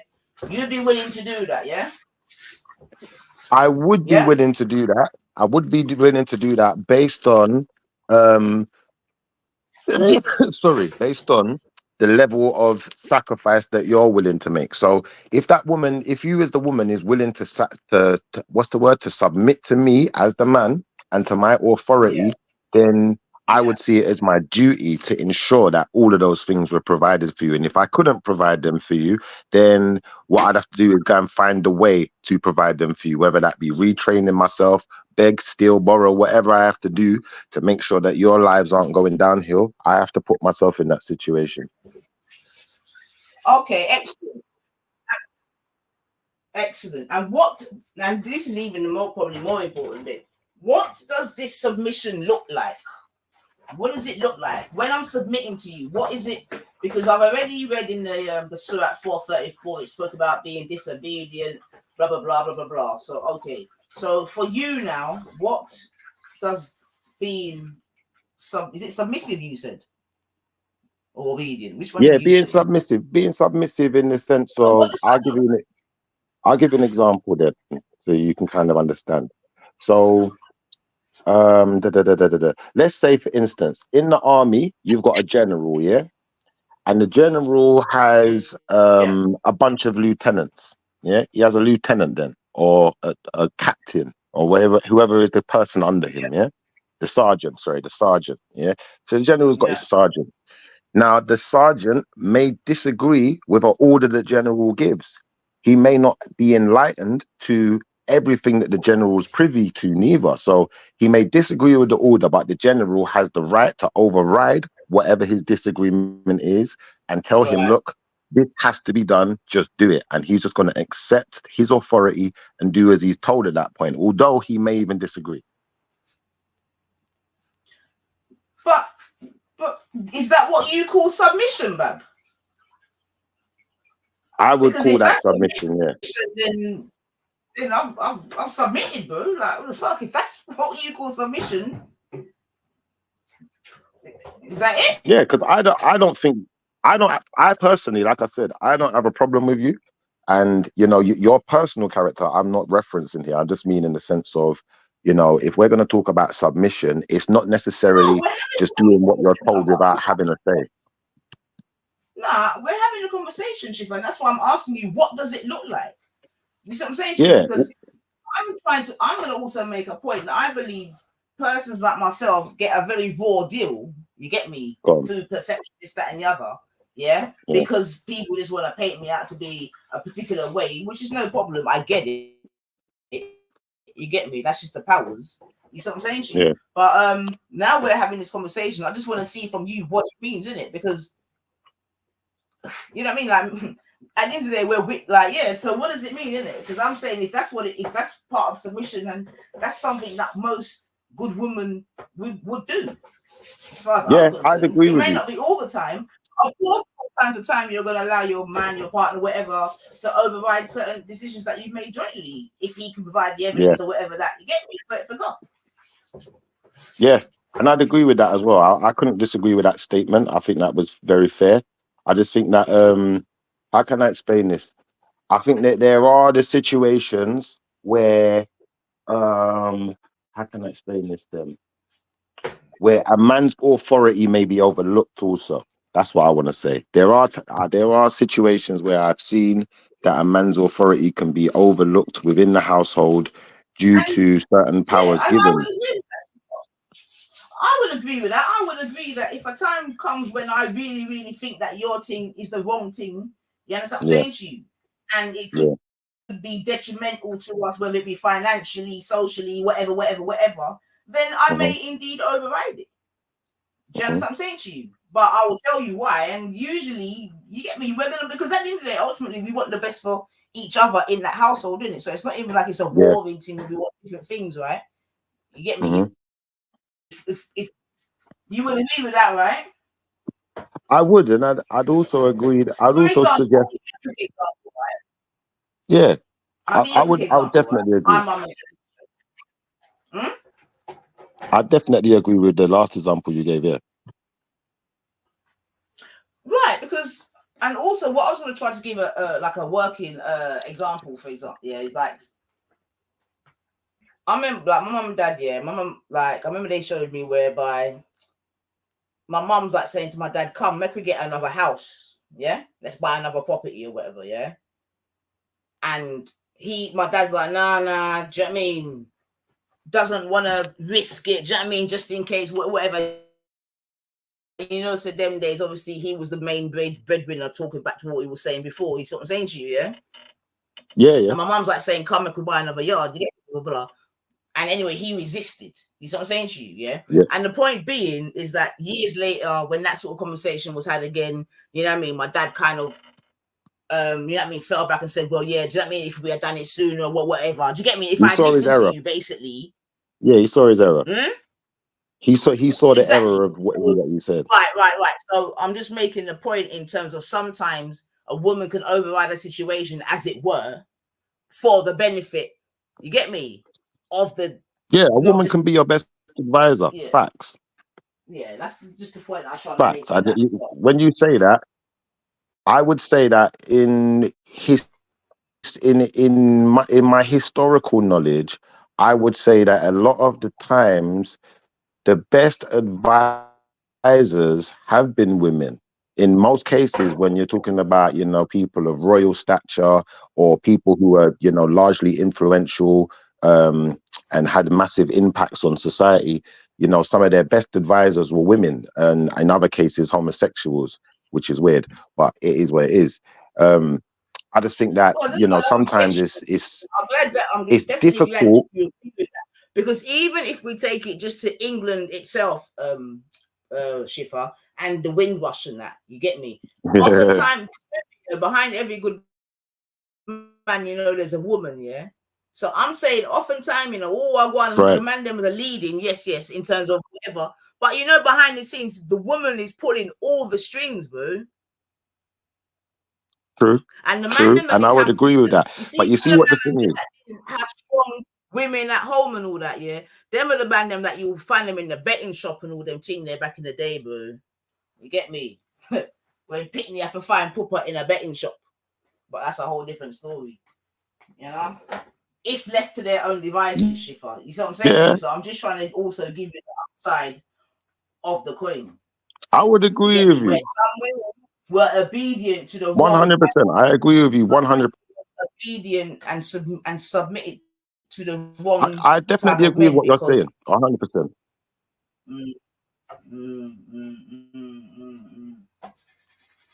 So let me ask you something else now, because I think this is another thing, and I will play back the thing as well. But shift maybe yeah, go on, back. Lady Nine Ether, yeah, maybe.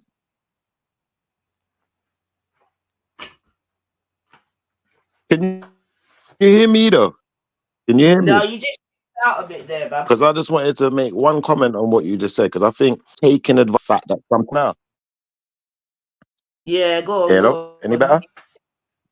Yeah, I go don't on. think sometimes the problem's not listening to women for some men, or even adhering to the woman sometimes knowing a bit better than the man, because she might be better educated in a particular area. I think the real issue lies in, I call it the Steph Curry effect, yeah? Because everyone who watches basketball knows who Steph Curry is, but you don't know the guy who's standing behind him making all of the passes and blocking all of the plays and making him look good.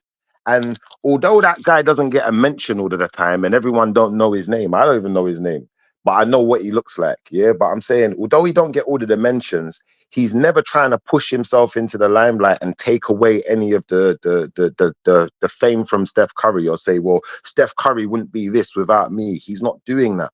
And I think that that's where men kind of get a bit of a gripe with women, because they expect the woman to stand behind them without having to say what they've done. But then I can kind of understand why the woman might want to say what they've done, in the same way, the guy who's helping Steph Curry, he might want to.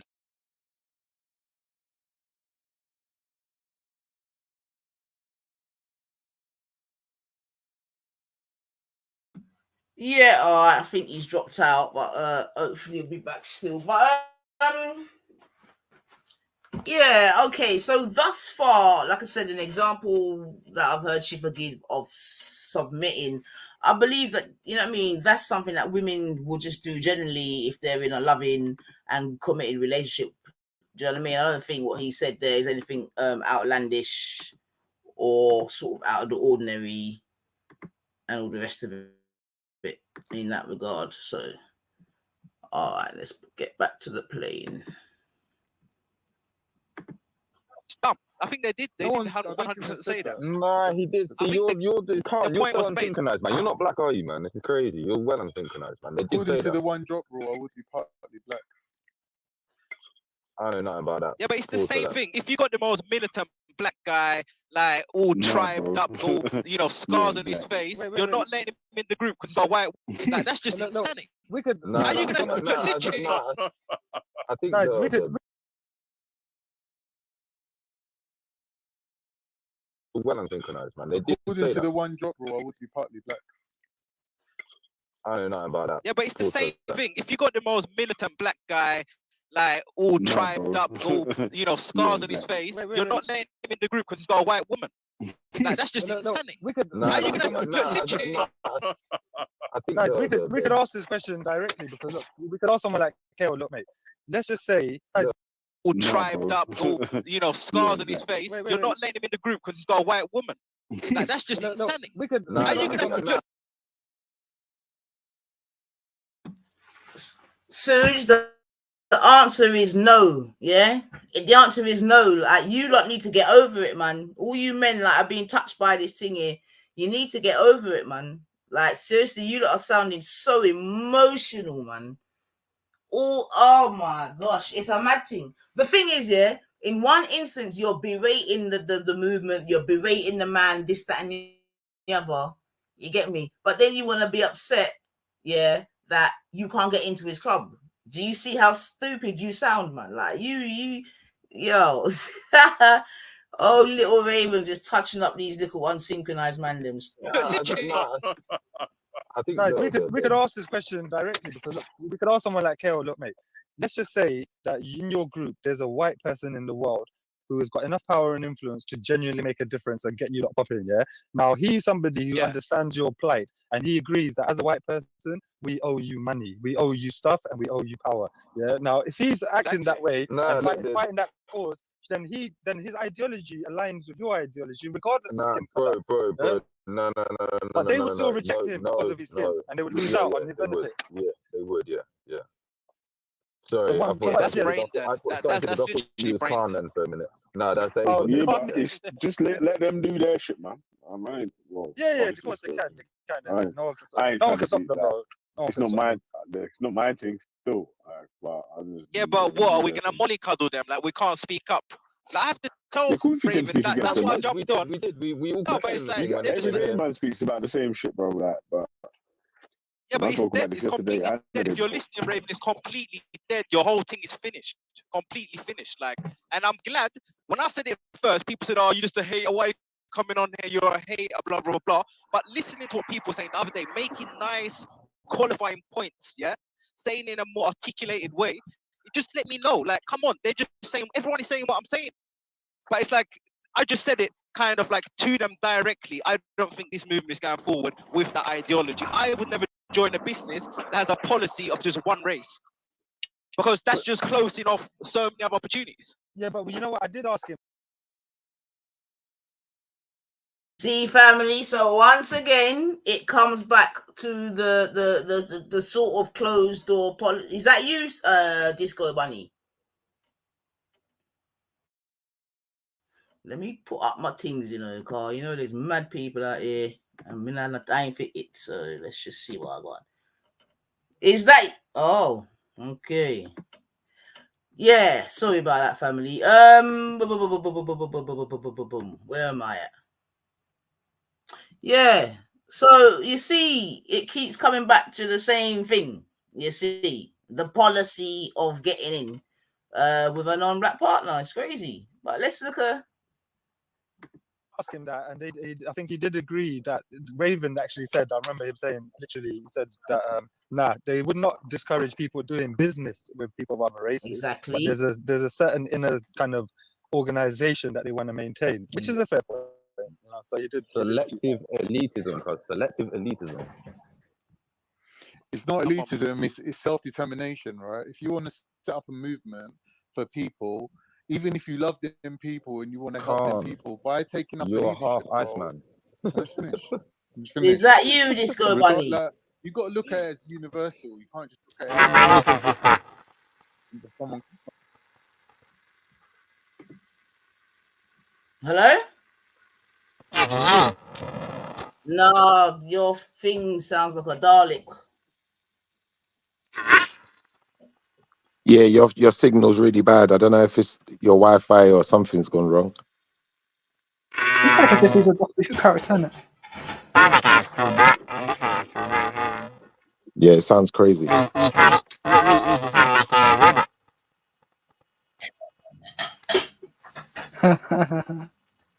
don't understand. You're gonna have to try again, man. We really can't hear you at all. I don't understand though. Why would you see when you say that certain people have got a problem, like they want to bring their white partners into black betterment? To me, none, bro. We can't hear you. Go and come back. I think to me that's like nah, bro. Whatever you're saying is inaudible. We can hear, so we know you're saying something, but we cannot actually hear audible words. If that's okay. Yeah, it sounds like an alien language, innit? Yeah. So basically, what I was saying is, hold on, let me arrive back. I think it's my phone bugging out.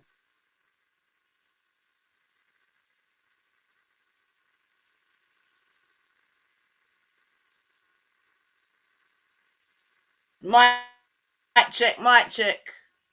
Talk again, Disco Bunny.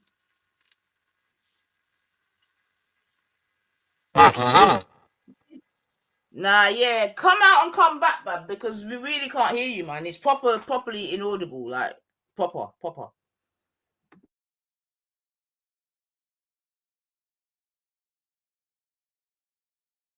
Someone coming up with a betterment strategy. That betterment strategy could be applied to any particular group of people, and it should still work, right? Based on their own particular self-determination and their own values, right? So if it's a betterment strategy, you can even look at Islam as a betterment strategy. You can look at their version of it as a betterment strategy, right? It should be able to work, right? It should stand on its own merit. Like if it was how you lot are painting it out to be, it wouldn't work. Yeah, and it hasn't worked. Well, we're saying it won't work. It hasn't worked whatsoever. No, but Isn't that the whole point? making out there saying that no one other than black people can be in their movement. They're not saying that. They're saying that but the whole thing is a failure. Leadership roles. It's gonna start yesterday. Yes, they are. Who are the embodiment of that? You seem to not have listened. What do you mean? Nah, they weren't even accepting married a white woman. It was very clear cut. Married a white woman. To be wrong, we've had them here loads of times saying this. Like they are that militant. There's no point like trying to like sweet talk it. They are that militant. That's what's been said. Same thing over and over and over. Justice, I think you're cutting out, mate. They clearly said that in order to be part of the movement, you have to be of a certain. They've not said that. They're not saying who can be a part and who can't be a part. They're saying that the leadership roles, he's calling it, what did he call it? All open door elitism, right? He's saying that basically. Mate, you can't even get through the front door. Explain that to me. If I'm not even getting in the venue, explain that to me.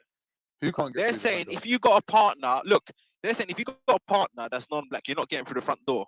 Like, I don't even want to expose people. Like, do you know, Khan, you know yourself, yeah, a lot of like ins and outs of people on it. Do you know that basically one disqualifies almost every single black man that's on these streams, more or less? Yeah, but why is that a problem though? Does it hurt? Why is it? I don't understand why it's a problem though, Nadifa. Because it's like it would be like me going to the Nation of Islam and saying to the Nation of Islam, I want to bring my white partner in there. That's stupid.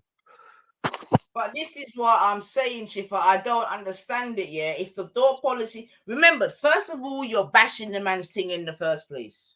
You get me? You're bashing his thing. You're bashing the man. Cool. Yeah. Then after you've done all the bashing, you're still bashing because you can't get in. Like, why do you care? If you've got a club Shifa, yeah, and That's a good question. through whatever terms and conditions I can't get in, I'm gonna keep it moving, you know. I'm not gonna keep killing myself and reliving the experience of me not being able to get into your club, you know. Yeah. But I think there's a bit more of a deeper issue though, because my thing is like these guys that are really bawling and bitching out like this, yeah. Are you really that confident in the moves that you've made? You get me? Because this sounds to me that a man that's not really confident with the moves that he's made. You see what I'm saying to you? You get me? We've already heard Asgeti came here before and he said that his Somalian people them excommunicated him for a couple years because he went with a Irish woman and gave her 2 children. You get me? So I'm thinking that maybe this is part of their pain pack when I'm hearing all these things from Asgeti and Pussy Suge, whoever else. You get me?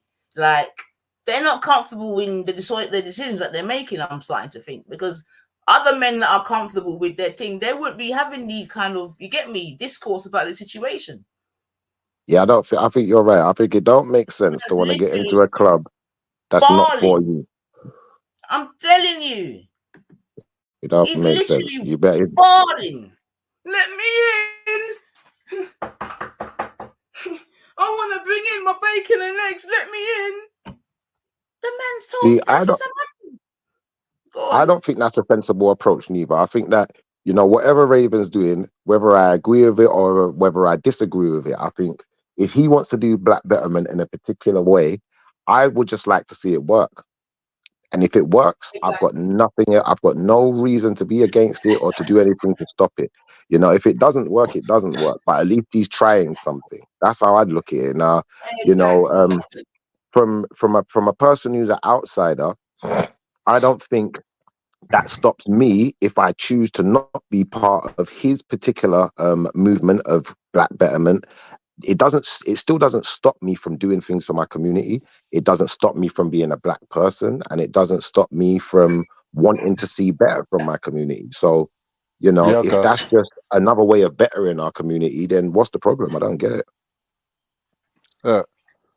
I spoke a lot on the thing, yeah. I was my voice was on there a lot, right? But people talking over me and like not really listening to what I was saying. From my perspective, when I've spoke to Raven, yeah, he's saying basically, I'm judging it, yeah, from an Islamic point of view. When man's saying if you marry a black person, right, that's what we want. That's optimal from our perspective. In Islam, we'll say marriage is 50% of your deen. That means that it counts for 50%, half of everything what you do, who you marry, yeah, that's how much of a chunk of your responsibility from God is put on you to marry, yeah. It's a big thing. So I don't see what Raven's saying is a problem, right? Because Islamically, it's the same thing, right? Now, if you go and marry outside of your culture, outside of your religion, or outside of your group or ethnicity, and you got to come in on the bottom rung of the ladder, right? Man's not denying you and your half-breed children.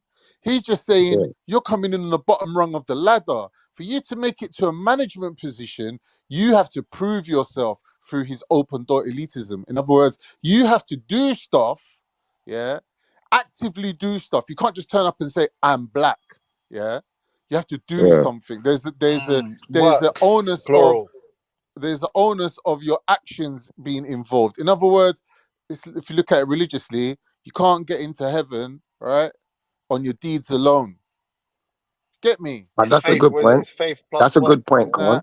That's a good point. Now, man's not denying anybody. He's saying if you went and married a white woman and had a half black, half white child, the responsibility is on you to bring up your child within a culture of blackness and to educate your child into thinking that marrying a black person is the best thing what you can do.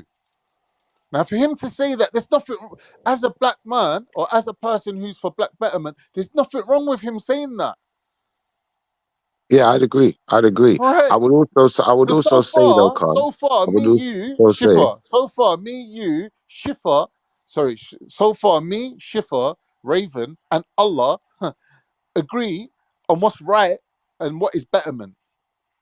Right. yeah. So all this When you say we agree, criticism of the brother, I find it a bit crazy that no one's actually even bothered listening to what man's saying. And you then see just when you say criticizing, we like, agree. oh, I don't want to have to One come in on the second, bottom rung of the ladder, and Khan, a slow black down a sec. person's one step above me. Yeah, but that Hey, black person. wait, guys, can I? Slow down a sec, You though. can hear me. You can hear Angelini, me. wait. Can you not Listen to hear me. me? Can you not hear me? Oh, you're I really can hear low, something. thing. Is that you speaking? Sorry, Yeah, my slow down bro. a second, Khan. Slow down Yeah. a second. Because when you're saying No, we all it's me agree, trying to I speak. would. You're One just not second, bro. ready I'll for it. just say one statement real quickly. I'll be so quick. I wouldn't say we necessarily agree exactly on what betterment is, but I would say we All right, wait. agree Shift. that we definitely agree that, although betterment can be what's the word? It can be subjective. It can be a subjective term. Yeah. Okay. Although that can be subjective, But like, shift. I'm Let me not cut gonna you quickly, I'm not my gonna bro. one second, Please, one second, Schiffer. one second, one No, second, because one people have second, been one criticizing me second. heavily, I'm not right? gonna And one now that second, one James is here, second, he's my one second, witness.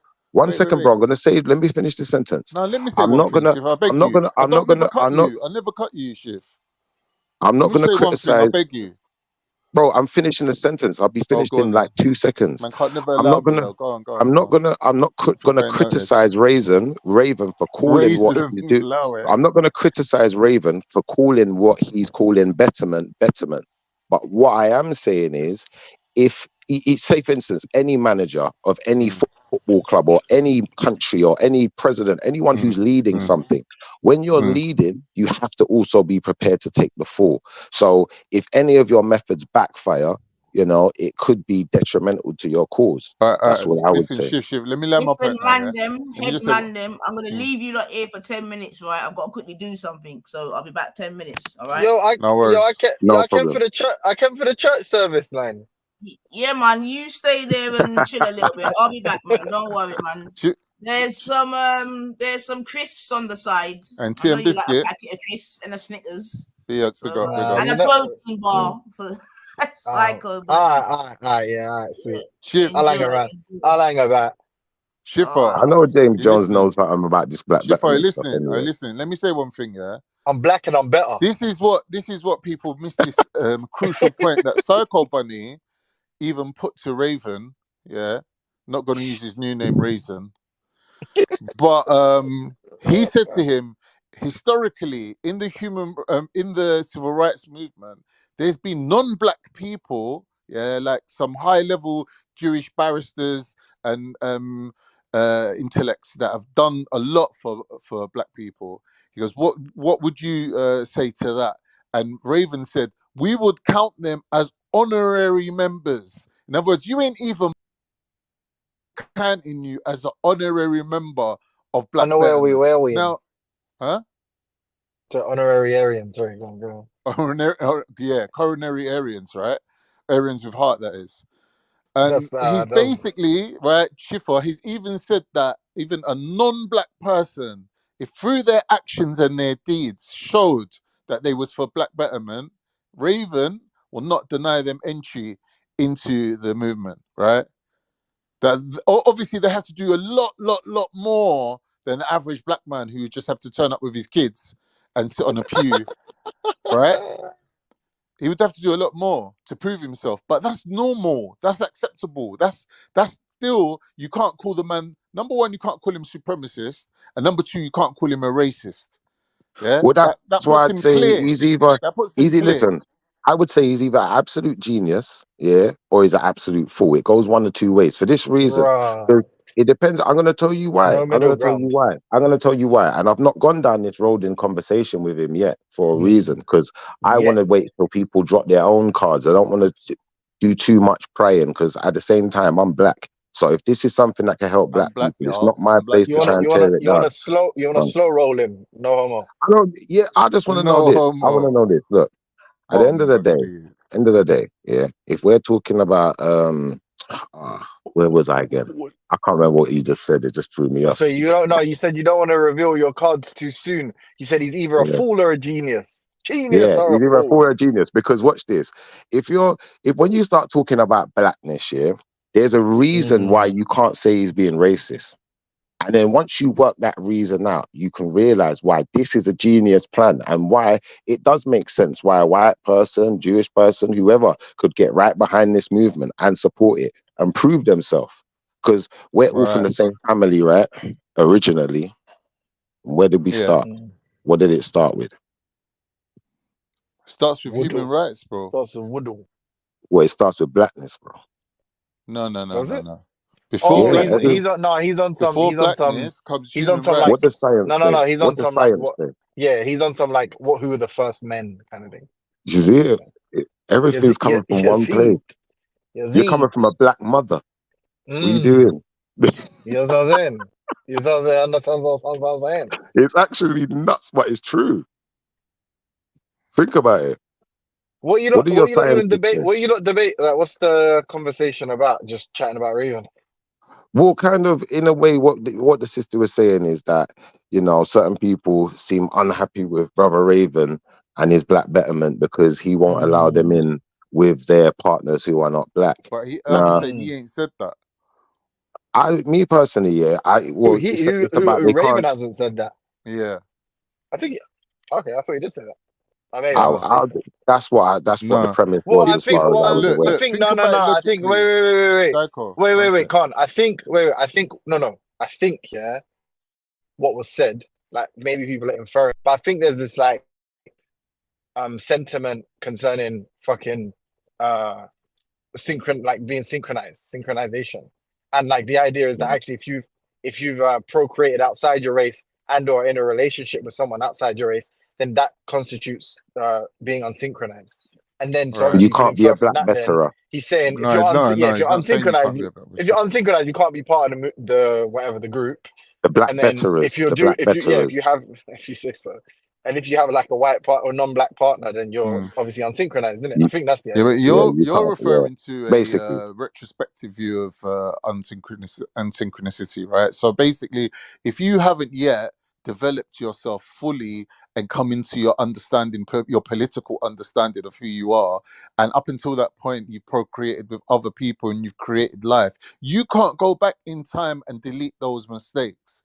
You've now turned 30, let's say, and you've become a fully grown, fully sentient being who's politically aware of their Man said position in sentience life, at 30, and yeah. you've got children in tow with you. Yeah, the man ain't gonna deny you access to your Access to what though? resynchronization, right? Like, sometimes Now, though, yeah, also, 1 minute, let me just add no, but something. you just If like they over start talk. denying people based on that, they would have to delete people from the movement who have, let's say, one non-black grandparent, and say, well, genetically, you're not as black as everyone else, and you're on the bottom rung of the ladder, let's say. No, Like but that. that's not. Wait, that's not. No, you're confused. Like, it's not even that complicated, bro. I get it though. You would like you want to ingratiate yourself with that community by speaking No, glowingly of I'm not Raven. saying Is that at all. I'm that saying what's that his happening here? model, as a person with ADHD and is basically anti any kind of contradictions in terms, his model for me doesn't hold any contradictions. That I could take out the word black, replace it with Turk, and use the exact same model that he's using. What model? What is it? The model of betterment. Oh yeah, what's that? The model that he's laid out, yeah, the slides that he's showing, yeah, for me, you could take out the word black and replace it with Muslim. You could replace it with Turkish. Con. I want to peer under the hood. Pause. That's not around. But yeah, I want to don't describe the car to me. Describe the engine. So go on. Also, what is it that you know? It's not Because described I'm the not engine. familiar. It's not described the engine, right? You're asking me to draw a shape, yeah, which is basically formed You're not going to pillars. elucidate that point. Listen, in between pillars or principles, yeah. Are the you shape gonna is being elaborate? formed. Are you gonna elaborate on what betterment means, or no? Yeah, what you don't know what better is? No, I know what better is, but I'm asking Right. you. So what's Do you better know than what better? the best? Exactly. All right. So what do you So think it's the betterment best means? case. What do you think The black best betterment case. means? If your movements or your actions or your political stance is the best Bro, I case don't want you to scenario bro. for your for your I'm chosen not group asking, of people, then that is by definition betterment. bro. I'm not asking for some fucking linguistic analysis or some abstract fucking, thoughts concerning the topic. No, but you need I'm to asking work you with me. You need to specifically, work what with do me you here, think? Yeah, bro. but just be honest and say you don't know. You don't fucking know. What do you mean? So you If understand we're the question, right? demonstrating The a question is model, brother, look, if you're gonna speak to me, please respond directly to the things I'm saying. Else you're not really speaking to me, or it's quite disrespectful. So I'm asking you a simple question. You do know the answer, you don't know the answer. Let's start there. my So brother. do you know the answer to the question? What precisely constitutes his conception of black betterment? Do you know that? If you're honest, I'd prefer an honest, just so we don't waste time. Let's answer the preliminary question, and then if needs be, we can progress it. If not, we can move on to something else. Do you know? Yes, I know. Okay, so could you please explain it to me then, my brother? Would you like me to explain it in how many words? Because you seem to have a limit. Listen. If you possess an eidetic memory, then I'd like you to go literally slide by slide. If not, you can summarize kind of groups of slides. Okay. His model is based on the exact same model used by the Prophet Muhammad sallallahu alaihi wasallam within Islam. All right, which is a model of inclusion, right? Inclusive-based elitism, open door elitism, as he calls it. In other words, it's a refinement process of allowing everyone to be part of your movement. However, their rise to the top, in other words, their leadership roles, are determined by a set criteria which defines the group itself. But what Islam is adherence to God's law, is conformity to some That's set an of prescriptions and explanation. right. So you're telling me how you gain membership into this group. No, you asked You're me not telling to me explain it, no, but to define it. brother. No, I didn't. I'm saying no. What is betterment? What is it? What is the movement? Not how you gain membership. Who's allowed to join? I'm saying what is that? What are you joining? It's a What are we doing? lifestyle. It's a lifestyle. It's a lifestyle. Do you think that? Do you think that's descriptive? Do you think that's really distinctive? But so is being a homosexual. So is being a homosexual. Does that clear up what? Does that distinguish black betterment and fucking homosexuality? Clearly, it doesn't. So like, if you don't, bro, I just feel like you're being so dishonest. You don't fucking know, innit? If you were at the podium now, you couldn't stand in for Raven, could you? Right? If you were at the if you were at the inaugural black betterment, if you were at the inaugural meeting. So then what are you admitting that he doesn't know either? Are you saying he doesn't know either? What, I don't know no, what I'm you're saying the criteria that you're employing, is too high for anyone to answer the question. All right, look. You're at the podium. This is the inaugural Black Betterment fucking event meeting, whatever. Yeah? Okay? Someone says, what's black? You hear a shout from the crowd. What's Black Betterment? Okay? And you are Raven. Now, what do you say to that? Black betterment is a movement, or a lifestyle that promotes black people doing better than they currently are doing by giving them a leadership based on open door elitism, which means that they're not rejecting anyone. Everyone's free to enter, right, the building, but who sits in the leadership role is based on the criteria, right, or the definition of the group, which is if it's black betterment, right, then it's black people. That means if you're not black or you're not fully black, you're taking a secondary role. Okay, so there's kind of a deep irony here, which is like you seem very focused on He messed who's up allowed because in. he never said if you're not fully One black, sec. you take a But secondary role. one sec. But you, like many others, seem obsessed with membership. Okay, but I'm interested in like what are the mechanisms, right? What's the methodology? So when I say like what constitutes it, someone could say, for instance, selling heroin in my community is like black betterment. I'm a black guy, I'm bettering myself, I employ lots of other black people. True, we sell to black people who want to get high, so I guess we enrich their lives. But clearly, like most people would say, like, well, that's not the conception of black betterment I have. And just labeling it black betterment, then also like referring to it or categorizing it as a lifestyle, right? Like doesn't really explain much, because that explanation is sufficient for fucking drug dealers, as well as it's sufficient for, you know, whatever you think to be like political activists and, you know, influencing policy and lobbying and blah, blah, blah, blah, blah. Right now, the two descriptions I just gave you, if I said, hey, I represent this movement called Black Betterment, and you ask like, well, what constitutes this actual Black Betterment? Like, what are you doing? Like, what are the mechanisms? And then, like, you know, in the one case I give you the drug dealer, the other case I give you this, you know, with some lobby group or a think tank, we, you know, whatever it is, yeah. Like that would be the kind of explanation I'm looking for. Now you say that you're impressed by the slides, and I'm saying presumably there's like content on those slides, right? That you could explain to me. So now you're advocating for this man, you're advocating for this idea, you're advocating for the inclusivity of this thing, right? What is the thing? What are people being included in to do? What are they like? What is the thing? And if you don't have a clear, in being black. That's just like retarded. So being black in a diaspora, living in the diaspora, living outside of Africa or outside of a black environment, you're living in Europe, basically, London, England to be precise, yeah? And you have a community of people where there could be new people coming in at any particular point who could influence your movement, right? Or add to it in terms of culture. So you need to have a leadership which is focused on bringing everyone together under a common goal or a united identity, which is what we're calling black. Because outside of that environment, black doesn't actually exist. In Africa itself, people ain't running around calling themselves black. But respectfully, I guess no, but I know. What? Look, because you've planted your flag now and you want to die on this hill because you're advocating for him. Which, listen, there's no issue with doing that. I don't think like he's a bad guy. You shouldn't do that. But let's just be honest. You don't have a clear picture in your mind about what the fuck he's talking about. Why are you saying that though? Why are you saying that? You don't, bro. I'm asking you. Like, you can't tell me one thing. Tell me like one thing. You're asking me to justify my position, and now I ask you in return to not make claims that you can't justify or substantiate. I have though. No, I have though. I've articulated it very well. Well, 1 minute. I've said here. You've asked me questions on whether I understand what I'm talking about. I gave you an example. I gave you an example. No, but I gave you an example of the drug dealer.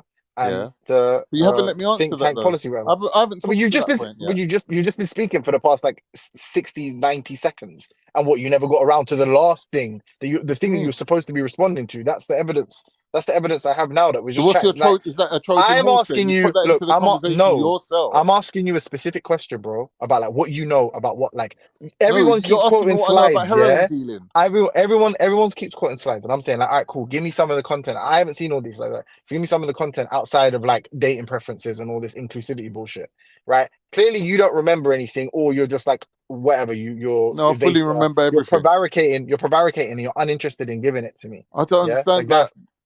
I don't understand why like you're asking the questions. You're talking mad abstractly, bro. Like you're talking mad abstractly that the points that I'm making aren't really relevant, but you're the one asking the questions. Because I can only answer the questions you're asking. But clearly you're not, though, isn't it? If I'm telling you you're not. But I am though. Every precise question, you saying every direct question doesn't make sense to me. Every precise and specified question I asked you, to the point where I'm literally giving you fucking answers in the form of training wheels, right? No, like you respond with some abstract bullshit that doesn't even know what it means to be black betterment is just to be black. What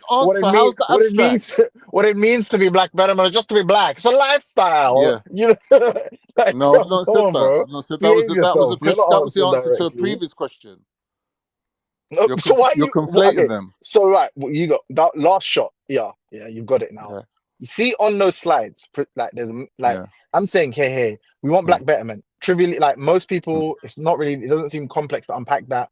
Black betterment, good for black people, better than like you said, the best for black people. Okay, right. That's a vacuous term, it seems, because it doesn't really specify in what way. Okay, now we're asking in what way. What are some of the methods that you're going to use to ameliorate the conditions of black people? And no. We ain't even got to the methods yet. What? Presumably, that's what constitutes the content of of those slides, isn't it? Like this is what we're going to do. Step one, brothers and sisters. Now, what the fuck is that, James? You're not listening. You're not even listening to me answering. You're not even listening to me ask you the question. So I know you're not going to answer it. I know I'm not going to get an answer. What need does his I'm getting the question. Betterment, this is you last chance answering the question. This is your last chance answering the question. Listen, stop being This so is your last chance answering the question. You're being really defensive. Listen. I'm not being defensive. You're wasting my fucking time. All right, if you've got better things to do, then see you later. All right, sweet. All right, cool. I told you already. I told you in the beginning. If you're not going to answer the question, just move on. But you just want to chat shit. Listen. by his own nonsense point, by bro. his own admission, there is a need that his political This isn't an stance answer to my questions. Why are you is speaking? fulfilling. Respectfully, Wait, why are you man. speaking? Stop No, but why are you dictating to me, speaking? bruv. You're being really unfair. Because in How no am I normal being- conversation can a person dictate to this level and have such a high You just said benchmark. you wanted to answer my question. I said to you, yo, last shot, ER, I'm Brother, gonna answer I it. should The be first free thing to you answer. did, the first thing you did. No, Listen, wait, hold on, wait. I should be free to answer in my own Hold way. on, wait. Yeah, you will be. No, but you're You not didn't even allowing let me. me to answer. You didn't even let me. You didn't even let me ask you the fucking question, bro. But you're saying you've asked it already. Why? Bruv, but listen, just if you want to suck man's dick in public, yeah, and ingratiate yourself with other people, just be honest and say, I really like the guy. Don't waste fucking 10, I don't 20, like 30 the guy. minutes I think he's a with a nerd. conversation. I don't like the guy. So what the fuck are you doing then? You don't even know what he's a nerd without any like good characteristics like of presentation. Like he's not got charisma. He's not a good speaker. Like I don't really rate So him what is the on that thing? level. What is the But I'm thing that's saying that making you he's defend him managed then? to. If he listen, I'm trying to find out if he produced those slides and this whole Black Betterment movement Which had out what of on his them? own cerebellum. If he has, then there is some merit to this human being who has actually managed to come up with a coherent Yeah, what is and on them? Yeah, go on. concise What is impressive method about them? of, huh?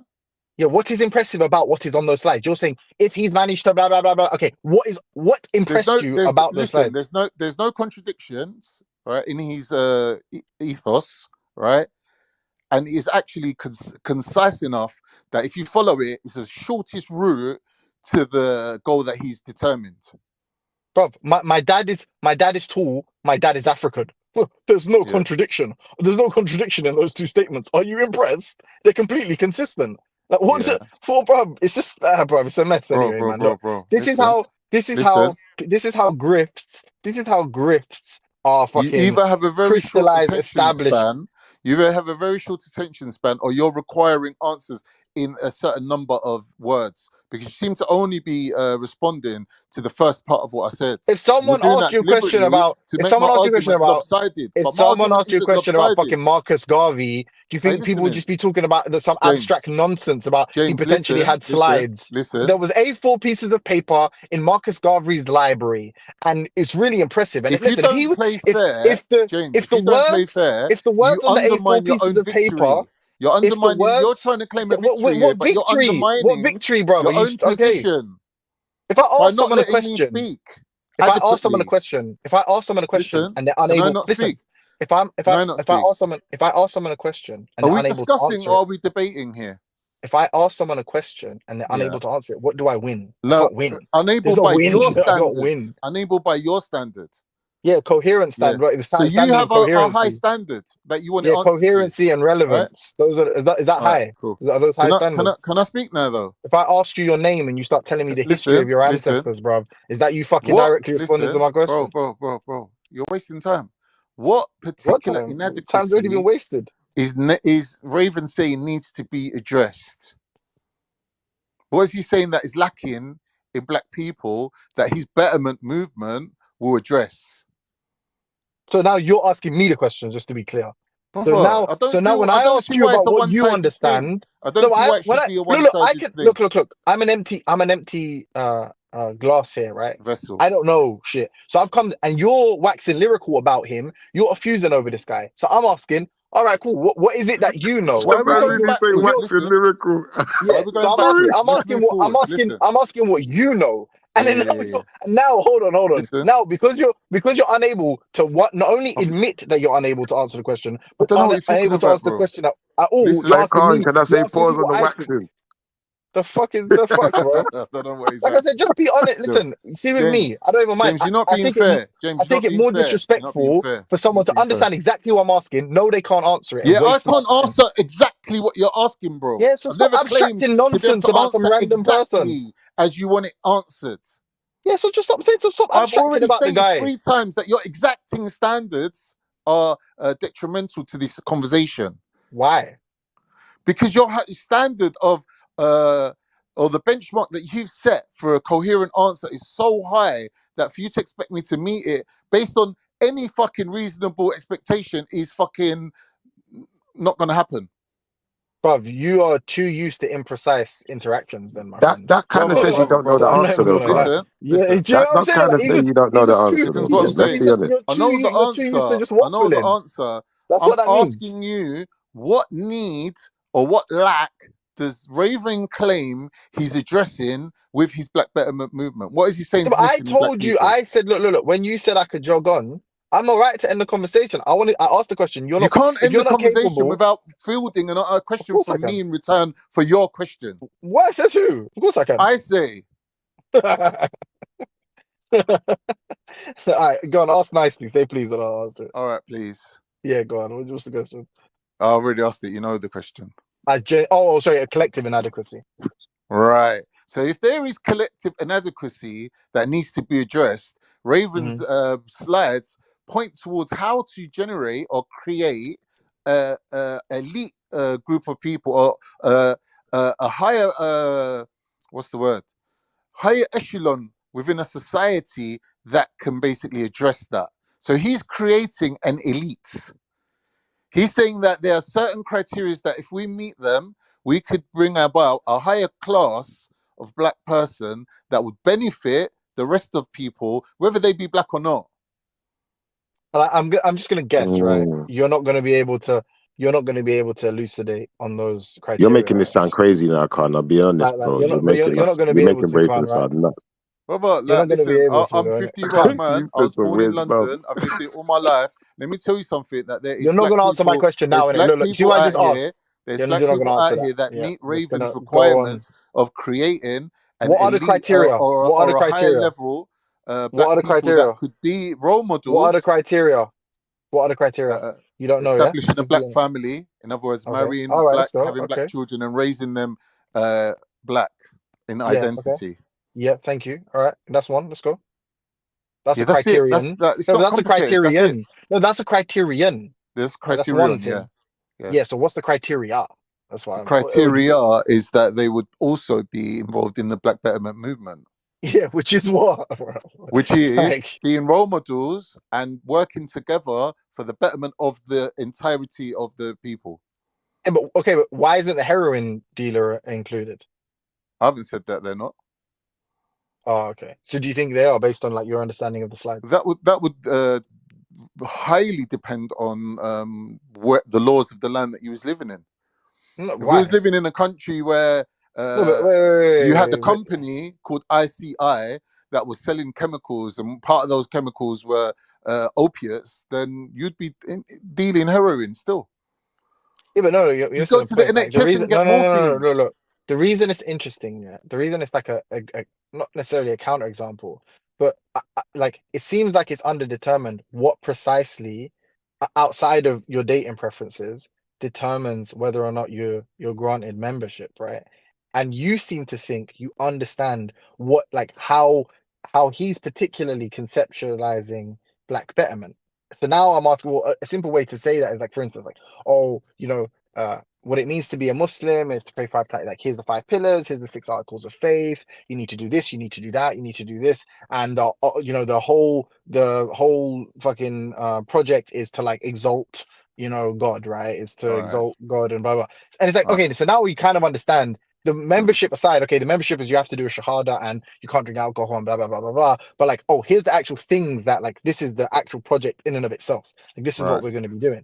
And I'm all right. saying But like, here's okay, the we thing, have though, 6 James. Here's the people. thing, No, James. wait, but When listen, we listen, look at listen. Islam in its Wait, just entirety, listen. I ain't after finished. I its ain't finished. I ain't completion, finished. we could then I haven't determine the finished. 5 All right. pillars. But at the I beginning haven't of finished. Islam, there weren't no 5 pillars, bro. The problem is, I'm gonna struggle to There weren't respond to no what you're 5 saying. pillars at the beginning of I'm gonna Islam, was it? struggle. I'm gonna struggle to respond to what you're saying until I finish. Why?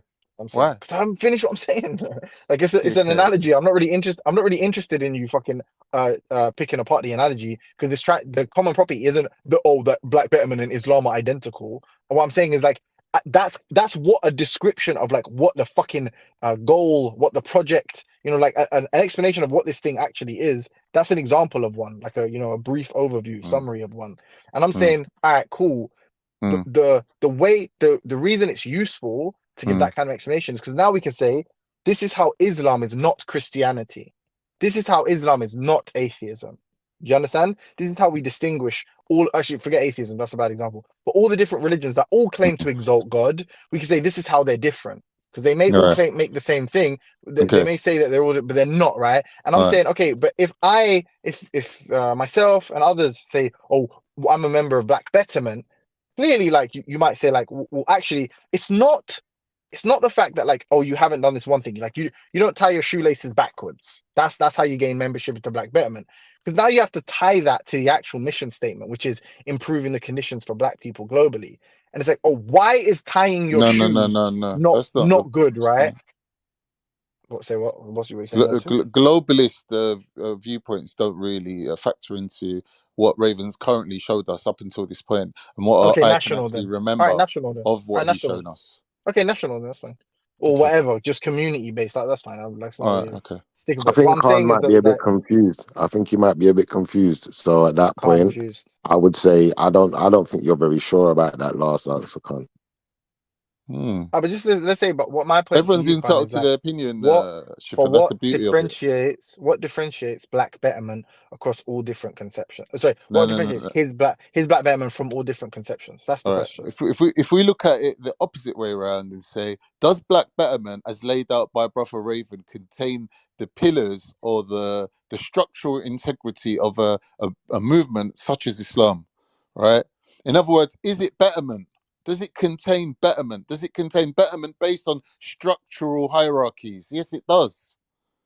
Now, arguing is it different from X, Y, and Z is irrelevant. The fact is, it contains the core principles of betterment that can be found in other versions of betterment, such as Islam. But bro, like, I'm gonna be unable to articulate this. Do you know what it is? No, JJ, 1 second. What it is, yeah, all I'm hearing is that Khan wants to conflate this Black Betterment movement with the idea of Islam. Like it's some kind of national nation of Islam kind of movement, kind of idealistic kind of. No, he wants to distinguish himself.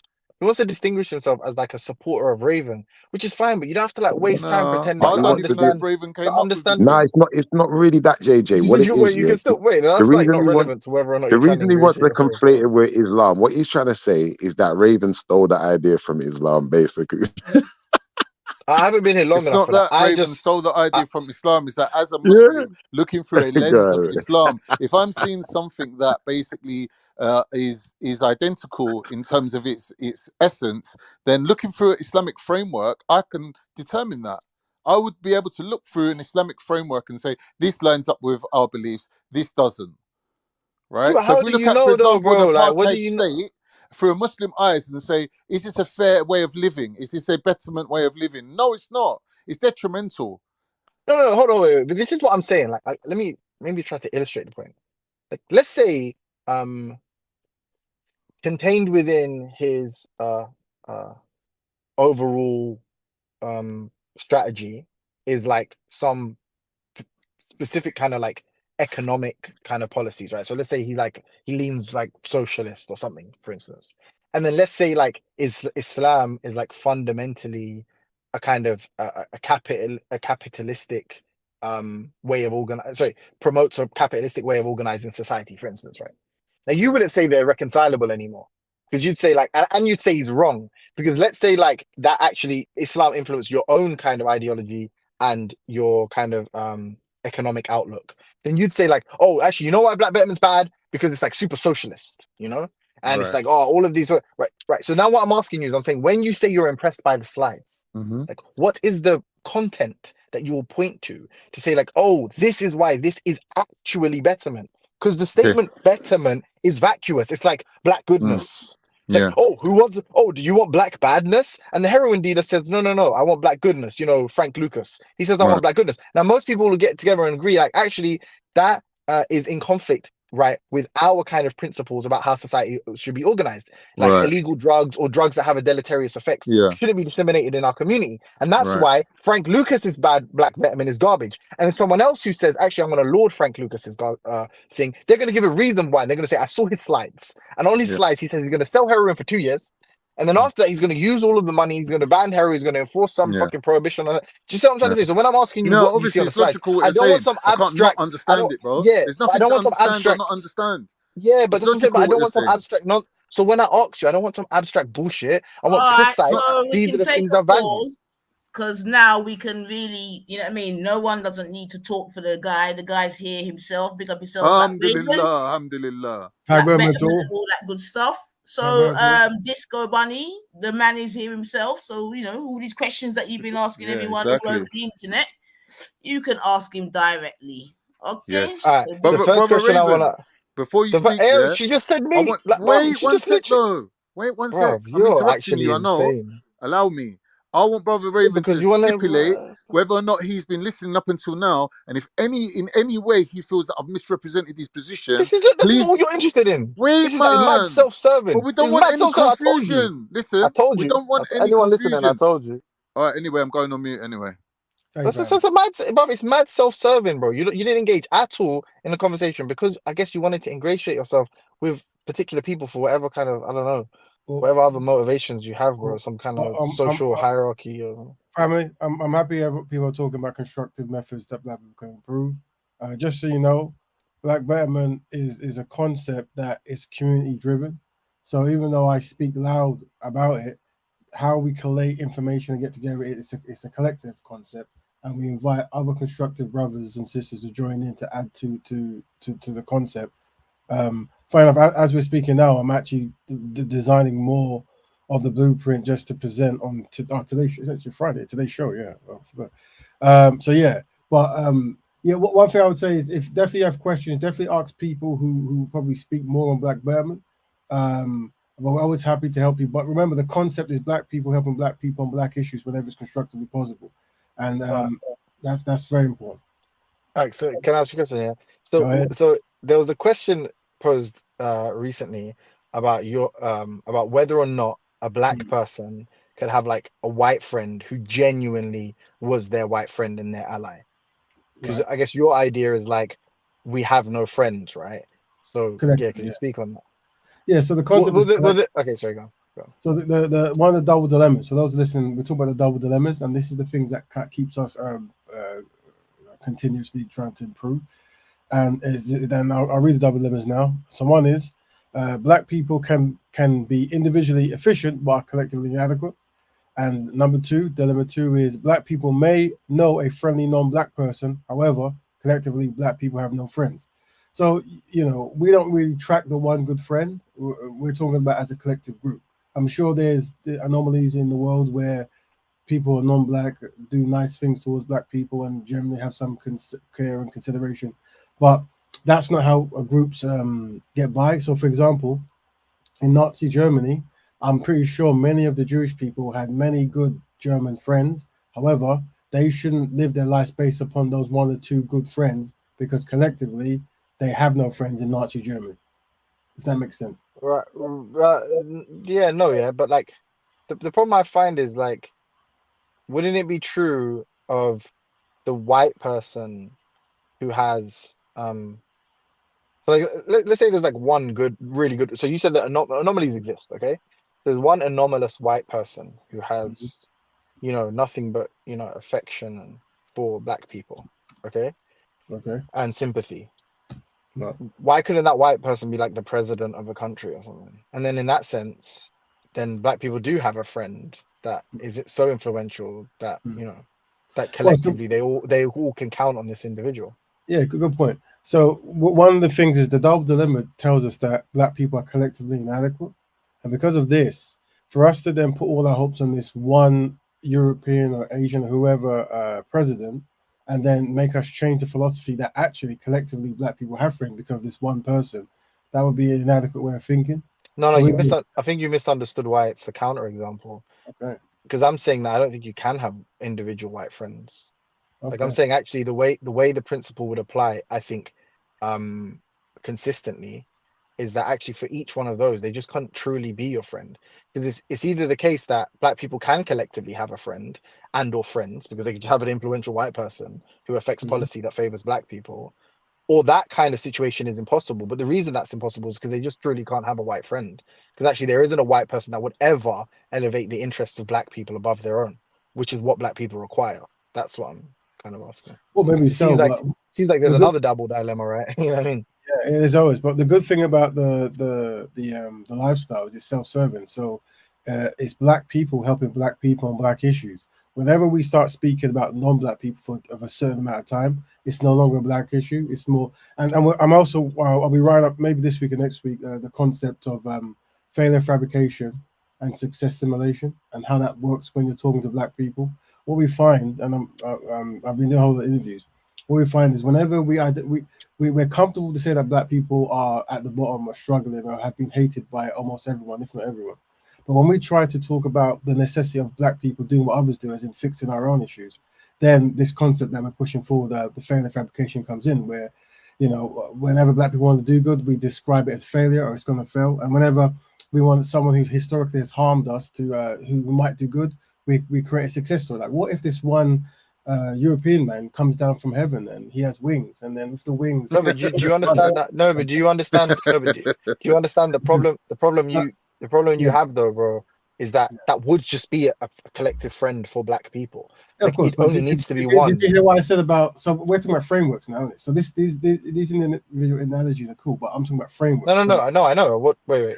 Yeah, and this is talking about again some of the conversation, aren't we? It's not an analogy. Yeah, it's not an analogy. I'm giving you one. What I'm saying is, you see what we're talking about. I'm trying to expand the conversation so we can actually learn from it.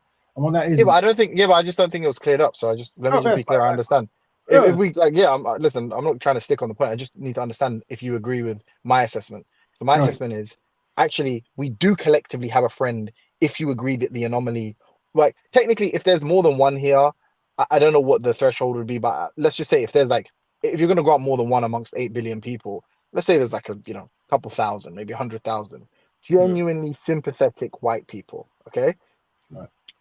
Okay, now that would just mean that black people do have friends that are non-black collectively. Or you're saying, which probably seems more consistent, actually for every one of those people, it just never could be the case that weighed against, white issues, that they would prioritize black issues. Now it seems the second one makes sense to me. Now I get what you're saying. You're saying black people, we ain't got friends.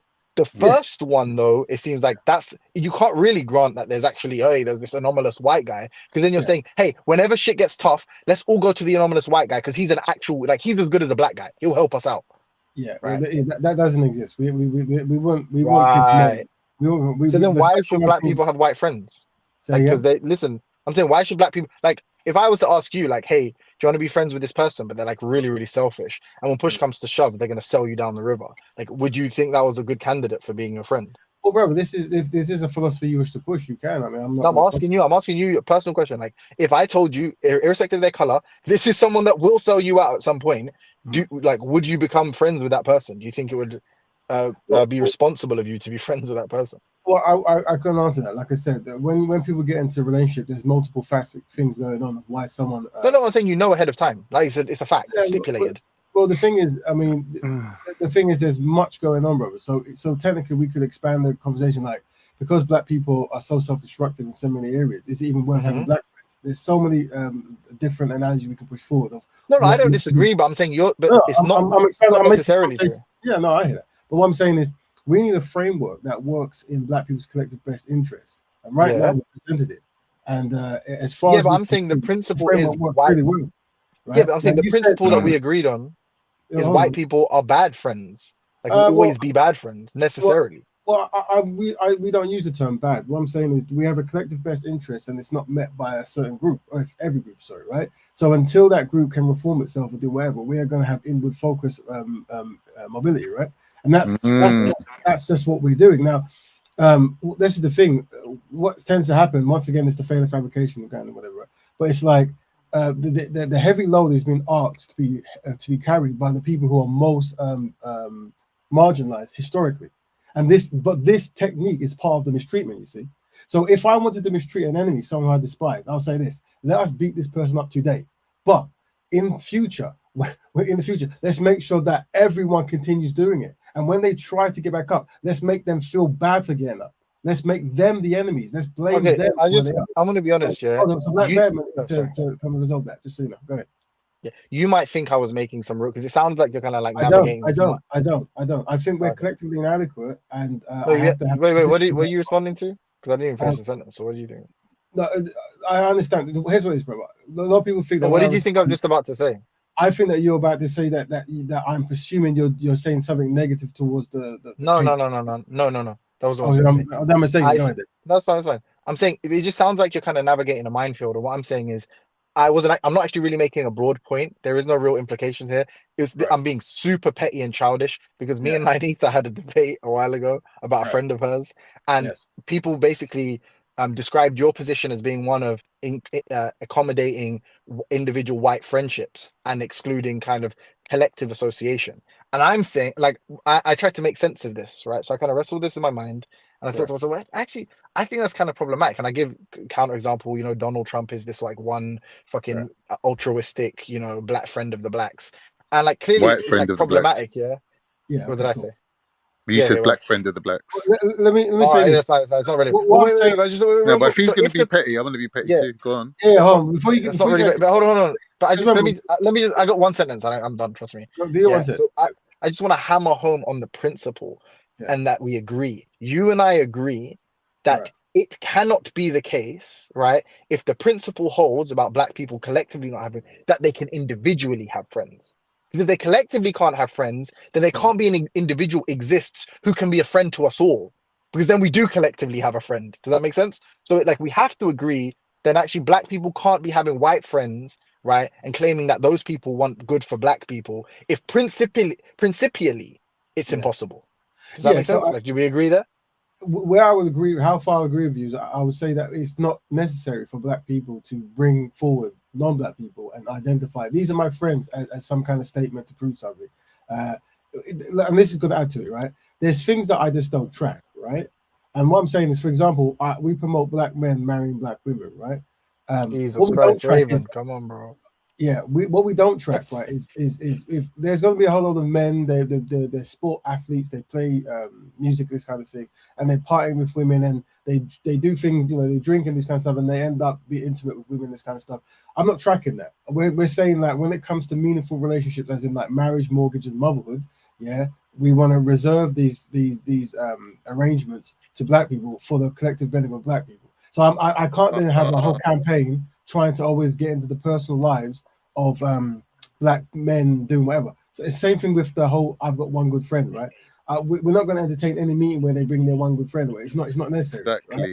Right? And 1 minute, Raven. No, but I'm saying they can't have it. Though. 1 minute. If you was that one good friend, why would you want to take up a leadership position in an organization that needs black people, showing other black people that they're capable of leadership roles? You guys talking about like leadership, and you're kind of building. You're like really you're building these real complex arguments off the back of this. So I'm not even making. Nor am I really that interested in. I'm just trying to understand as a principle. Like you clearly see that it's problematic to assume that you collectively can't have friends, but you can individually have friends. And what seems like way more consistent is just to say, no white person is a true friend of a black person. But Raven ain't said that. You're saying Hold on. I know. I'm trying to ask him the principle. Yeah, but he's not agreeing. I Raven. He's not agreeing. He really likes you and respects you. It's evident that he doesn't want to go down on the record as saying white people are individually I need to cut anyway. Not capable of friendship with black people. You don't need but to you talk asked the over the question top and he of him, answered bro. you. What more do you want? You want tough say, innit? Khan, you don't need to speak for him neither, man. I'm sure. No, but James asked his question. He got his answer. Then he's saying that people failed to answer his question. No, the answer was given. You're just not happy with the answer. What's the problem with him and Raven having a conversation? What has it got to do with you, bro? No, because if he's going to be petty, then we need to be equally as petty and precise and finicky. But who's we? The answers that he's getting. Who's we? Everyone else in the whole world apart from James. Oh, for frig's sakes. All right. But he I'm not going to ask any more questions. He not only did get to refine his question and ask his question in the best fucking possible form that he could ask that question. He asked it perfectly. The asking of the question was perfect, and the deflection of the question was even more perfect. So let's say that the question was deliberately, parried. That means man don't want to go down on record as agreeing with you. I don't think the question was really parried, though. I think the question was. He said as far as where I agree with you. In other words, I agree with you up to a point. That was the Yeah, I answer, don't think innit? it was parried though. I think it was an answer. I think that was a Well, fair you can't answer, dupe and I a think man into answering your ultimately, question you exactly see the at way this you want point, it, and you see basically at this going down point, on record as saying something that he does not believe. you see at this point though, Kanye, whatever you believe and whatever you got to say Ask him is then. Ask irrelevant him. because Ask him. I'm Ask him. gonna, Ask him. bro. He's there. Let me be Ask honest him with if you. he Let deliberately me be honest answered the with you. Can't, question the way he 1 second. answered it. Slow down, please. Stop Brother, I've shouting. got ADHD. I can't slow down. Please slow down and stop Brother, I've got shouting. But ADHD. There's nothing you can say yeah, that's going to bro, change how I deal with I'm the just trying to talk situation. to you. I'm not trying to have a go at you. I'm not trying to I'm have a go at sorry, you. I'm my talking bro. to you. I'm sorry. I'm sorry. But you Slow lot down, triggering my bro. ADHD right now. No one even said anything to you. I'm just saying Listen, right I'm now, working on a very strict line of logic and reason here. I can't bro, you're never differentiate gonna be black. from You that. do realize that, right? It's irrelevant. Why would I want to be black? Well, you seem very, very entangled in this black betterment Not at all. I'm conversation. saying that You this seem, system, this lifestyle, this model of uh, betterment, right? For me, looking at it from the outside, doesn't have any contradictions, and it's the quickest route from A to B. Whatever your objective is, okay. man's laid out the groundwork So for you think you. it's the best Now, if thing for your black objective people, is right? betterment, right? Why would you then dispute it? Go, oh, I don't like Raven, so I got therefore I you. don't So you like his think it's the plan best? either. Listen, you think it's the Now, best thing for bro, black people, right? it ain't about black people. It's about if you don't like Raven as an Well, it's individual, black right? betterment, And ain't you're it? using that as a reason to say, I don't like his plan, shows your own hypocrisy. Yeah, but why don't you just state your position and stick with My that, and position then we is, just move I on? love Raven's plan. I already told him. You could take out the word black and add in Chinese. You could add in Uyghurs. You could add in any group of people, and his system of betterment would work in a Did you say diasporan Wiggers? way, right? If there's a diaspora of people living anywhere, right, you could apply this system of betterment to anyone. And it seems that what Raven's failing to recognize is, for some reason, for some strange reason, once offered betterment, certain black people are rejecting it. Now, that's Explain what something that Wiggers are Raven needs now. to address. That's Explain something that Wiggers now, Raven bro. needs to look at. You Why never is said. Now his address system, address which that You never is last that said. word, someone's that offering Wiggers. you gold You never and said you're Wiggins. like, nah, I don't want Hold on, gold. Give me family, the dog shit. family, family. It Hold on, don't hold on, make family, sense. family. Let me jump in. You never said what you thought you said, bro. But what I would say is this: the double dilemma tackles everything, and that is collectively, black people have no friends, and black people are collectively inadequate. All right. So that's why so many brothers and sisters, even though you'll present a solution to them that it has their best interest in heart, because we've been trained by anti-black racists and to be self-hating and untrustworthy, we're always going to fight. So that's why the next step is what we talk about, the open door elite. So there are systems in play to make that make sense. And I'm currently writing it now. I need to work at some of the numbers, right?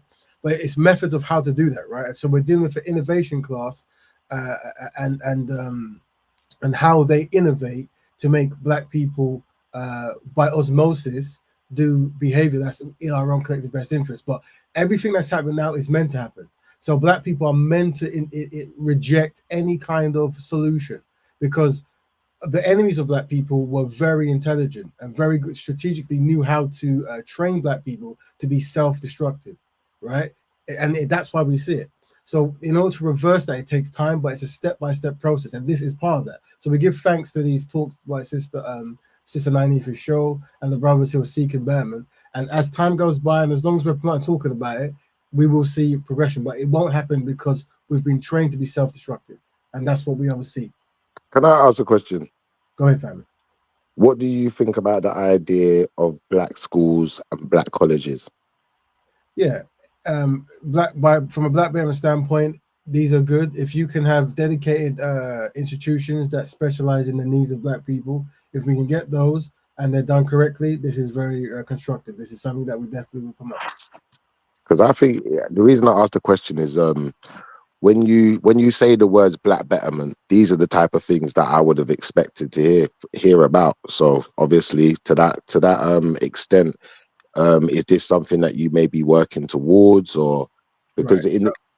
God. So let me answer. So one thing I have to understand is black betterment is an idea, not individual, right? So I should be mentioned, me personally, as little as possible, as well as all the other brothers and sisters who practice it. It's more so the ideas. Now, what we recognize is when we say we're collectively inadequate, that also comes down to being understaffed as a people, right? So that throughout the diaspora of the world, or say England as an example, there are people with a set of skills. If those people practice black betterment, we will find each other. And the things like the institutions, whoever's best skilled for it will be motivated to do that. You see? So what tends to happen is a lot of people go, why aren't you guys doing this? And this is black people say that. Why don't you do this? Because they take themselves out of the concept of betterment. But once you start putting yourself within the concept of betterment, you then will do that. You go, you know what? I believe in black skills or black farms, and I'm going to do it. I'm going to work with the collective rather than I'm going to work with Raven. All I am is a loudest mouth in this area.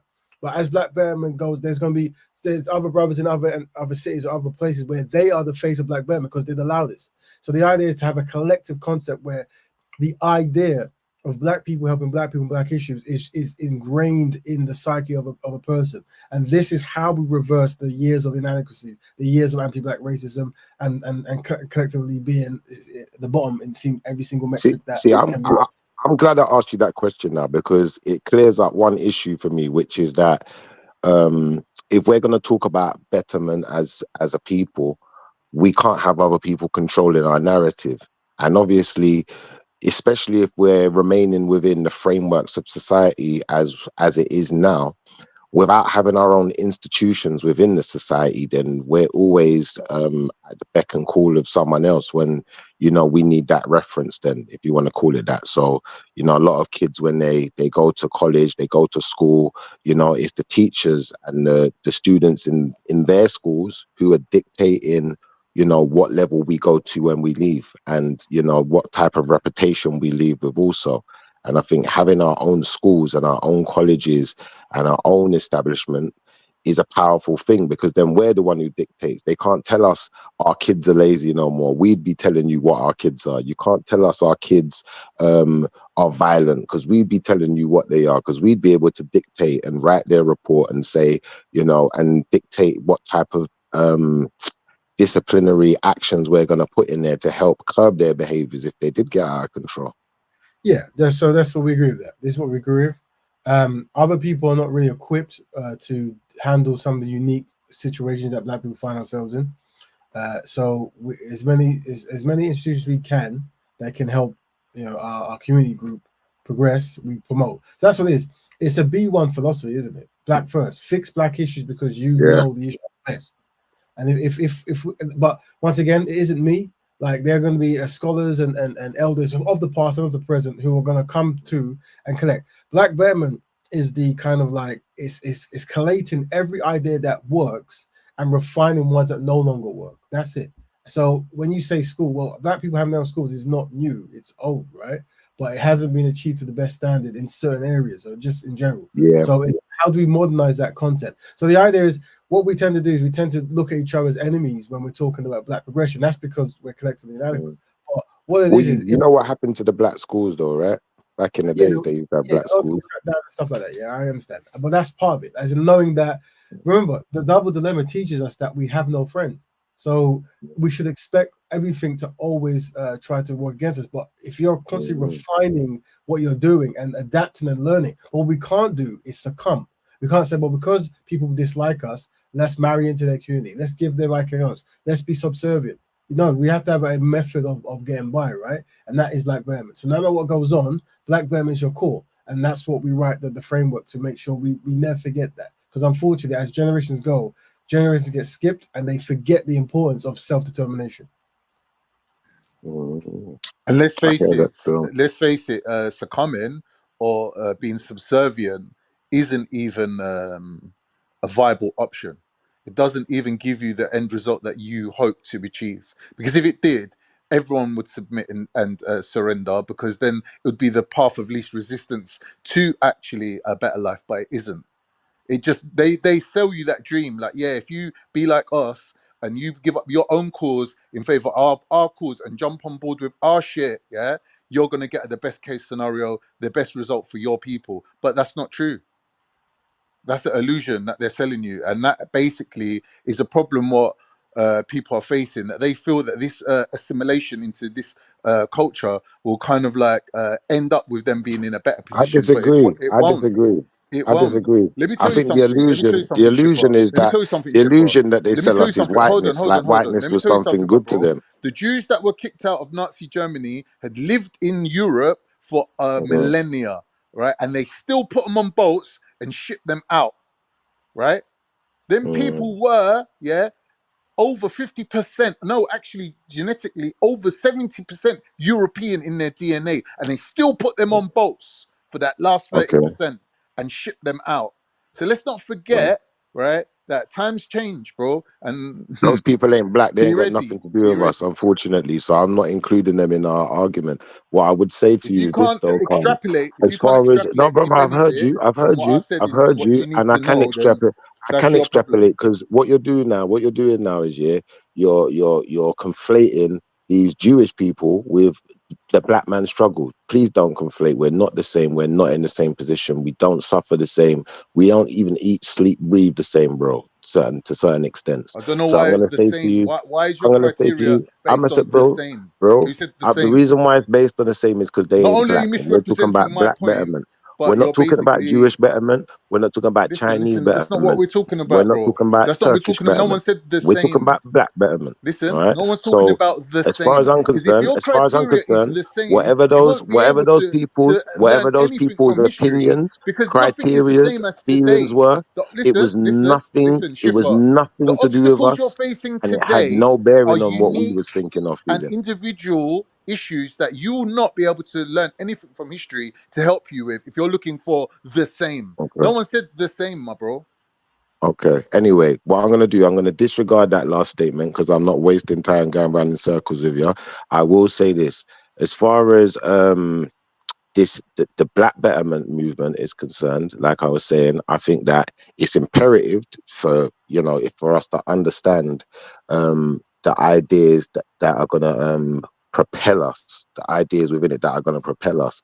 Outside of that, I'm not really interested in all these other arguments you're trying to make on. I don't know about all of this Jewish stuff and the Jews in World War II, and who cares, bro? As long as it's helping black people, I don't give a damn. Like that. As long as it means we're going to be doing better, I don't give a damn. And I think that, there's too many people who want to have a say and want to try and control our narrative. What they want to do is they want to act like being white is so much better than everything else. But then when you see, with the moment you turn your back, they're trying to act like us. The moment you turn your back, they're doing everything we're doing. They're copying everything we do and then trying to make out that they're the ones doing it and trying to make themselves into us.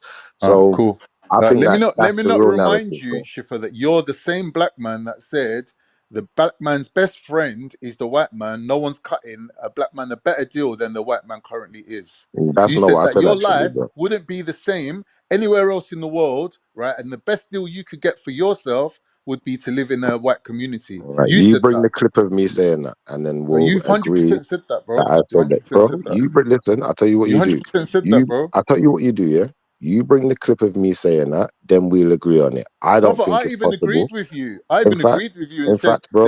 In fact, bro. there's no country where there's white guilt other than white countries. So if you want to benefit from white guilt, then stay in a white man's country. That's fine. You get yourself the best deal you've ever had. Because All no right, Chinese, Indian, Turkish, or anyone's giving you that same deal. So all yeah, right. Do you go for it, realize you've innit? done crazy now, bro? Because what you No, want to I do don't is, think bro, so, I'm bro. going to tell you something. You see, when you told us that your dad abused you when you was a child, yeah? Like, Brother, at the end of the day, pointless. at the end of the day, if you don't remember saying it, that doesn't mean you didn't say it according to you.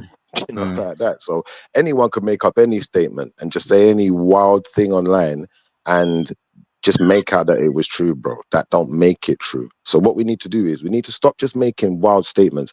If you've got some proof or some evidence that, bro, listen, Please. bro, listen. If you got some proof or some evidence of something, what you do is you bring it to the table. You just don't go around throwing around wild All statements. right, You Shiv. sound Was like you not the a same crazy person that person. said that you allow your partner to call you the N word and you feel that racism within relationships is acceptable? All right, this is another wild, crazy statement, and this is what I mean when Now I know people take you're a things, liar. Now I know you're a liar. take If you're things out denying of that, context. if you People said take I things said that out for of effect context or as a for the talking sake point, of. I would have This is what accepted it it. is, But if you're bro. I denying it, don't then know I know who you're you a feel like liar. you're scoring a brownie point with, or if you feel like I don't know if you feel like you're entertaining someone right now. But what I'm gonna do is this. This is what I'm gonna do. I'm just gonna refrain from trying to destroy Sister Nanny the show and having an argument with you. Can you ever destroy the Because show, bro? ultimately, she never created this show or this stream for you to come here and destroy it with your derogatory arguments. What So I'm not derogatory gonna. argument is that then? You almost had me for a second. I was almost I gonna don't go know what into you're your little talking day. about. I was Why don't almost you gonna ask start. Raven if they Listen, do bro. amnesties for Listen. I black was men that marry almost gonna white start women? working dirty with Because, you, like, but then I remembered. you're in Listen, that bro. position. Bro. Like, Listen. why don't you Remember, just I'm ask? black. Why Remember, don't you I'm ask for black. amnesty? Say, So as listen, much man, as I was young, I was bro, dumb, I much wasn't as politically aware, as much I as married I a white find the way you woman, talk now I want to offensive, come into black I'm betterment. not gonna start No, but working listen, dirty listen, with listen, you, listen, bro. Shifa. Now, You're standing ultimately, I'm here gonna in go on place mute of and I'm gonna all let you these say other whatever you gotta people, say. all these other people that chose to marry Continue. white women, right, which Nanif has outlined today, right, and you could be the one to get the amnesty deal from Raven. All you got to do is ask him. Just say to him, brother Raven, I was young, didn't know what I was doing. I got a few half-white children running around. Yeah, Shifa, I'm in the same position as you as well. I've done that as well, right? I'm not pointing the finger at you. I'm saying the door for black betterment could be open for you if brother Raven gives you the amnesty. So why don't you just ask him? Because it's been ages now, it's been weeks and weeks and weeks that you lot have been cussing Raven, cussing down his opinions and his even the work that he's done, right? Because of what? Because your own And fucking what did I cuss because him your and say? own fucking soft spot, Makes sense. your own inadequacy, and your own fucking fear that you'll be rejected from his All movement right, because Khan. you got a white partner. But the thing is, what I'm trying to show you is Raven hasn't said that the door's closed for you in terms of black betterment, but you seem All to right, be Khan. thinking that it is. Khan, listen. Let's just Over address here, the right elephant in the now, room, bro. I've listened to you and I didn't interrupt you. So I hope you can bear that in mind. Right now, we're working black betterment. You are obviously working dirty and working turkey. Yeah. So what we need to do is be able to separate the working turkey from working black betterment. Because what you're doing hasn't got nothing to do with what's going on over here right now, bro. So Well, it if you're is working because Turkish, Nyanifa herself bro, if you're outlined working what the show's Turkish, about if you're today, working and people like you and Natty Turkish, and if you're whoever working was Islamic, basically trying to berate whatever you're Nyanifa dealing for with, having a white friend and saying, "How can you be pro-black? How can you be black betterment when you've got a white friend?" Right? brother, what is the point you're making? I'm saying that she's got a white friend, you got a So, white partner. But Raven so hasn't said that the doors of black betterment's closed to you. But yet you're assuming that and actually having a go at I never Nyanifa assumed for any of having a that. white Me and friend. hold on one second. Let me just break something down to you so that we know that you've been informed. And if you keep making these irresponsible statements after I inform you again, then I'm just going to assume there's something mentally retarded in you, bro. Now listen, me and Raven had a conversation. Brother Raven told me very specifically within his frameworks, he is not writing off every brother and sister who doesn't have a black partner. He's not writing them off. What he's saying is Right. you cannot be a black betterer, yeah, and be one of the leaders within the organization unless you have a black partner, which No, I no, don't no. disagree with. That's Bro, not true. listen. That's what I was told. And that wasn't a conversation I had with you. Brother Raven's here. If he wanted to disagree, I'm sure he can unmute his mic anytime he's ready. Now, if I'm correct, me and Raven concluded our conversation on that basis, and there's not really much more to say than that, Khan. What are All you right. talking about? Well, here's the point, bro. If the man has decided that designed a framework, right, that doesn't exclude anyone based on their race, their ethnicity, or whatever, but it does show people the optimal, which is man marrying a black woman, raising black children in a black family. That's his optimal, right? But it's not excluding anyone else. You What's can't your call point, that though? racism. You can't call, No by one called it definition, that's racism. not racist. That's Bro, not I never called it supremacist. racism. What are you 1 minute, doing? 1 minute. We're speaking, right? Why are you cutting me? I don't understand. Well, when did I call it racism? Well, I don't understand. 1 minute, bro. Are we not talking? Am I not allowed to put a bit of foundation before I ask you a question? Like, I'm trying to Bro, be fair to you, innit? you just make, I'm trying to be fair to you. I'm putting a bit of groundwork. you just inferred that I'm calling Raven a No, I racist. haven't. No, I haven't. Yes, you I'm did. giving a bit of foundation and background before I ask you a question so you know where I'm No, coming bad from. man, not use foundation, you know. Anyway, like I was saying, the way how I understood the concept of elite open door elitism is that the door's open for everyone, and based on your own performance, based on how much you've contributed, therefore your own position within Black Betterment will be determined. right? That doesn't mean that it's based on your skin color. It means it's based on your performance as a black betterer. Now, if I'm wrong, Raven's obviously here to correct me, innit? But from my point of view, I don't see anything wrong with what the brother said. I don't think you can attribute it to any kind of negative implications of racism. What it's been accused of, even Veli was accused of supremacy, black supremacy, which I find it ridiculous that if a man's for black betterment, right, and you're calling him a supremacist based on Raven slides, I find that completely disingenuous, myself personally. Khan, 1 second, bro, because I'm listening to what you're saying. Now, I want Brother Raven. Are you still there? I'm still there. I'm just doing some mathematician stuff. What's good? Now, you are for the conquering black class, if I remember correctly. Is that correct? I work with what we call the conquering black class, but the term I use, that's when I'm talking in a combative term. But when I'm actually like in a constructive term, it's the innovation class I'm working with. That's the more correct term, the innovation class. Right. Now, I want to ask you this question. Would you see a problem with being called a black supremacist? Would you have a problem with that title? Well, it's not something we recognize. If there's many reasons we don't recognize it because it's impossible. But whatever analogy that people push as in what we're trying to do, it doesn't really correlate with that. So no, we wouldn't accept such a thing at the moment. No. Okay, so you wouldn't accept it at this moment, but do you see the words black supremacy as problematic? Yeah, I can see it as being marketed as a very problematic thing. Definitely, yeah. In what regard? Well, what it is historically the concept of white supremacy is what jumped to people's mind, and that's mistreating other people so that you can become in a superior position, right? So people will then say that black supremacy is that concept, right? Mistreating and tearing people down, or believing that you are superior to others for whatever reason, and acting that way so others can never be above you because you are inherently superior and have to dominate because of this, right? So so if that concept, even if we were in a position, we wouldn't utilize that, and but by definition we can't be because we're not in a position of power. But we don't use the terms. It's not something which. Remember, we say that black people are collectively inadequate. So if you can get supremacy from that, good on you. So as far as I'll give you an example of where I'm going with this then. So as far as when I say black supremacy, would you agree that scientists across the globe have a general consensus that all people come from black people? Okay. Yeah, sure. Yeah. You would agree that. So from the perspective of myself then, my personal perspective, I'm not saying that everyone else agrees this neither before Khan tries to jump in and say some more wild statements.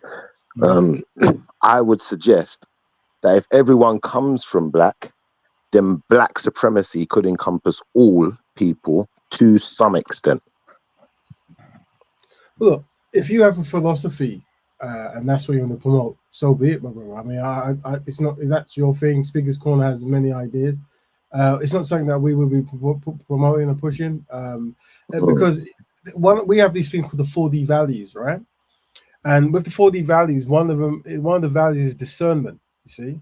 And it's a very important, and discernment as it pertains to, and I'll read it out, the ability, I'm just thinking down on this now, sorry. Let me hear that.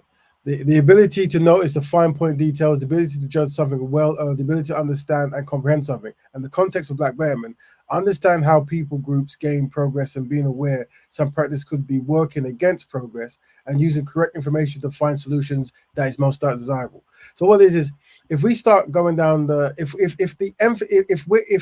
we're collectively inadequate, right? And what's most important is talking about how we're superior or our genes are superior or the black man's superior, the black man's more this and that. That's a waste of resources because what we're doing is we're creating a conflict kind of environment when really conflict of interest kind of. I get you, and that's why I had to ask you. It's more so in the sense of because we're in an inadequate state, as in we're in a position where we have the least best cards, right? Yeah. So we have to make the greatest choices of our time. So starting up a campaign where we're trying to educate people that black people are superior seems to be a waste of resources. When what might be better is teaching black men the importance of loving black women, teaching black people how to eat healthy, and teaching black people the importance of actually gaining a skill or a trade, you see, and then using that skill and trade to further black people. This might be something that's best use of our time, but what tends to happen, especially in historically, is people are more interested in certain things like being seen as the best, being seen as handsome, believing in certain kind of doctrines that you don't need to demonstrate or prove or tangible, but you just have to believe it and say it. And these things are good and fine, I guess. But what we're saying is the reason we might be behind is because there's certain fundamental things that other people do quite consistently that we're not doing, i.e., be healthy, learn a craft or a trade, and marry a black woman. These kinds of things.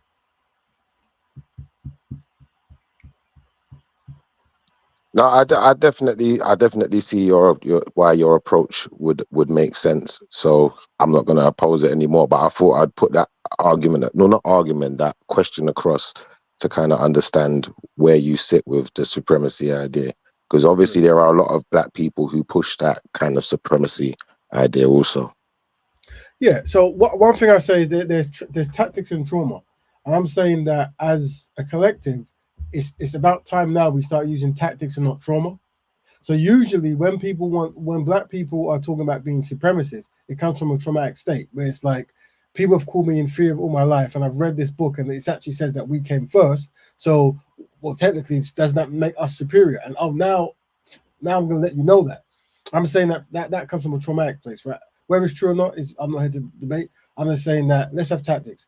If you have 5% resource and you choose to do that, once you've proven to these people that you're superior, then what? Can you build a farm? Is your woman healthy? Is your family beloved? Does your kids understand craft or how to program or whatever? So I'm saying with the 5% we have, let's use those things because that's tangible things we can track.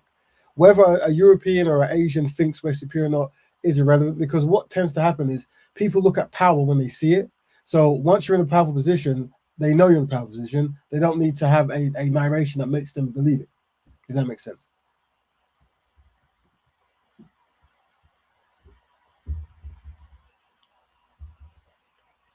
Yeah, no, thanks for elaborating on that for us, Brother Raven, man. So as far as the idea that Brother Khan he said earlier on that this black betterment idea is not something that is global. This is something that's just national. Or how do you see it? Do you see it as something that you're pushing globally? Is it something you're trying to keep within the UK? Where do you see yourself going with it? So black betterment that said that, by the way. Yeah. No, it was you, Khan, that said that. Yeah, I'll just reiterate her point. Right. I would say that black betterment is a local global affair, meaning when you're discussing lifestyles, whoever can hear the message of the lifestyle, where they're at, they can use that lifestyle and framework to improve their actual standing there. So if what happens, you might come to Colombia or Argentina, a place where black people are disorganized, because what's happening is they're reacting to what non-black people are doing to them or for them, right? And it's not working out, and they're in a state of trauma, as in, oh, this is bad, and they're expressing their trauma. Well, black betterment is the tactics they use to deal with that trauma. You see, and it is a mind concept, as in, how do you have a B1 mentality? How do you put your needs first? How do you recognize that I'm a unique individual with unique needs, and I need to come together with other people with those same needs to find solutions? You see, but it has to be put in the form of a lifestyle. Yeah, something that is like it's just embedded in the osmosis of the society. You see, and how we do that is by marketing a campaign. So how the brothers and sisters have done, that's why we're talking about today, because the brothers and sisters have been what we call on code, as in they've been constructively delivering ideas that work in the collective best interest of black people. And then whenever there's some kind of confusion, there is calm and stoic, and nope, here's how it is, brother. And it's consistency. This consistently saying the same thing, because it has a very firm, strong foundation, isn't it? That we're collectively inadequate, so we have to work together to become collectively efficient. At what point would you say, or sorry, at what achievement has to be reached before you could say that you've reached your end goal, you've met your criteria? So the end goal is forever sustainability. Yeah, as in, like, it isn't like we're now healthy. We're now married, travel. We're now got businesses, whatever it might be. Or where, no, it's like once we're there, we're now a part of society, and that's our definition. So you might look at other community groups who are successful in what they're doing. They don't think now we're successful. Let's go back to how we were, and let's not talk about. There's a saying in the Jewish community. They say, "Never forget." And the reason they do it because they understand that very quickly, whatever happened to them in the Nazi time could happen again. So they have that as ingrained in their philosophy. Well, black people, we have to have our never forget quote. So, and Black Batman is just it, really. Black Batman is a quote. Like, black people have black and black issues. Whenever there's confusion, Black Batman. Whenever we meet someone, Black Batman, Black Batman. So we never forgetting that if we slip on this, what happened before keep happening. People will always try to abuse black people no matter what it is because there's something drilled in the world psyche to mistreat black people. There's a whole historical context towards it, and it's almost inevitable. So you have to keep on remembering that black people and black issues is the solution for it. I've got another question. If any, can you think of any particular way or ways that you could see black people changing or enhancing their financial situation in the immediate future? Yeah, so there's something called group economics. Sorry about that. Group economics, right? Tanglewood. And that's what all people groups do. It's like it could be things like making sure that we're making products that we want, so we have to buy it, and also supporting it. So if everyone's always going to buy flour, or they're always going to buy water, or they're always going to buy some kind of milk, whatever, trying to buy from the shops that are black owned, right? We're trying to promote products that we make, and that becomes a cultural concept. So your dopamines explode when you see black businesses. You like when your kids come home and they bought something from the shop, they feel proud that they went to a black shop because they're part of the betterment process. They know that their actions is making black people collectively adequate. That's right.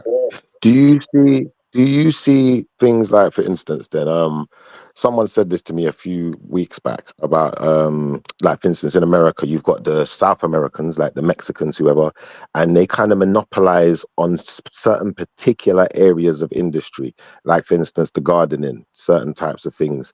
It's like you would expect to see them coming to do it now, where they've taken over that industry so much.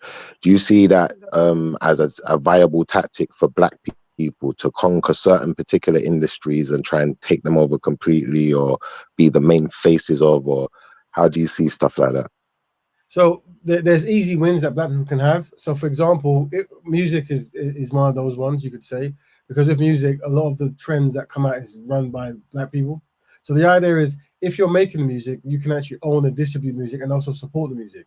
So these are the easy wins where when you become the face of something, you own it. But also, if you have a black betterment mindset, when you're doing those things, you'll do it in a constructive way where you're actually further perpetuating that concept. So in your songs, you'll be talking about black empowerment, black betterment, love the black woman, this kind of stuff, right? And it's a circle, and own your own resources. So it'll be very difficult for people to come into the community and force you to do things that isn't in your collective best interest, right?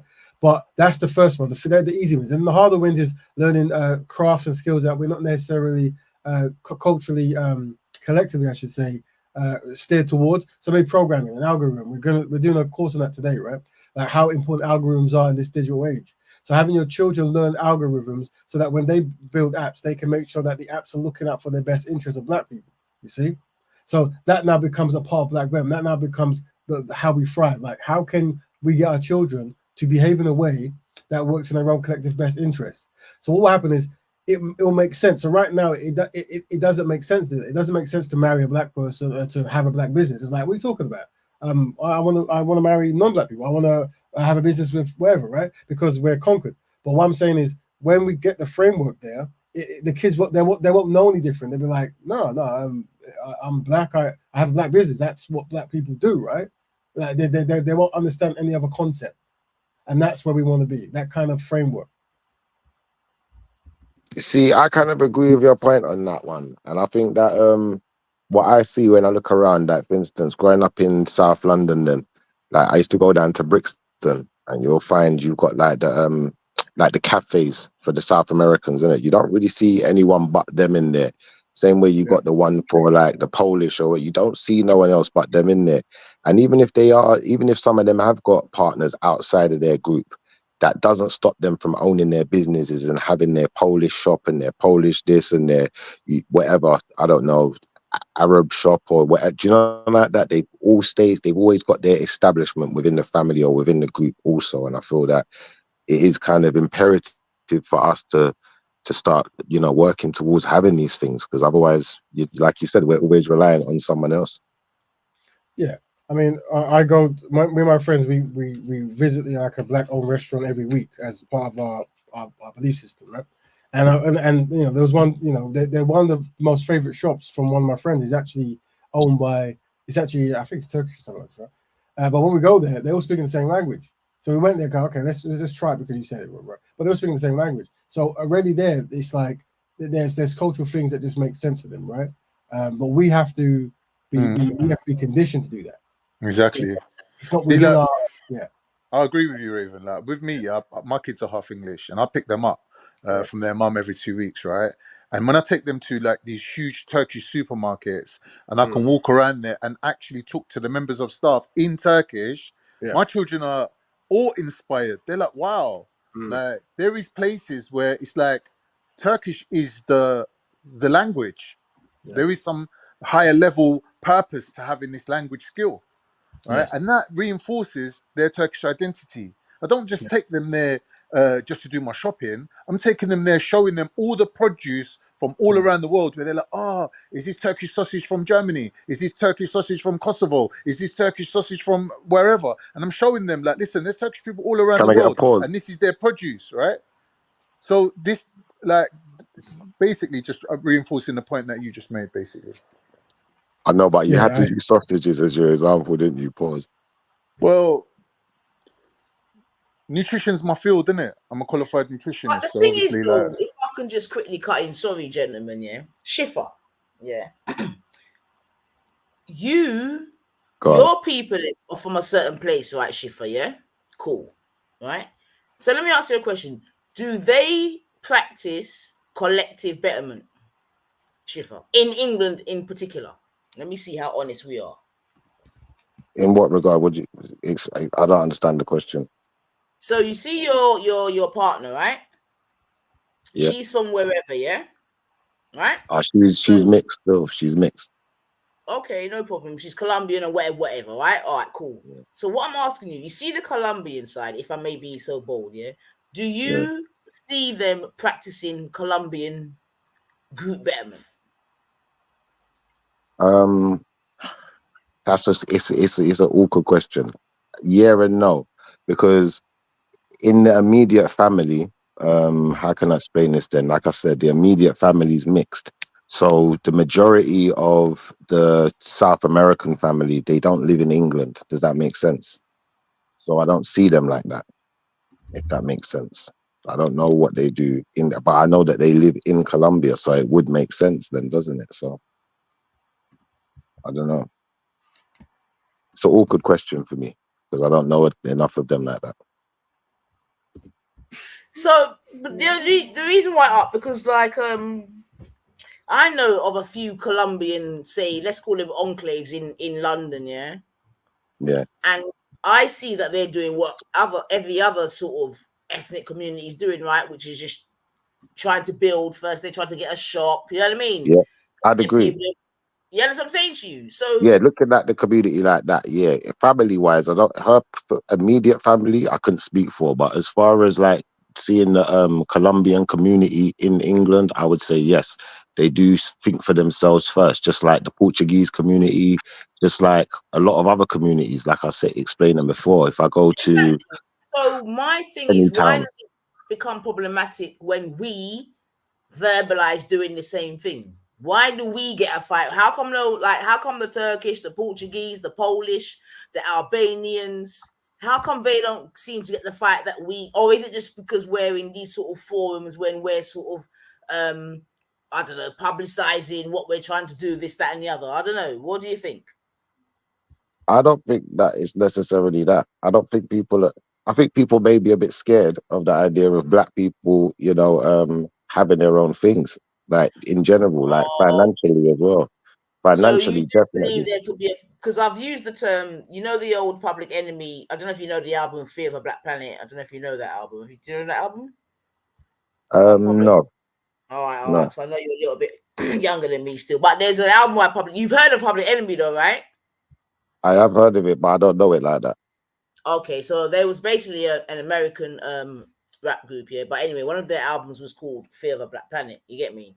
So I find it interesting that you even just said that because I do believe that there is a potential fear. I'm not gonna lie in terms of black collectivization. What do you think? Yeah, 100%. I definitely agree with that. I think that in a lot of cases, what we find is that I'll give you a good example. What I think is a good example, anyway.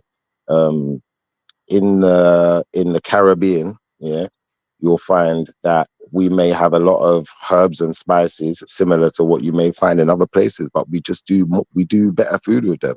Do you know, like that? We might have the same ingredients or have the same recipe or the same products and just be able to sell them better than you. So if we've got them and we're selling them next door to you, we might be a problem in it. We might be competition, and no one wants competition, do they? You know, we might just be generally good at what we do Carl, naturally. what do you think? Sorry to cut shift on. Carl, what do you think that there's a potential fear of black collectivization, bro?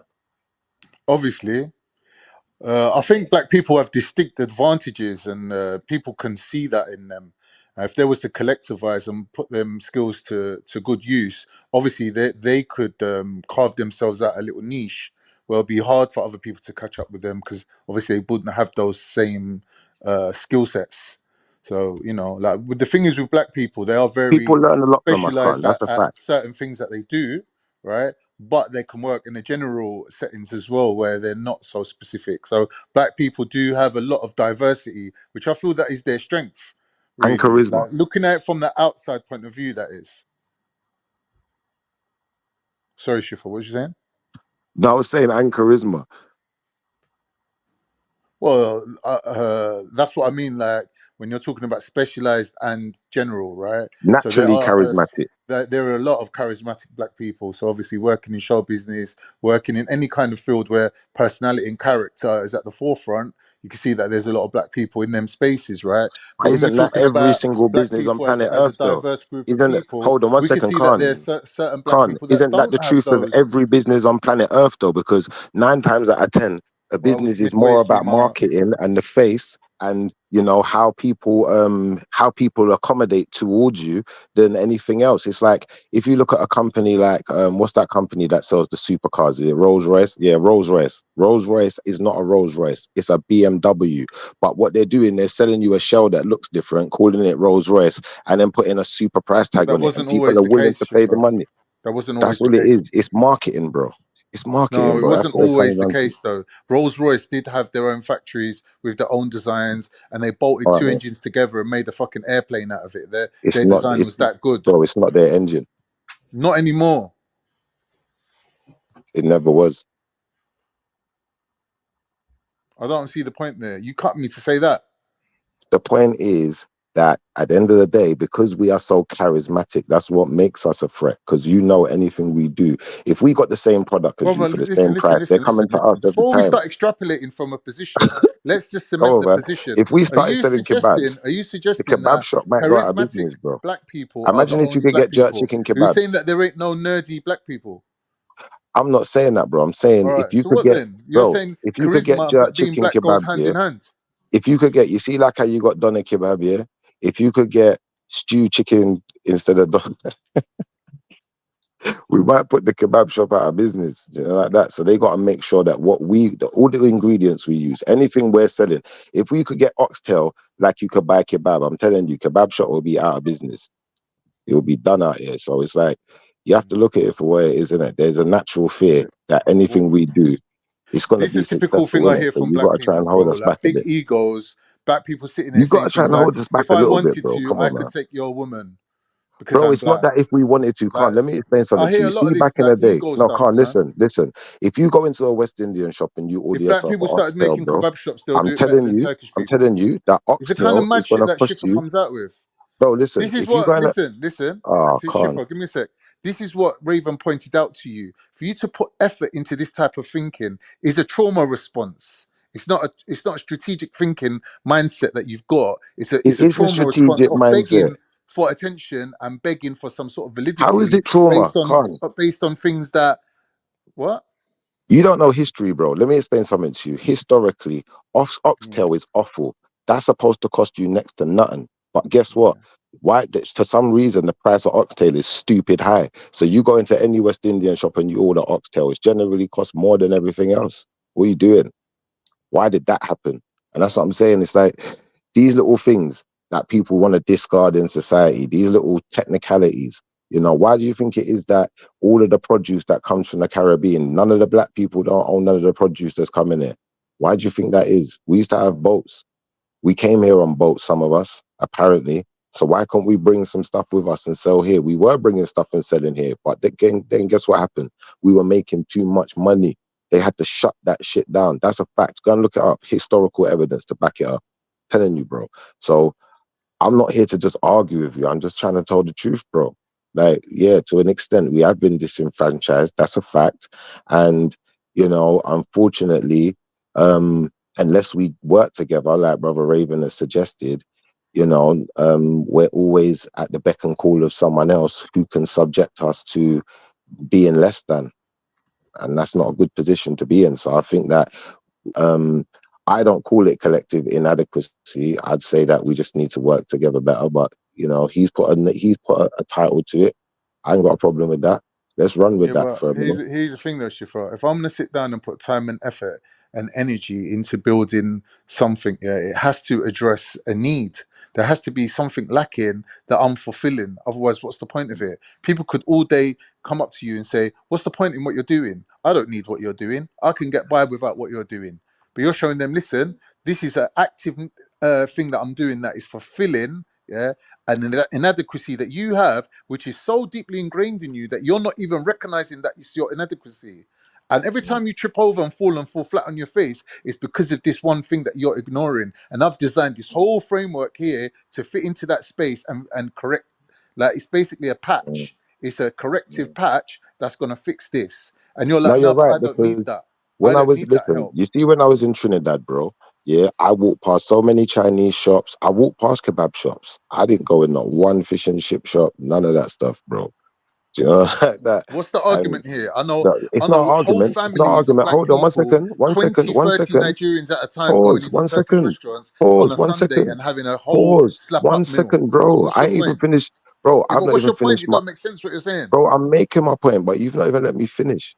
Like, let me just finish. So what I'm saying to you is, yeah, when I think about it, if I had the same energy when I was in the UK and all the time, anytime I was hungry, I'm not gonna eat nothing unless I get into one of my people them's establishments. You better be cooking food that I'm familiar with, and you Don't make better be sense. Your looking like argument's my people there, ridiculous. innit? It don't make Like sense because I could easily turn around and say to you, when you say instead that, of concentrating on what you're putting in your mouth, why don't you concentrate on where you're sticking your dick? bro. Anyway, like you were saying, it was my time to speak, and you're interrupting me. So, like I was saying, you know, if I concentrated on that when I was in the UK, then that would take a lot of money out of certain people's pockets, mouths, kids, school funds, X, Y, Z. So they don't want that to happen. So, you know, I believe that collectively, you know, other groups of people who may not be black may actually even get together and, you know, speculate and scheme on the best ways to keep us in their pockets. It's that simple, bro. Like, what do you think they've been doing all of these years? You know, like that. That's why there's no way I could disagree with Brother Raven wanting to have an organization that does something about it. You know, like that. Why would I disagree with that? But this has been going on for years. And then it's like, I believe that that's one of the reasons why, because, you know, I can go into the kebab shop and I can get cheap food because they got cheap produce, because they can get their things here. They get done some type of deal. They got the deal that we couldn't get. But why did they get that deal? How come they're giving them the deal but not giving us the deal? They ain't And I got a think a deal lot that of you it ain't is that. got. What it Of course is they have. you can speak Of course they English have. and you can go and work in the NHS. When these people Oh, are you're talking working like shit, man. Chinese slaves that just got off the boat and they're reliant on their own community, even if they're gangsters, putting them to work, they're reliant on those people. But No, you that's have not the true. luxury of going and working in the NHS and places like that because you can speak English Mm, before you even got to no. England. Now, you guys have the luxury of whiteness. So, because of your government's statuses, yeah, and because of your facial features, you know, or ethnicities, whatever you want to call it, you know, they're going to allow you to do things they're not allowing us to do. They're going to give you deals they're not giving us. Your trade deals are better, innit? It's that simple. Your money exchanges for more. However they worked it out, they worked this scam out very, very, very acutely. You know, like that. It took time. It was a very refined skill to work out the scam they was going to pull on us. And that's why certain people's money is worth more than certain other people's money. And when you go through certain borders, you have to pay certain embargoes and you have to pay to even get your stuff in there. And the price they're charging us, they know we Yeah. can't pay it. Listen, The price they're charging you, they know there's you two can pay problems here, it Shifa. because you lot worked it You out could spend, together. listen, You're Shifa, all in you on could it. spend your whole What are you life doing? worrying about money, Talk the but if truth. you're having half black children, that means that at the point Bro, of what has that the got to important do point with of it? the situation, you're Bro, losing 50%. You're losing 50% of all your of all, everything that you've earned in your whole life because you're what leaving has it that? as inheritance to a person who's only All right. 50% black. Cool. I got what you're saying. Now, what has that got to do with it, bro? Your people What do you mean? You're have got arguing together. over skin Your color people, being your listen, greatest disadvantage, and you your seem to have people managed to have address got that by together. having people having children that are less Brother, black than you. brother, listen. It's got nothing to do with it. Your people got together with the rest of the pale skins and devised a program to ensure that any time we was able to produce anything, we'd never be able to sell it here. They did that on purpose. Now, what you're doing is you're trying to evade that argument by telling me, oh, because one of my children is half, a quarter Colombian, quarter something else. That means that half of my wealth is going to go to somewhere that's not black. I don't understand what that's got to do with the point, though, bro. The point is Because what we're that all talking of about is you a shift Palestinians in are your all to direction blame. of your There's none of you thinking, that there's in none of you that focusing it aren't on to black blame. betterment and not on just Let's hating be honest. everyone else for having different skills from Well, you. the only way we're gonna get better is when we start realizing who you lot are, and just treating you like who you are, innit? Like we're not friends with that, innit? We can be friends to a certain extent in the sense of we can be friendly, but that don't make us friends. That's the truth. Like at the end of the day, like I could sit here and be defensive and say, you know what, well, my partner's not black and she's cool and she's this and that. But that don't mean there ain't some racist people in her family. That don't mean she don't have to acknowledge that white What's people are racism got racist. to do with it? It's got a lot to That do with ain't the it. problem. The Got a lot problem to do is, with it. are they on their own betterment or are they on your own betterment? So Well, are your children going to grow up whoever's working on for betterment is them on or are they betterment, going to bro. grow up working for you? That's what you need to Bro, worry about, not listen, racism. whoever's on betterment is on betterment. Me and my relationship is a personal thing that's got nothing to do with the betterment of No, humanity. but it's an But I would extension say of to your you own this. thinking. I would It say shows I that would say your to you this. thinking, I would right, say to is you this. I would say to you this. At the end of the day, yeah, if you're Turkish, right? Yeah. And your kids are whatever they are, yeah. But the point is, if you ever got with a black woman, she would have to acknowledge that you and your people are saboteurs of black people inherently. Even if you specifically as an individual aren't, your people are. yeah, right. Yeah, I'm we not have to trying to acknowledge be. that. I'm not trying to be in a leadership position in any kind of black It don't matter if you are, your organization, am I? people are still So saboteurs though. my You're still my whiteness doesn't one of really your affect you if people you're in on you. your own betterment. Yeah, but yeah, it But you're does. not. Your That's people the are still problem. You're saboteurs not. and you're still one of your people. No, but Okay. your Yeah. people All are right. still saboteurs and you're still one of your people. So I still Okay. have to acknowledge you as what you are. So at the Doesn't end of make the a day, difference, you Shiva. could demonstrate to me, hold on one second, you could demonstrate to me on a regular basis that you're different to your people. And I could maybe even accept that at some point. But the point still remains that your people are saboteurs. I'm not And what are trying to you do doing that, about it? Shiva. Shiva, What what can you're you do about it? suggesting is like, imagine if you capture the wild animal, and you trained it to think that humans were good, Mm, right? And then you released it into the mm. wild when it was like fit and healthy. You ain't really done him a favor, because now he's going to start running up to every human that he sees thinking he's going to get a sandwich. You're not really doing that guy any favors, right? If you actually cared about a wild animal like a deer that got run over or whatever, you'd minimize your contact with him and let him stand on his own 2 feet. So I don't you're know trying to what make that's out like got to I'm this do with the guy that's just conversation. dying to run out of his house and start helping black Mm, people. That's not the issue. That's not mm, the situation at all. mm. Okay. I think at the end of the day, if I was, if I had 2 friends, yeah, and we all look different. Me and my all 3 of us look different, and I was the darkest of the 3, and the other 2 decided that they was going to victimize me because I was the darker one. Mm. I don't know if I would consider those 2 to be my friends anymore. At the end of I the don't day, know. they might have children. You're talking They about might have friends. Like, children. I'm a Bro, listen. 50-year-old man, bro. I grew out of They might having have. friends a long They time might ago. be. Like, I've Bro, got they might have associates. children who are I've got different to people them. that I work with. I've They got might have people that children who are are different to them, but that on don't what I'm change what they on. did I wouldn't call or it who they are. friends, though, bro. I That's hear a you, very but childish way of looking at the world. When you say friends, like there's a degree of naivety about it well, that ain't I that don't you're saying really it's have childish anymore. now? But listen, you're saying it's childish now. But when this discussion earlier was black people globally have no friends, it wasn't childish. So What do it's you mean? like I What did think I say then? what What you're did I doing say at now that is point? What did I say? you're trying to use the words What do you mean? friend as a derogatory way to take a sly shot, No, but you where can't you even just remember sound what I stupid. said, and you're bringing up the You just past sound stupid, conversation. bro. I'll be honest with you. I don't think you said anything intelligible the entire time you've been on this show, That's fine. and that's an That's understatement. fine. That's fine. Who cares anyway? I don't even deal with intelligible, but seeing as it means so much to you, hopefully you can find your way there at some point. Okay.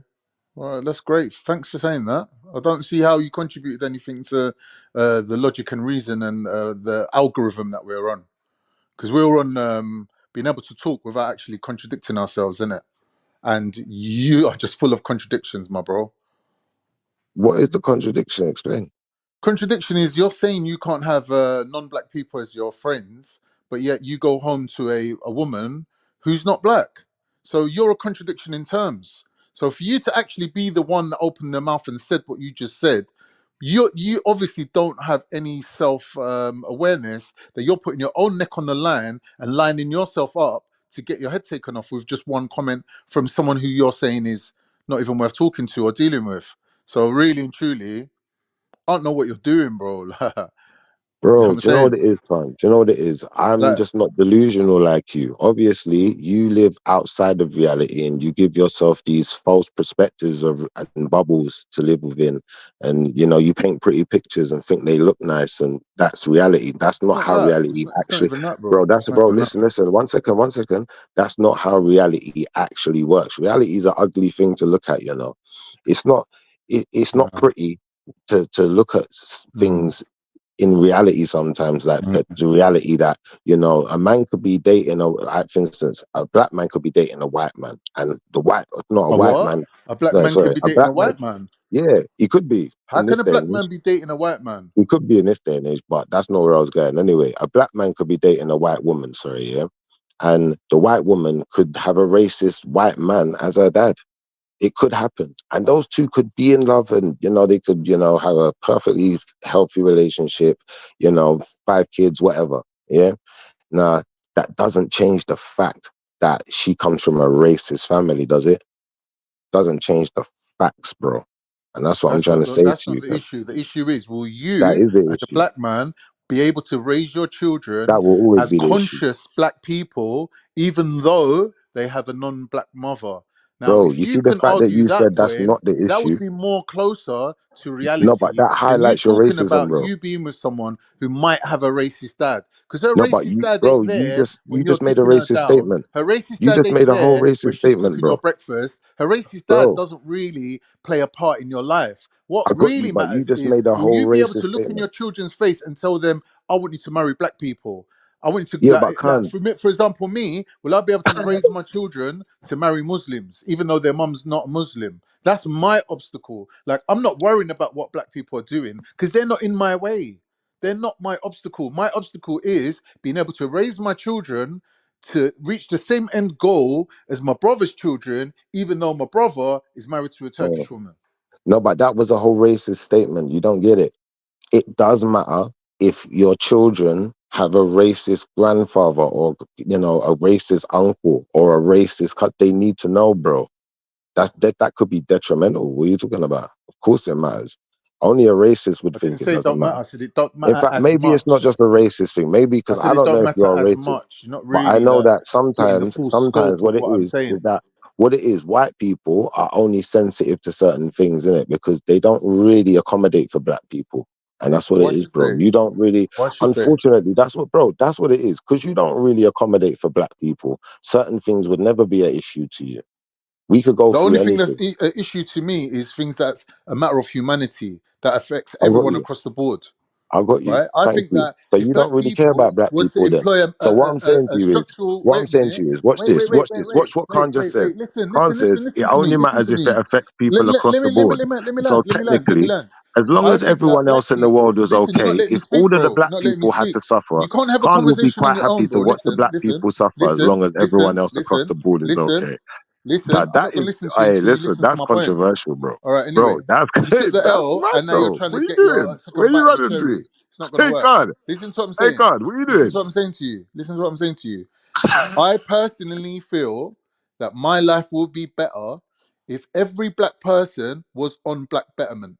Not just every black person, but if every single person in their own communities employed the methodology of betterment, I think my life individually, walking down the road, coming into contact with Chinese people that were on Chinese betterment and black people that were on black betterment, my life would be better, Yeah, right? but the kebab I shops wouldn't might need shut to down though. directly benefit from those people, but by osmosis, I would Yeah. be in a much better environment to live in Yeah, if but everyone the around kebab shop me might was shut down though. on their own betterment.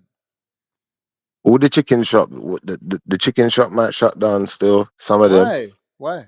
Yeah. Some of them might Why? shut down. Some places might shut down if people was just on black betterment because we'd have to go to the black one, innit? Like, so some of them might shut down real quick, bro. I'm telling you. Some of them liquor shops and all of that, bro, they might shut down real quick. Cause But how's that affecting my life, though, Shifa? I'm not saying it's affecting your No, life. but You're that's the saying that. example I gave you of how I'm my not life would talking be about you. better I'm not if being personal with everyone, you like that. whether they were black But or you not, made a was on racist their own statement, bro. betterment. You made a racist statement. You said How did I it make don't a matter racist if the statement, black you it utter don't matter if numpty? the black child's got a You're an racist embarrassment, grandparent bro. or racist family. It don't matter. You said that shit. I didn't Shifa, say it. I really like you, man. I love you as a human being and as a person and as a comedian. You're one of the best. But when it comes to thinking in line with logic and reason and sticking to a tight, narrow window of sense, you seem to be able to display the ability to always go into tangents of thinking along the lines of abstract thought, right? Which can actually be of benefit, but in conversations like this, they're not. In conversations like this, you need to be able to strictly comprehend logic and reason and a tight, small little window of Mm. opportunity of wiggle room. Well, Like that's what how makes you're it gonna seem racist, win against Kanye, is people because who do have you a know what far makes it great seem intellect. racist, Listen, Khan? One my second, intellect Khan. isn't that great, yeah. Khan, But what I Khan, do, let me Shipper, elaborate for you then. I'm talking to you, bro. I'm saying to you, against people like James Jones, who have an amazing level of intellect, I can hold my own because I focus on my processing power. Yeah, I don't rely on memory skills. I rely on actual strategic, yeah, ways of dealing with information, right? But my memory skills ain't that great. Everyone knows my memory skills ain't that great. I can't remember a lot of things, right? So I have to bring the conversation to where I'm going to optimally be able to keep up with someone. Do you understand? James Jones is super, super, super intelligent, bro.